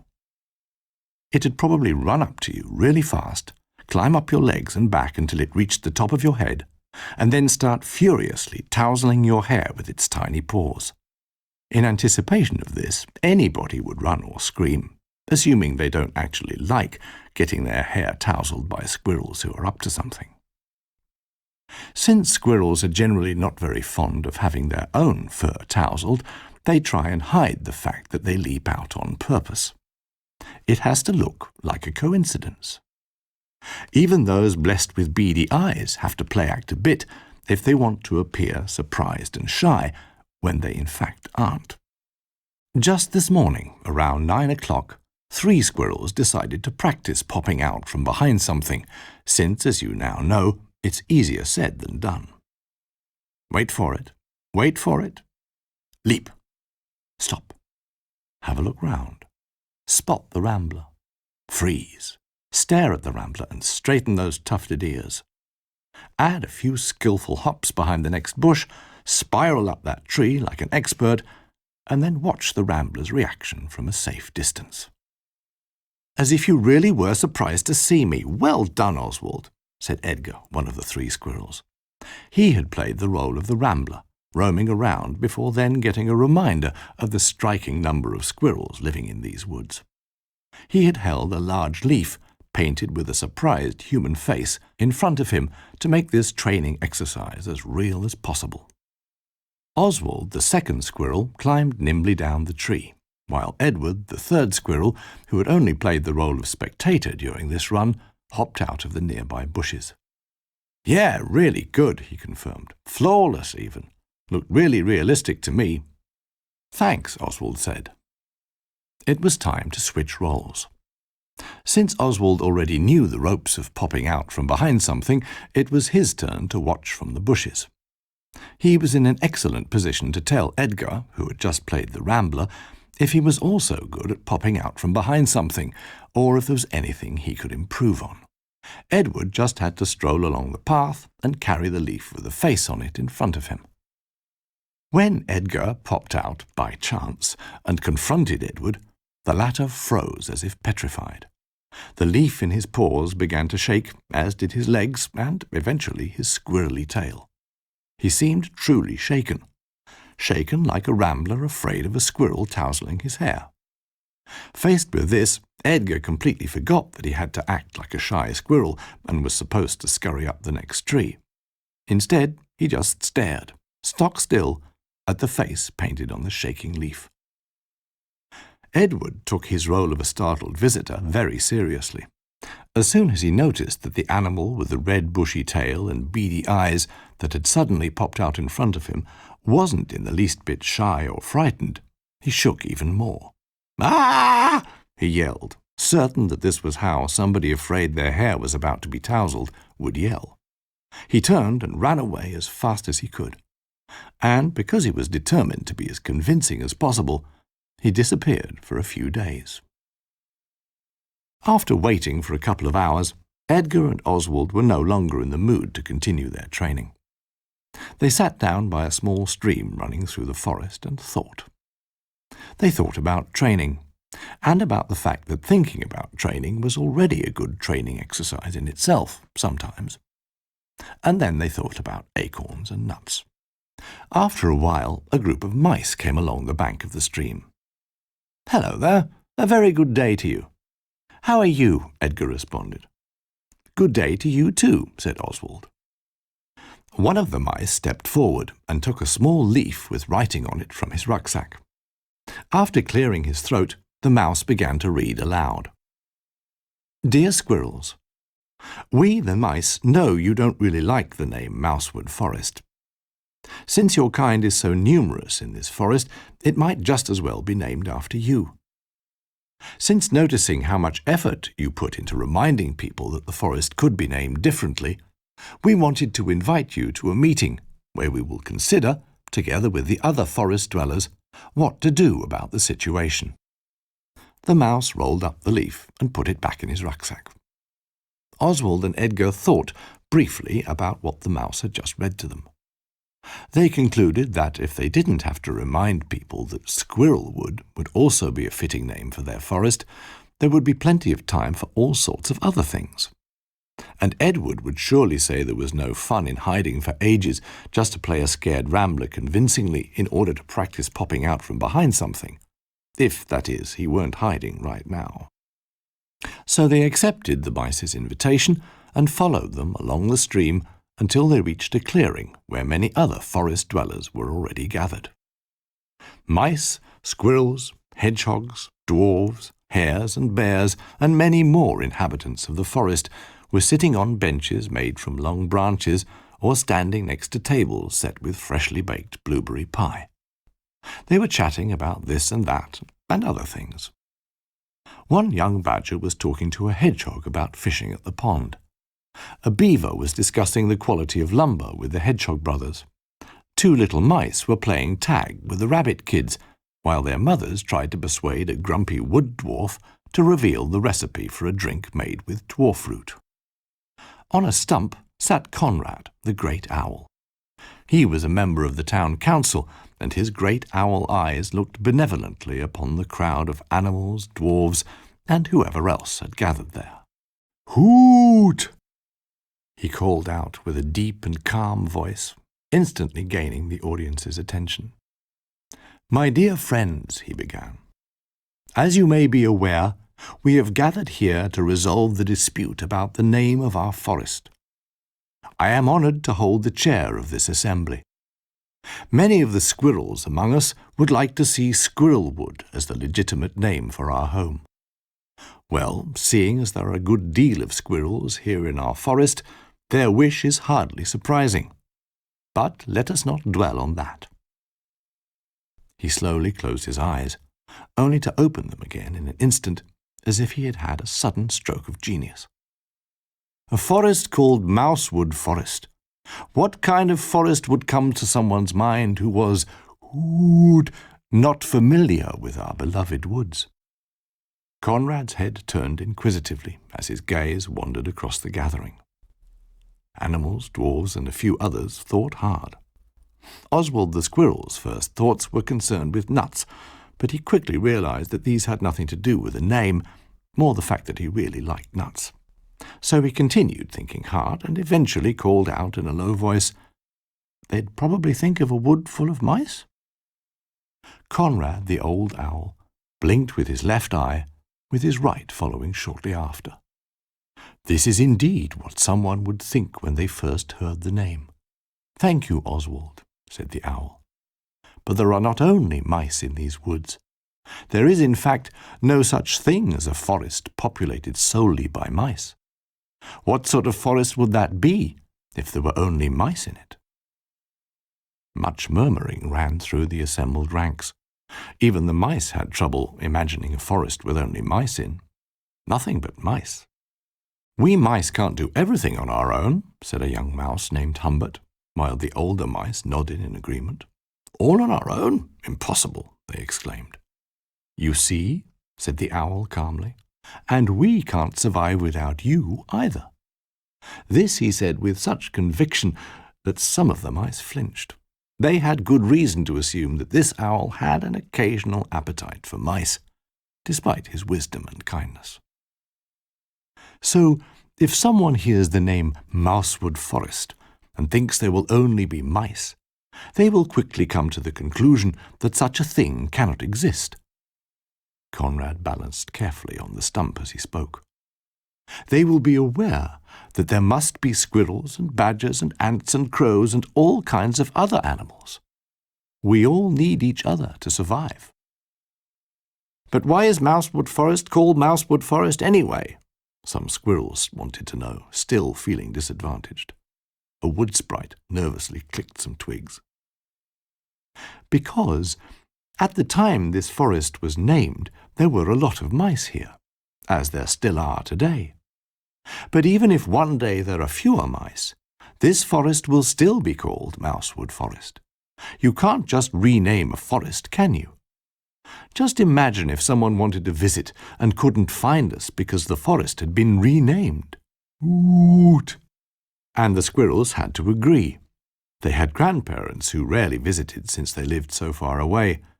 They didn't dare think how sad it would be if they were unable to visit because they couldn't find Mousewood Forest anymore. Furthermore, Conrad continued, it would not be wise to add squirrels to the forest's name, for then we would have to add the dwarves and all the other animals as well. A name is not supposed to be a census. Woot! Just imagine the confusion that would result. The squirrels preferred to think about nuts and acorns. They were far less confusing. You see, Conrad concluded, it is not about how many of a certain kind are present, or who was here first. This forest belongs to each and every animal living in and near it. Woot! Even if it is called Mousewood Forest, no one would ever believe only mice live here. It is a name, and the point of a name is to paint part of the whole picture, perhaps part of its history. Conrad then realized that most of the animals didn't understand, so he tried to give them an example. You see, someone called Honesty does not necessarily have to be honest. If she is dishonest, she would surely not change her name. Hoot! She would remain Honesty, since that is the name that was given her. The little mouse called Humbert yelled in outrage, but if she were honest, she would return her name. If she were honest, said a surly wood dwarf to Humbert, she wouldn't have to, then she could keep her name. Conrad the owl closed both eyes, before he said slowly, but with empathy and a touch of impatience, you do not change a name. You rarely do. Usually you don't. That would have to suffice. He spread his wings, performed 2 quick hops on the stump, and then, with 2 or 3 silent flaps, soared skywards. Some animals were satisfied with his explanation. Others debated whether Honesty could keep her name if she at least volunteered to return it after a single dishonesty, since that would be the honest thing to do. Others swiftly made their way home, unsettled by the huge owl circling overhead. The squirrels, Oswald and Edgar, were now looking for Edward. He had managed to hide in exactly the way someone afraid a small animal with a bushy red tail and beady black eyes would leap on his head and furiously tousle everything up there would. They walked slowly along the stream. The hubbub faded with each step they took away from the clearing and eventually died away. Wind rustled the treetops, and Oswald paused, pondering.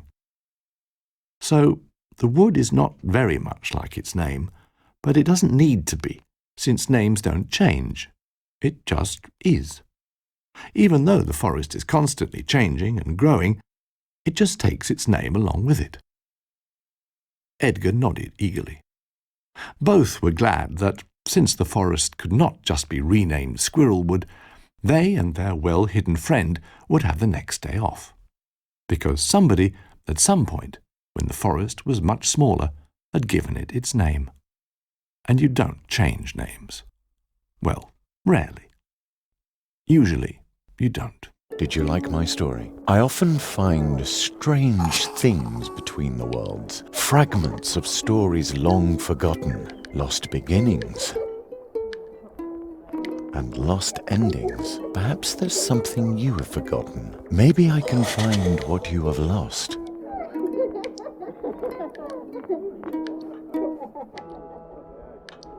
What a wonderful night. Have I told you how much I love the night?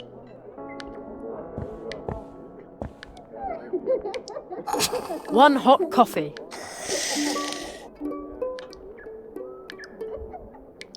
Too bad I don't like coffee. The door is locked.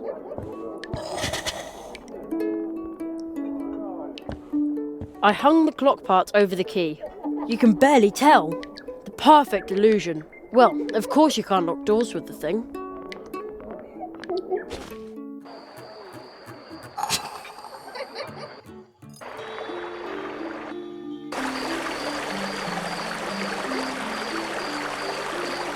I've got a little present for you. Who? What? Oh, what an aroma. Brewed fresh. Oh, yeah. Boing! Thank you, thank you, thank you. That should last for a couple of minutes. Ha ha! Oh, yes! Don't volunteer for the night shift, they said. Not in your condition. Ha ha! But if not me, then who? And look at me now! The fire of ambition flaring in my eyes. May I use the cannon now? Nobody may use the cannon. Well, now you're awake enough to make sure of that. I'd advise you to avoid counting sheep, though. Sheep, fluffy, soft,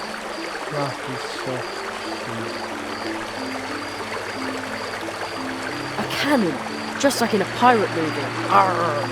I'm Jerry Hazelbeard, the pirate mage. Paws off! The cannon has to be ready for the next crow attack. Imagine a critter like that flying right into the town hall. Again, usually they fly out the northwest. I have to keep my eyes open all the time, even at night.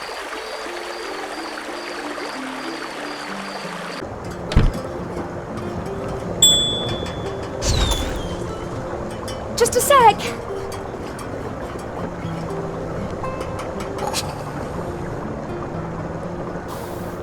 Welcome back.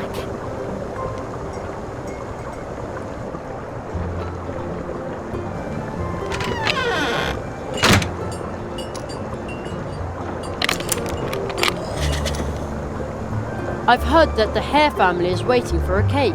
Yes, yes. They celebrate every night and have very special requirements. But unfortunately, I'm missing a couple of ingredients. And I bet you just happen to have a list for me, don't you? Yes, you guessed it. If you find the ingredients, I can make the cake, and you can take it to the hares. See you later. Take care. Missing ingredients for the Hare family's cake. A handful of sweet red berries, chocolate, some milk, and beet syrup.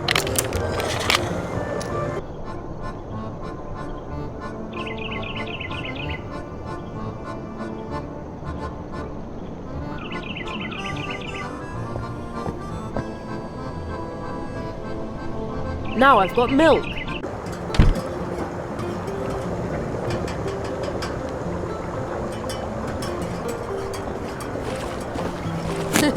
I'd say that worked pretty well.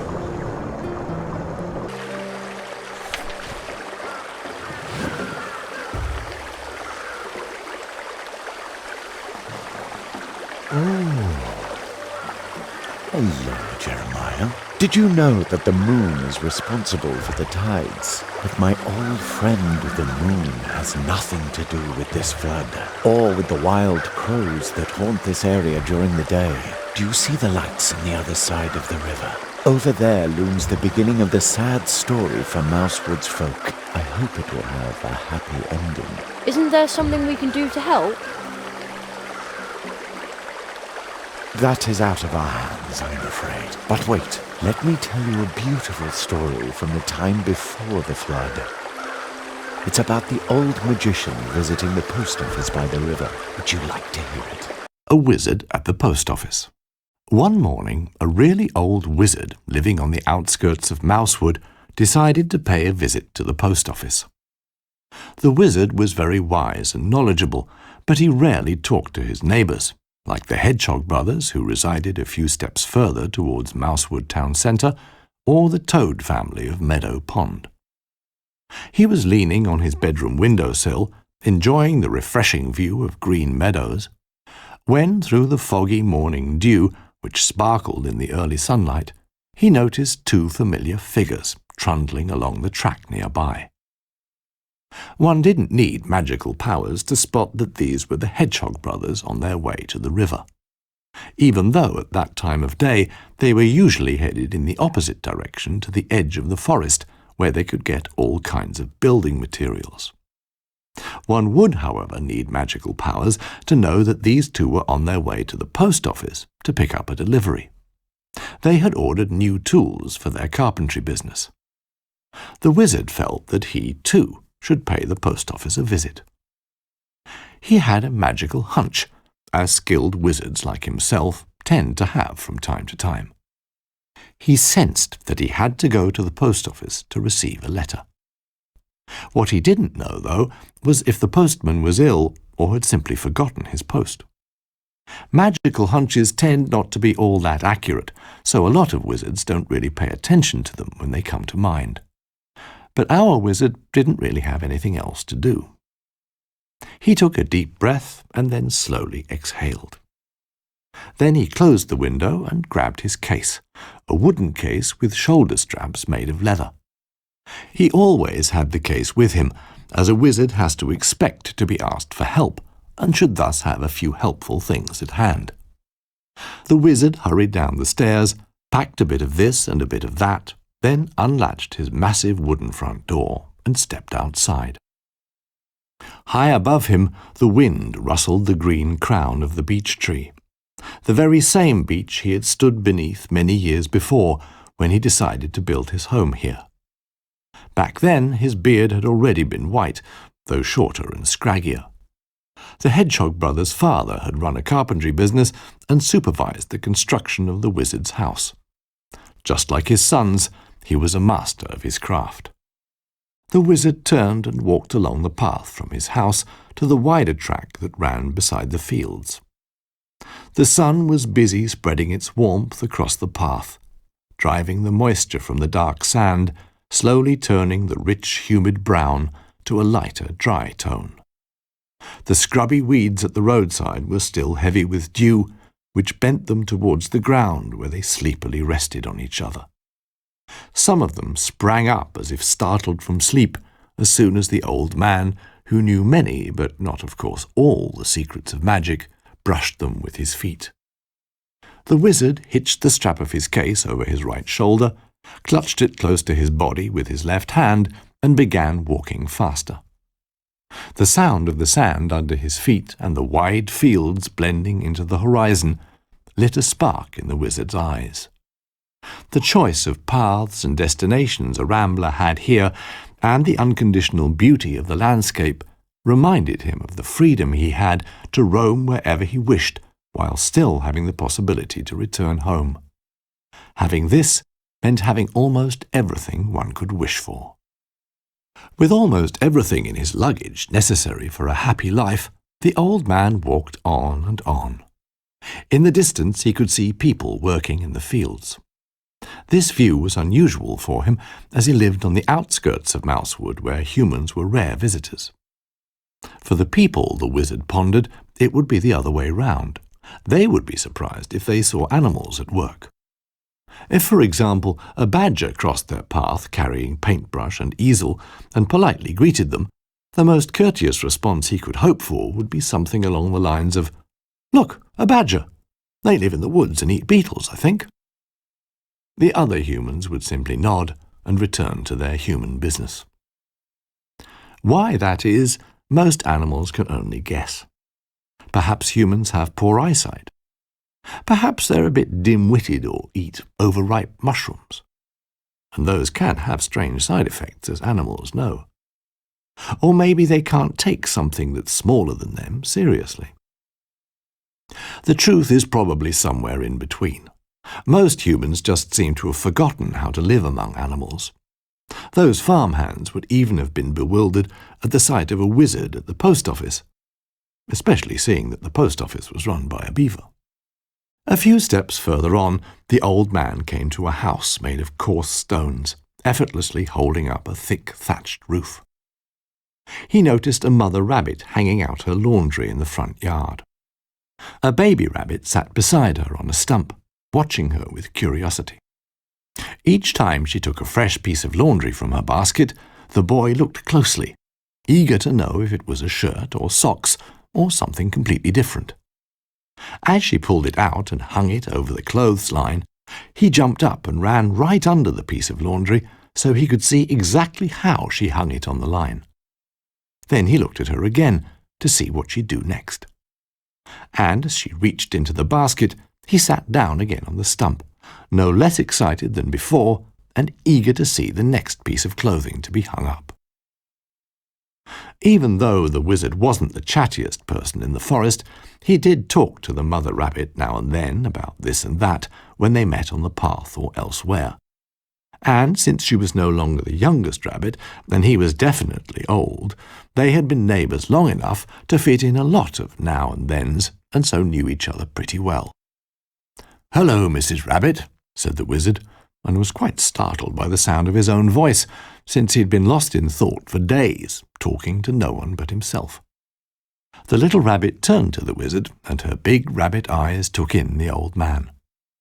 For a second he gazed back from under his white bushy brows in similar bewilderment. "Why, hello! Where are you heading?" she asked, a pile of towels under her arm. "I'm on the way to the post office," he replied. "So you're expecting something," the rabbit lady said, as she sorted socks by colour. "Indeed, a letter. It's just a magical hunch, but it won't hurt to pay the beaver a visit, will it? At least the fresh air will do me some good." "That's for sure," replied the rabbit, and with 2 quick waves of her hand, turned a duvet cover inside out, and with 2 more skilled twists, threw it over the last free section of clothesline. Then she picked up 2 clothes pegs and handed them to the boy. With a resolute look, he took the pegs, got up on the stump he'd been sitting on, and stretched out his arms in front of him. His mother lifted him up to reach the clothesline and peg the cover to the line. He folded his arms and inspected his work. His mother sat him down in this position and turned back to the wizard. "My son Tim has no school today, and I have so much to do, he's bound to get bored. Would you mind taking him with you to the post office?" The old man would have been grateful for the opportunity to think about this request for a while and decide if it was a good idea. As he lowered his head to think about it for at least a moment, his gaze met those big rabbit eyes again. Tim was all set and even had his rucksack ready, which caused the wizard to murmur in astonishment, which otherwise happened only rarely. The wise old man and his young companion set off, accompanied by a fresh midday breeze. The young rabbit had no difficulty keeping up with the pace of the, at least compared to a rabbit, giant wizard, but the man walked a tad slower than usual anyway. They walked on for a while, and then walked on for another while, in silence, past whispering meadows. A couple of steps away from the path, a gnarled tree creaked, and along with 2 scrubby bushes growing comfortably by its knotty trunk, couldn't help but notice the wizard's intense silence.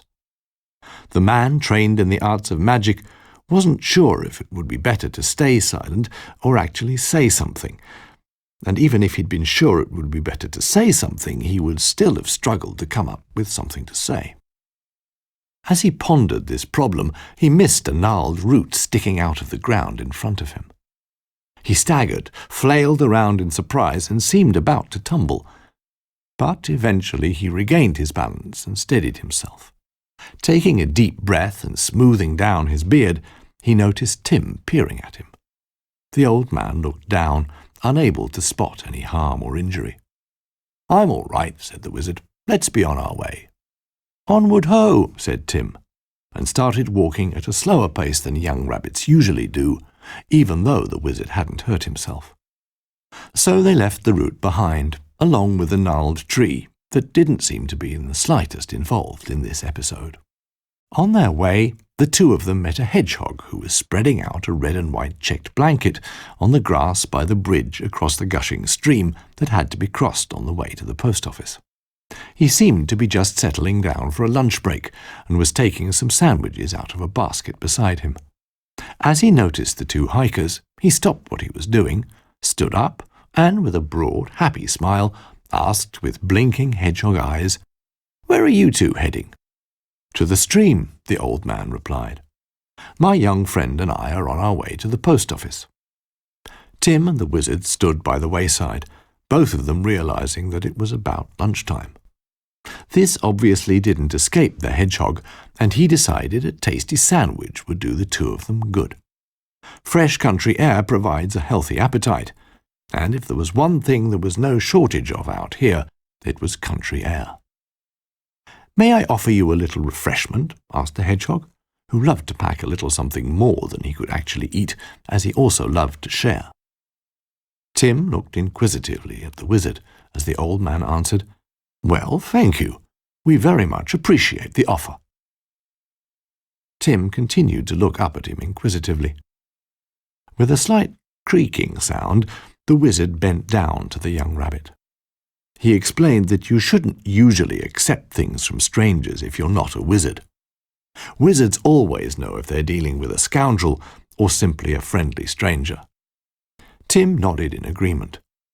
The hedgehog pretended to overhear the fact he was being merely deemed a stranger who happened to be friendly. He was a modest fellow, so he didn't dwell on it, and instead handed his guests his most delicious sandwiches, which was difficult because when it came to sandwiches, he was a master of his craft, so they were all truly delicious. The three of them sat beside the stream, enjoying their lunch, and talked. The hedgehog introduced himself as Heinz. He was a cousin of the Hedgehog brothers, who were, as Heinz explained, also on their way to the post office. The wizard recalled seeing them in the morning as he looked out of his window. The hedgehogs were planning to pick up their cousin here at the stream on their way back. After all, they knew he enjoyed sitting in the sun, listening to the stream's unhurried murmuring. And Heinz knew they wouldn't take a break, even for tasty sandwiches like these, if they were picking up new tools. So he decided to wait for them right there. Tim ventured to the bank and had a look round. "Look at this!" he called out. Both cautiously made their way through the tall grass along the water's edge. The stream was full of tiny fish, struggling against the smooth current. The three of them watched the opalescent fish and the crystal-clear water for a while. Around them, beetles buzzed through the air, enjoying the sunshine and the gentle breeze. It seemed to be cooler in the shade down under the bridge, where a gurgling ripple could be heard. From the opposite side of the stream, Heinz waved goodbye as Tim and the wizard crossed the bridge. Tim waved back and kept looking back until he could no longer see the hedgehog because of the tall grass. Tim now walked a few paces ahead, but stopped to listen when their feet took them into a part of the forest where the ground was covered in a thick layer of pine needles. Even a fully fledged wizard can't match the listening skills of a young rabbit. The wise man listened, but the forest was so silent he could hear nothing but his own heartbeat. The rabbit's ears, however, were so keen that he could clearly hear two voices singing merrily further along the path. Shortly afterwards, the wizard also became aware of two hedgehogs approaching. It was the Hedgehog brothers, on their way back after successfully picking up their new tools from the post office. "A brand new hammer is a wonderful thing. Our old one has long lost its swing. A new saw helps us build your home. The old one, well, just made us groan. New tools were sent us through the post, for carpentry's what we like most." The Hedgehog brothers continued the song by rhythmically imitating various tools. But when they noticed two people in the forest crossing their path, they stopped. They probably preferred to sing without an audience. After recognizing two familiar faces, they raised their hats as they approached. "Good day to you, Master Wizard," they greeted in unison. The wizard gave them a friendly wave, and Tim nodded politely. "Looks like you've got everything you ordered," said the wizard. "Absolutely right," one hedgehog brother replied happily. He could easily be told apart from his brother, as he was wearing blue dungarees. "But we've got to be on our way now. Our cousin's waiting for us in the meadows near the stream. I hope the wait isn't too boring for him. He's got no tools, you know," said his brother in the red dungarees. "Not to worry," the wizard replied. "Not to worry. Tim added. And so the Hedgehog brothers walked on towards Mousewood, while the young rabbit and his aged companion followed the stream to the post office, which stood on the bank among some old willow trees. "Here we are, the post office," said the wizard in a portentous voice. Tim was very impressed. On the side of the building facing the river, a water wheel rustled and clattered.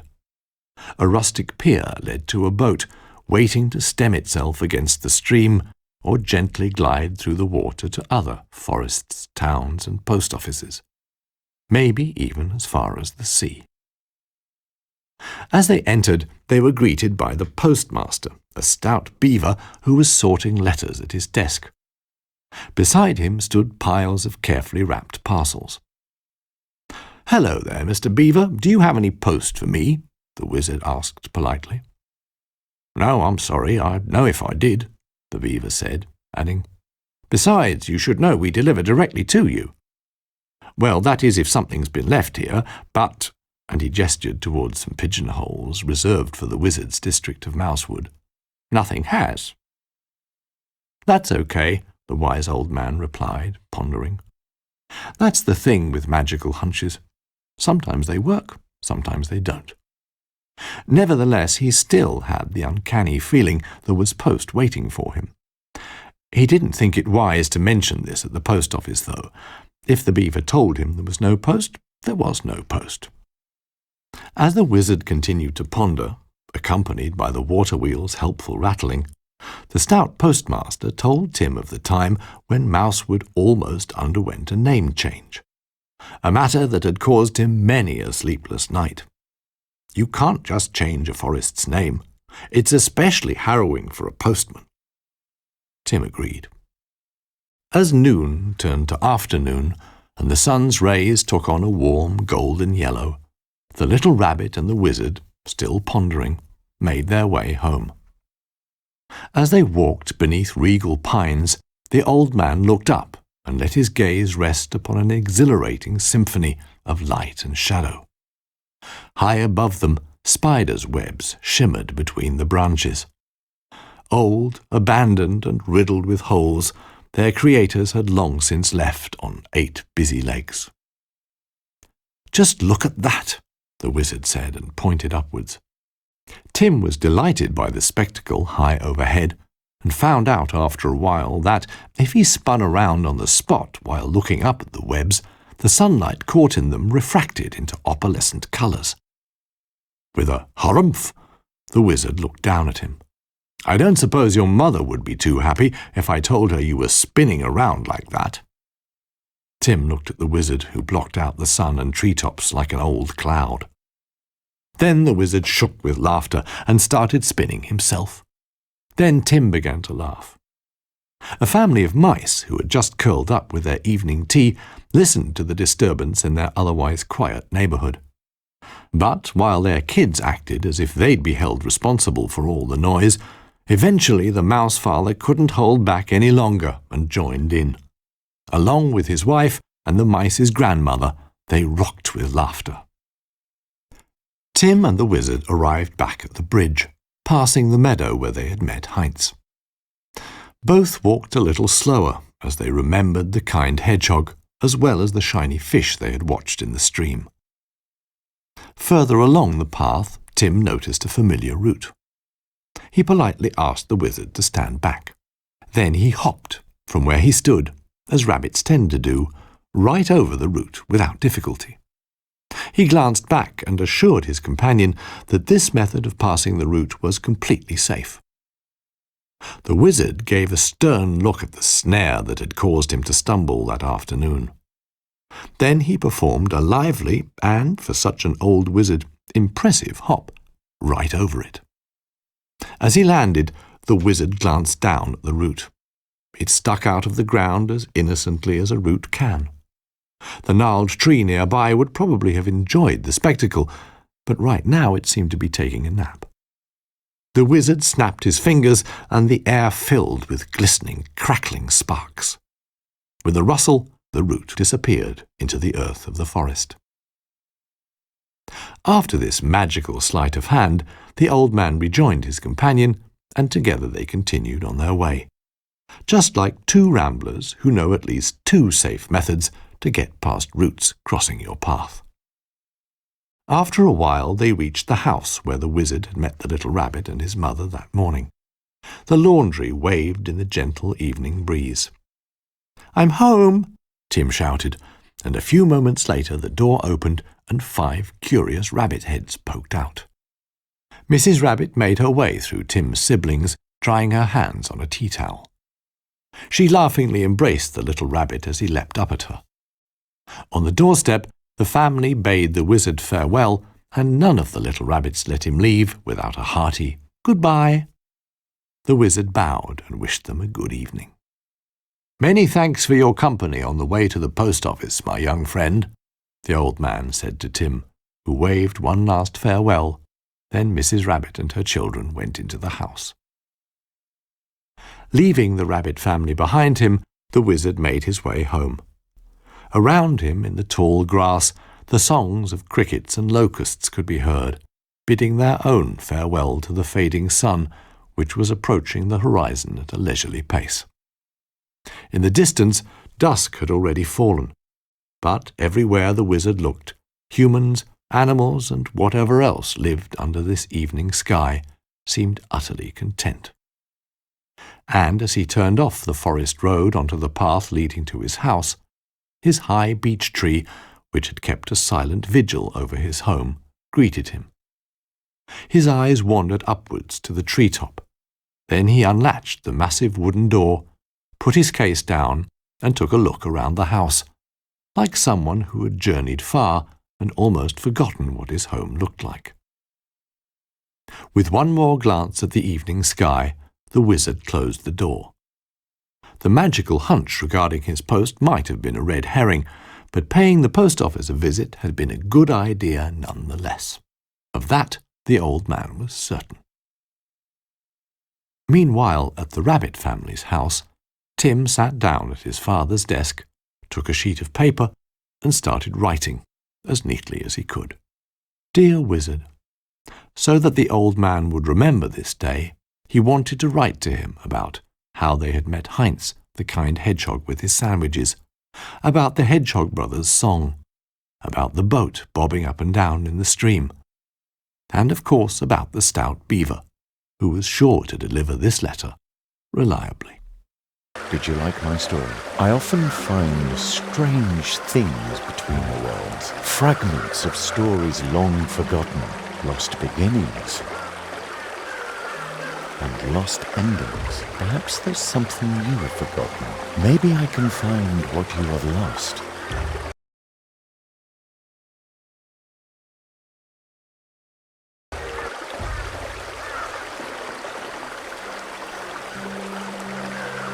Now if I fold it like this, and then...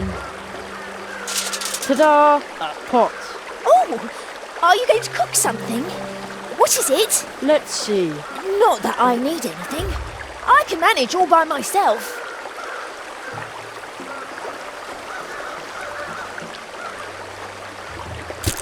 Ooh! Now that looks tasty. If that cheese were also seasoned right, well, I might actually be tempted.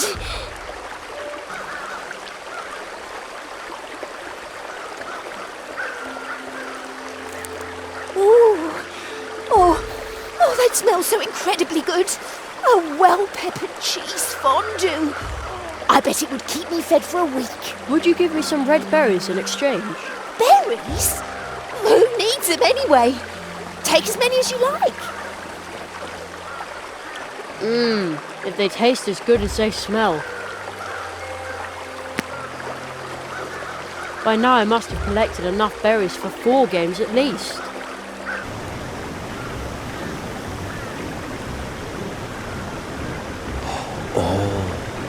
Hello, Jeremiah. I thought I was alone. So, you also like to stride through the night, moving behind the scenes. That's where I find many of my stories. And I know an interesting one about the grumpy wood dwarves who live here. Would you like to hear it? On wood dwarves, badgers, and a false impression. Dwarves are a burly bunch. Everyone in Mousewood knows that. They are excellent miners and blacksmiths. They were even designated the guardians of important bridges until trolls took over that duty. The dwarves of Mousewood, called wood dwarves, were just as accustomed to hard work, even though, from the point of view of a burly dwarf, the work often didn't seem hard at all. 3 dwarves who rarely backed away from a challenge shared a home right in the middle of Mousewood. The eldest dwarf was called Steinberg. He was 85 years old.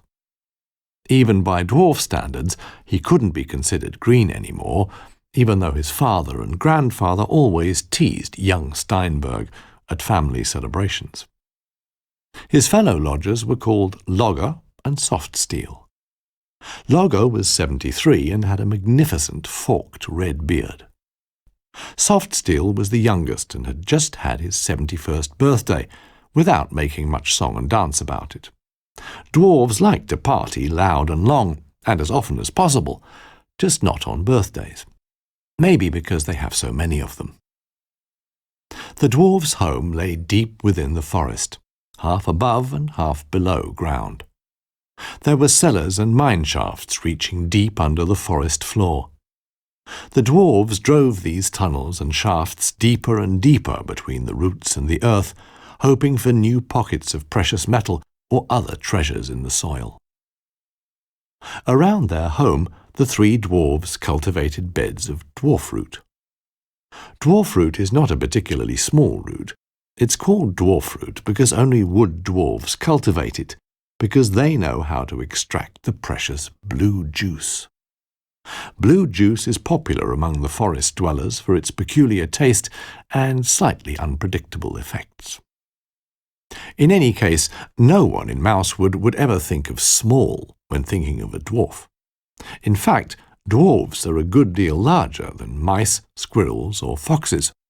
A fox could only match a dwarf in size if it tried to walk on 2 legs, like mice and squirrels sometimes do.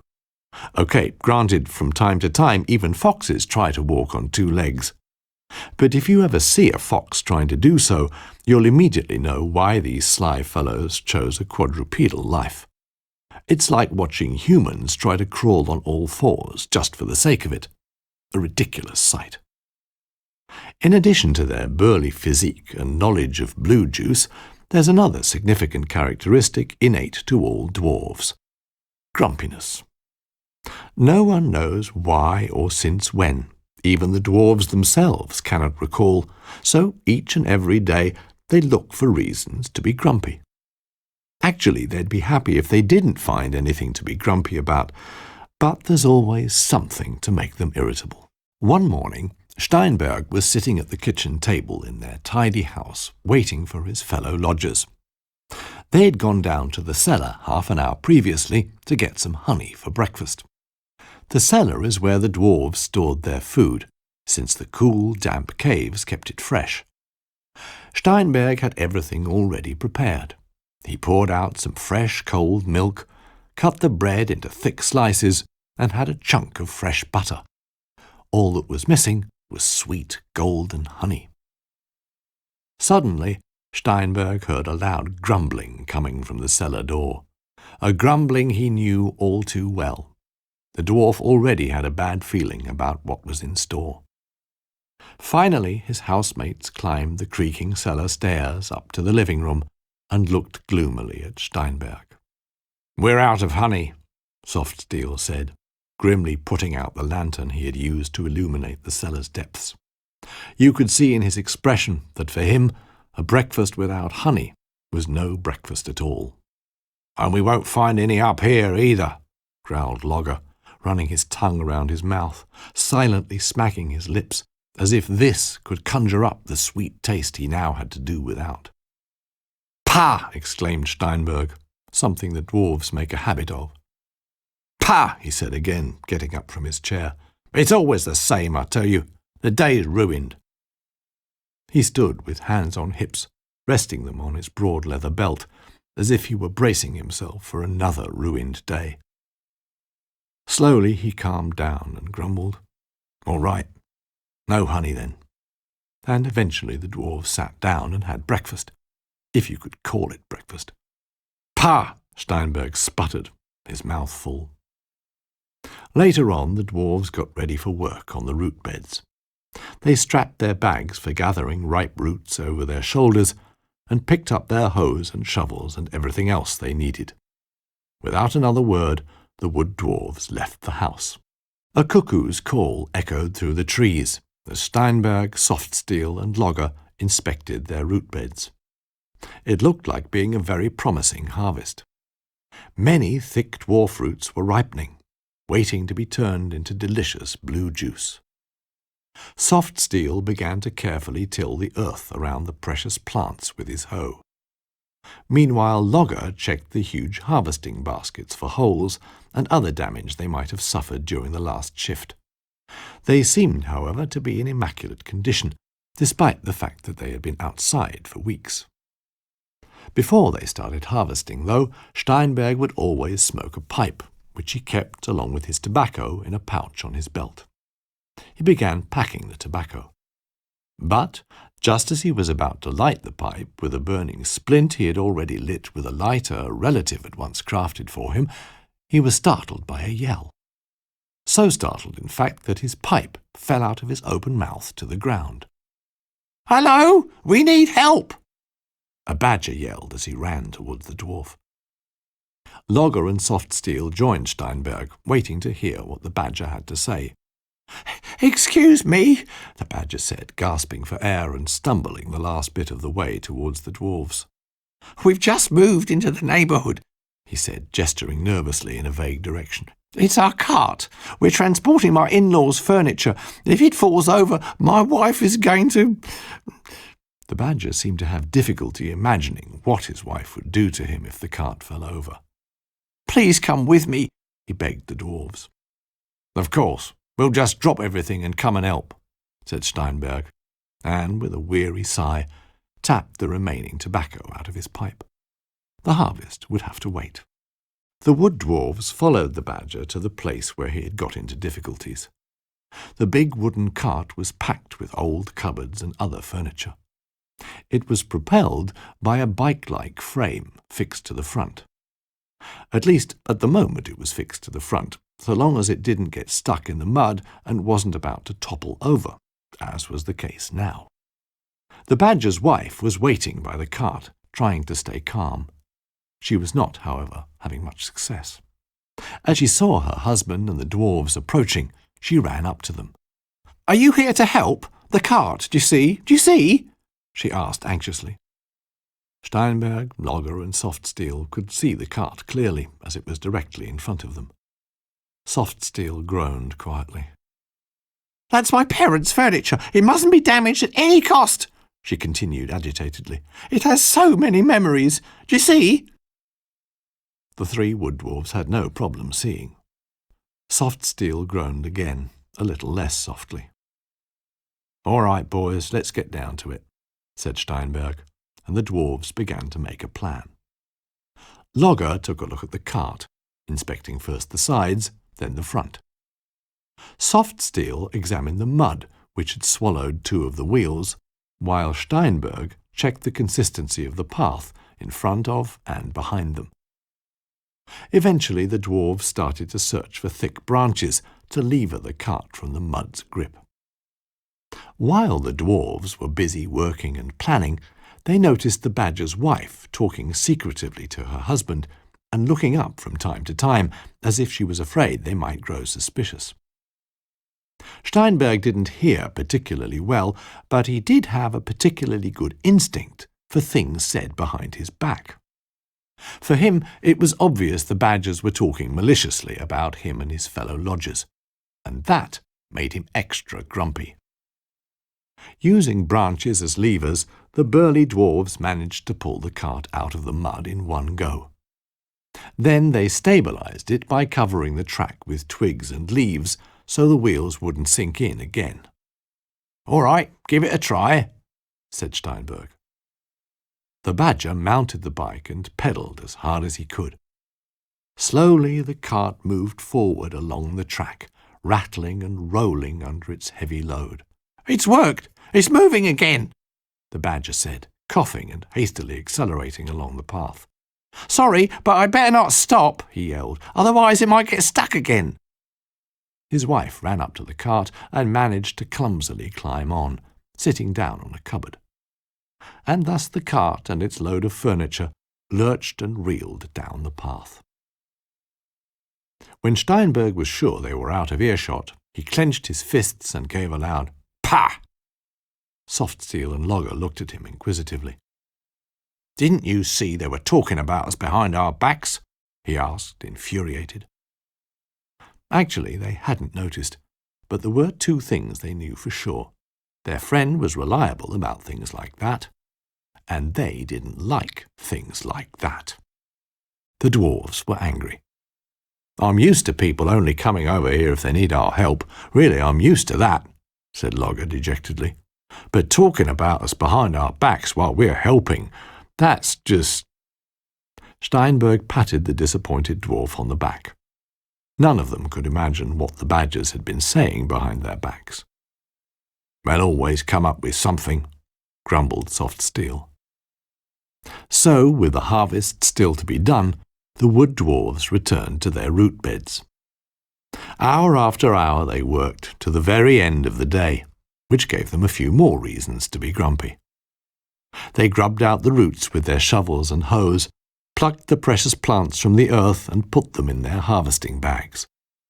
When the bags were full of ripe roots, they emptied them into huge baskets waiting at the edge of the fields, until even they were crammed full. The dwarves didn't take a break until all the roots had been gathered, and the most exhausting part of the harvest was finished. It had been a rich harvest, but none of them could derive much satisfaction from it. Steinberg sat down at the edge of the field and puffed away at his pipe. Logger, lost in thought, gnawed on a straw. Softsteel didn't even want to ponder, and spent his time cleaning the roots. Later they carried basket after basket into the house and stored them in their mine shafts, next to the machinery with which they liquidized the roots to gain the precious blue juice. They took their time on this, knowing that their thoughts would go back to the unfriendly badgers when they'd finished. Afterwards they wanted to spend the evening outside, so they took out a couple of chairs. Here, under the clear sky, they could let their thoughts roam and forget their troubles.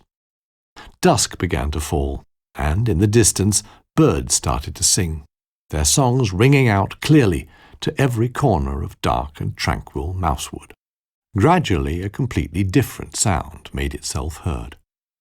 An uncanny, rattling, squeaking, barely audible at first, but growing in intensity until it could not be ignored. As the dwarves tried to spot the source of the noise, a faint light appeared between the trees, bumping back and forth while coming nearer. It was the badger, riding his bicycle cart. On the back stood his wife, holding something. As they arrived at the dwarves' home, the badger brought his vehicle to a halt and dismounted. "Hello again," he said. "We didn't have the chance to thank you properly. Without your kind help, we'd have been stuck forever." He then thanked every dwarf personally with a firm handshake. "Earlier on, we were wondering how we could show our gratitude," his wife said, laughing. "No easy task, I can assure you. My husband Peter said you'd probably like a blueberry tart. But I thought you'd appreciate a rhubarb cake." As she spoke, she uncovered a rhubarb cake and gave it to a very surprised Steinberg. Taken unawares, the dwarves completely forgot the fact that they didn't actually like rhubarb cake. "Again, many thanks for your kind help," the badger lady said.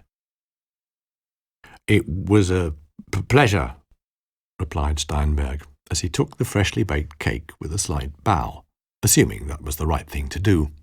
Logger shook hands with both badgers and mumbled, deeply moved, "Welcome to the neighbourhood." What Softsteel would have liked to be a mumble, since he couldn't find the right words at this particular moment, turned out to be more of a touched sigh. With that, the badgers bade their farewells and rattled off on their cart. The wood dwarves watched the wobbling light until it was swallowed up by the darkness. Back in their house, Steinberg put the cake right in the middle of the table and slumped down on his chair. "Pah!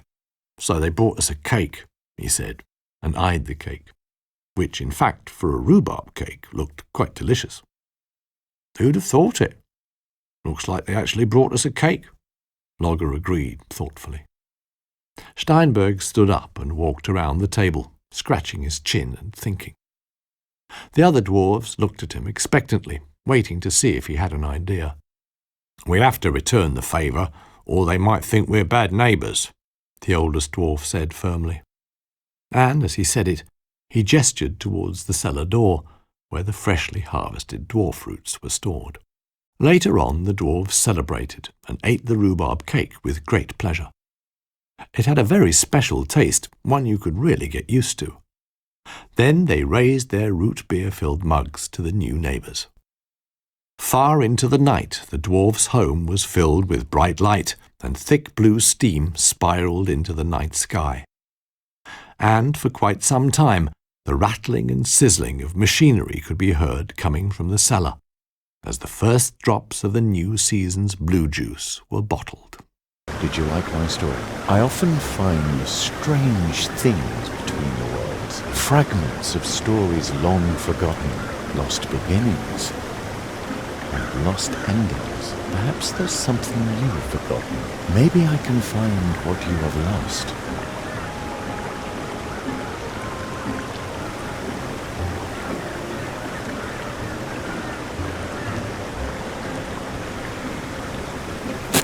Perfect. Hey, juice is already coming out of the tap. Now I have beet syrup on tap. A mug full of thick, sweet syrup.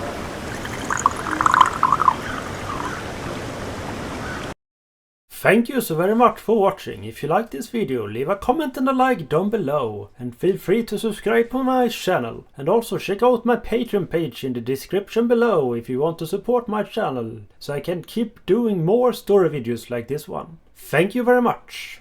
Bye bye.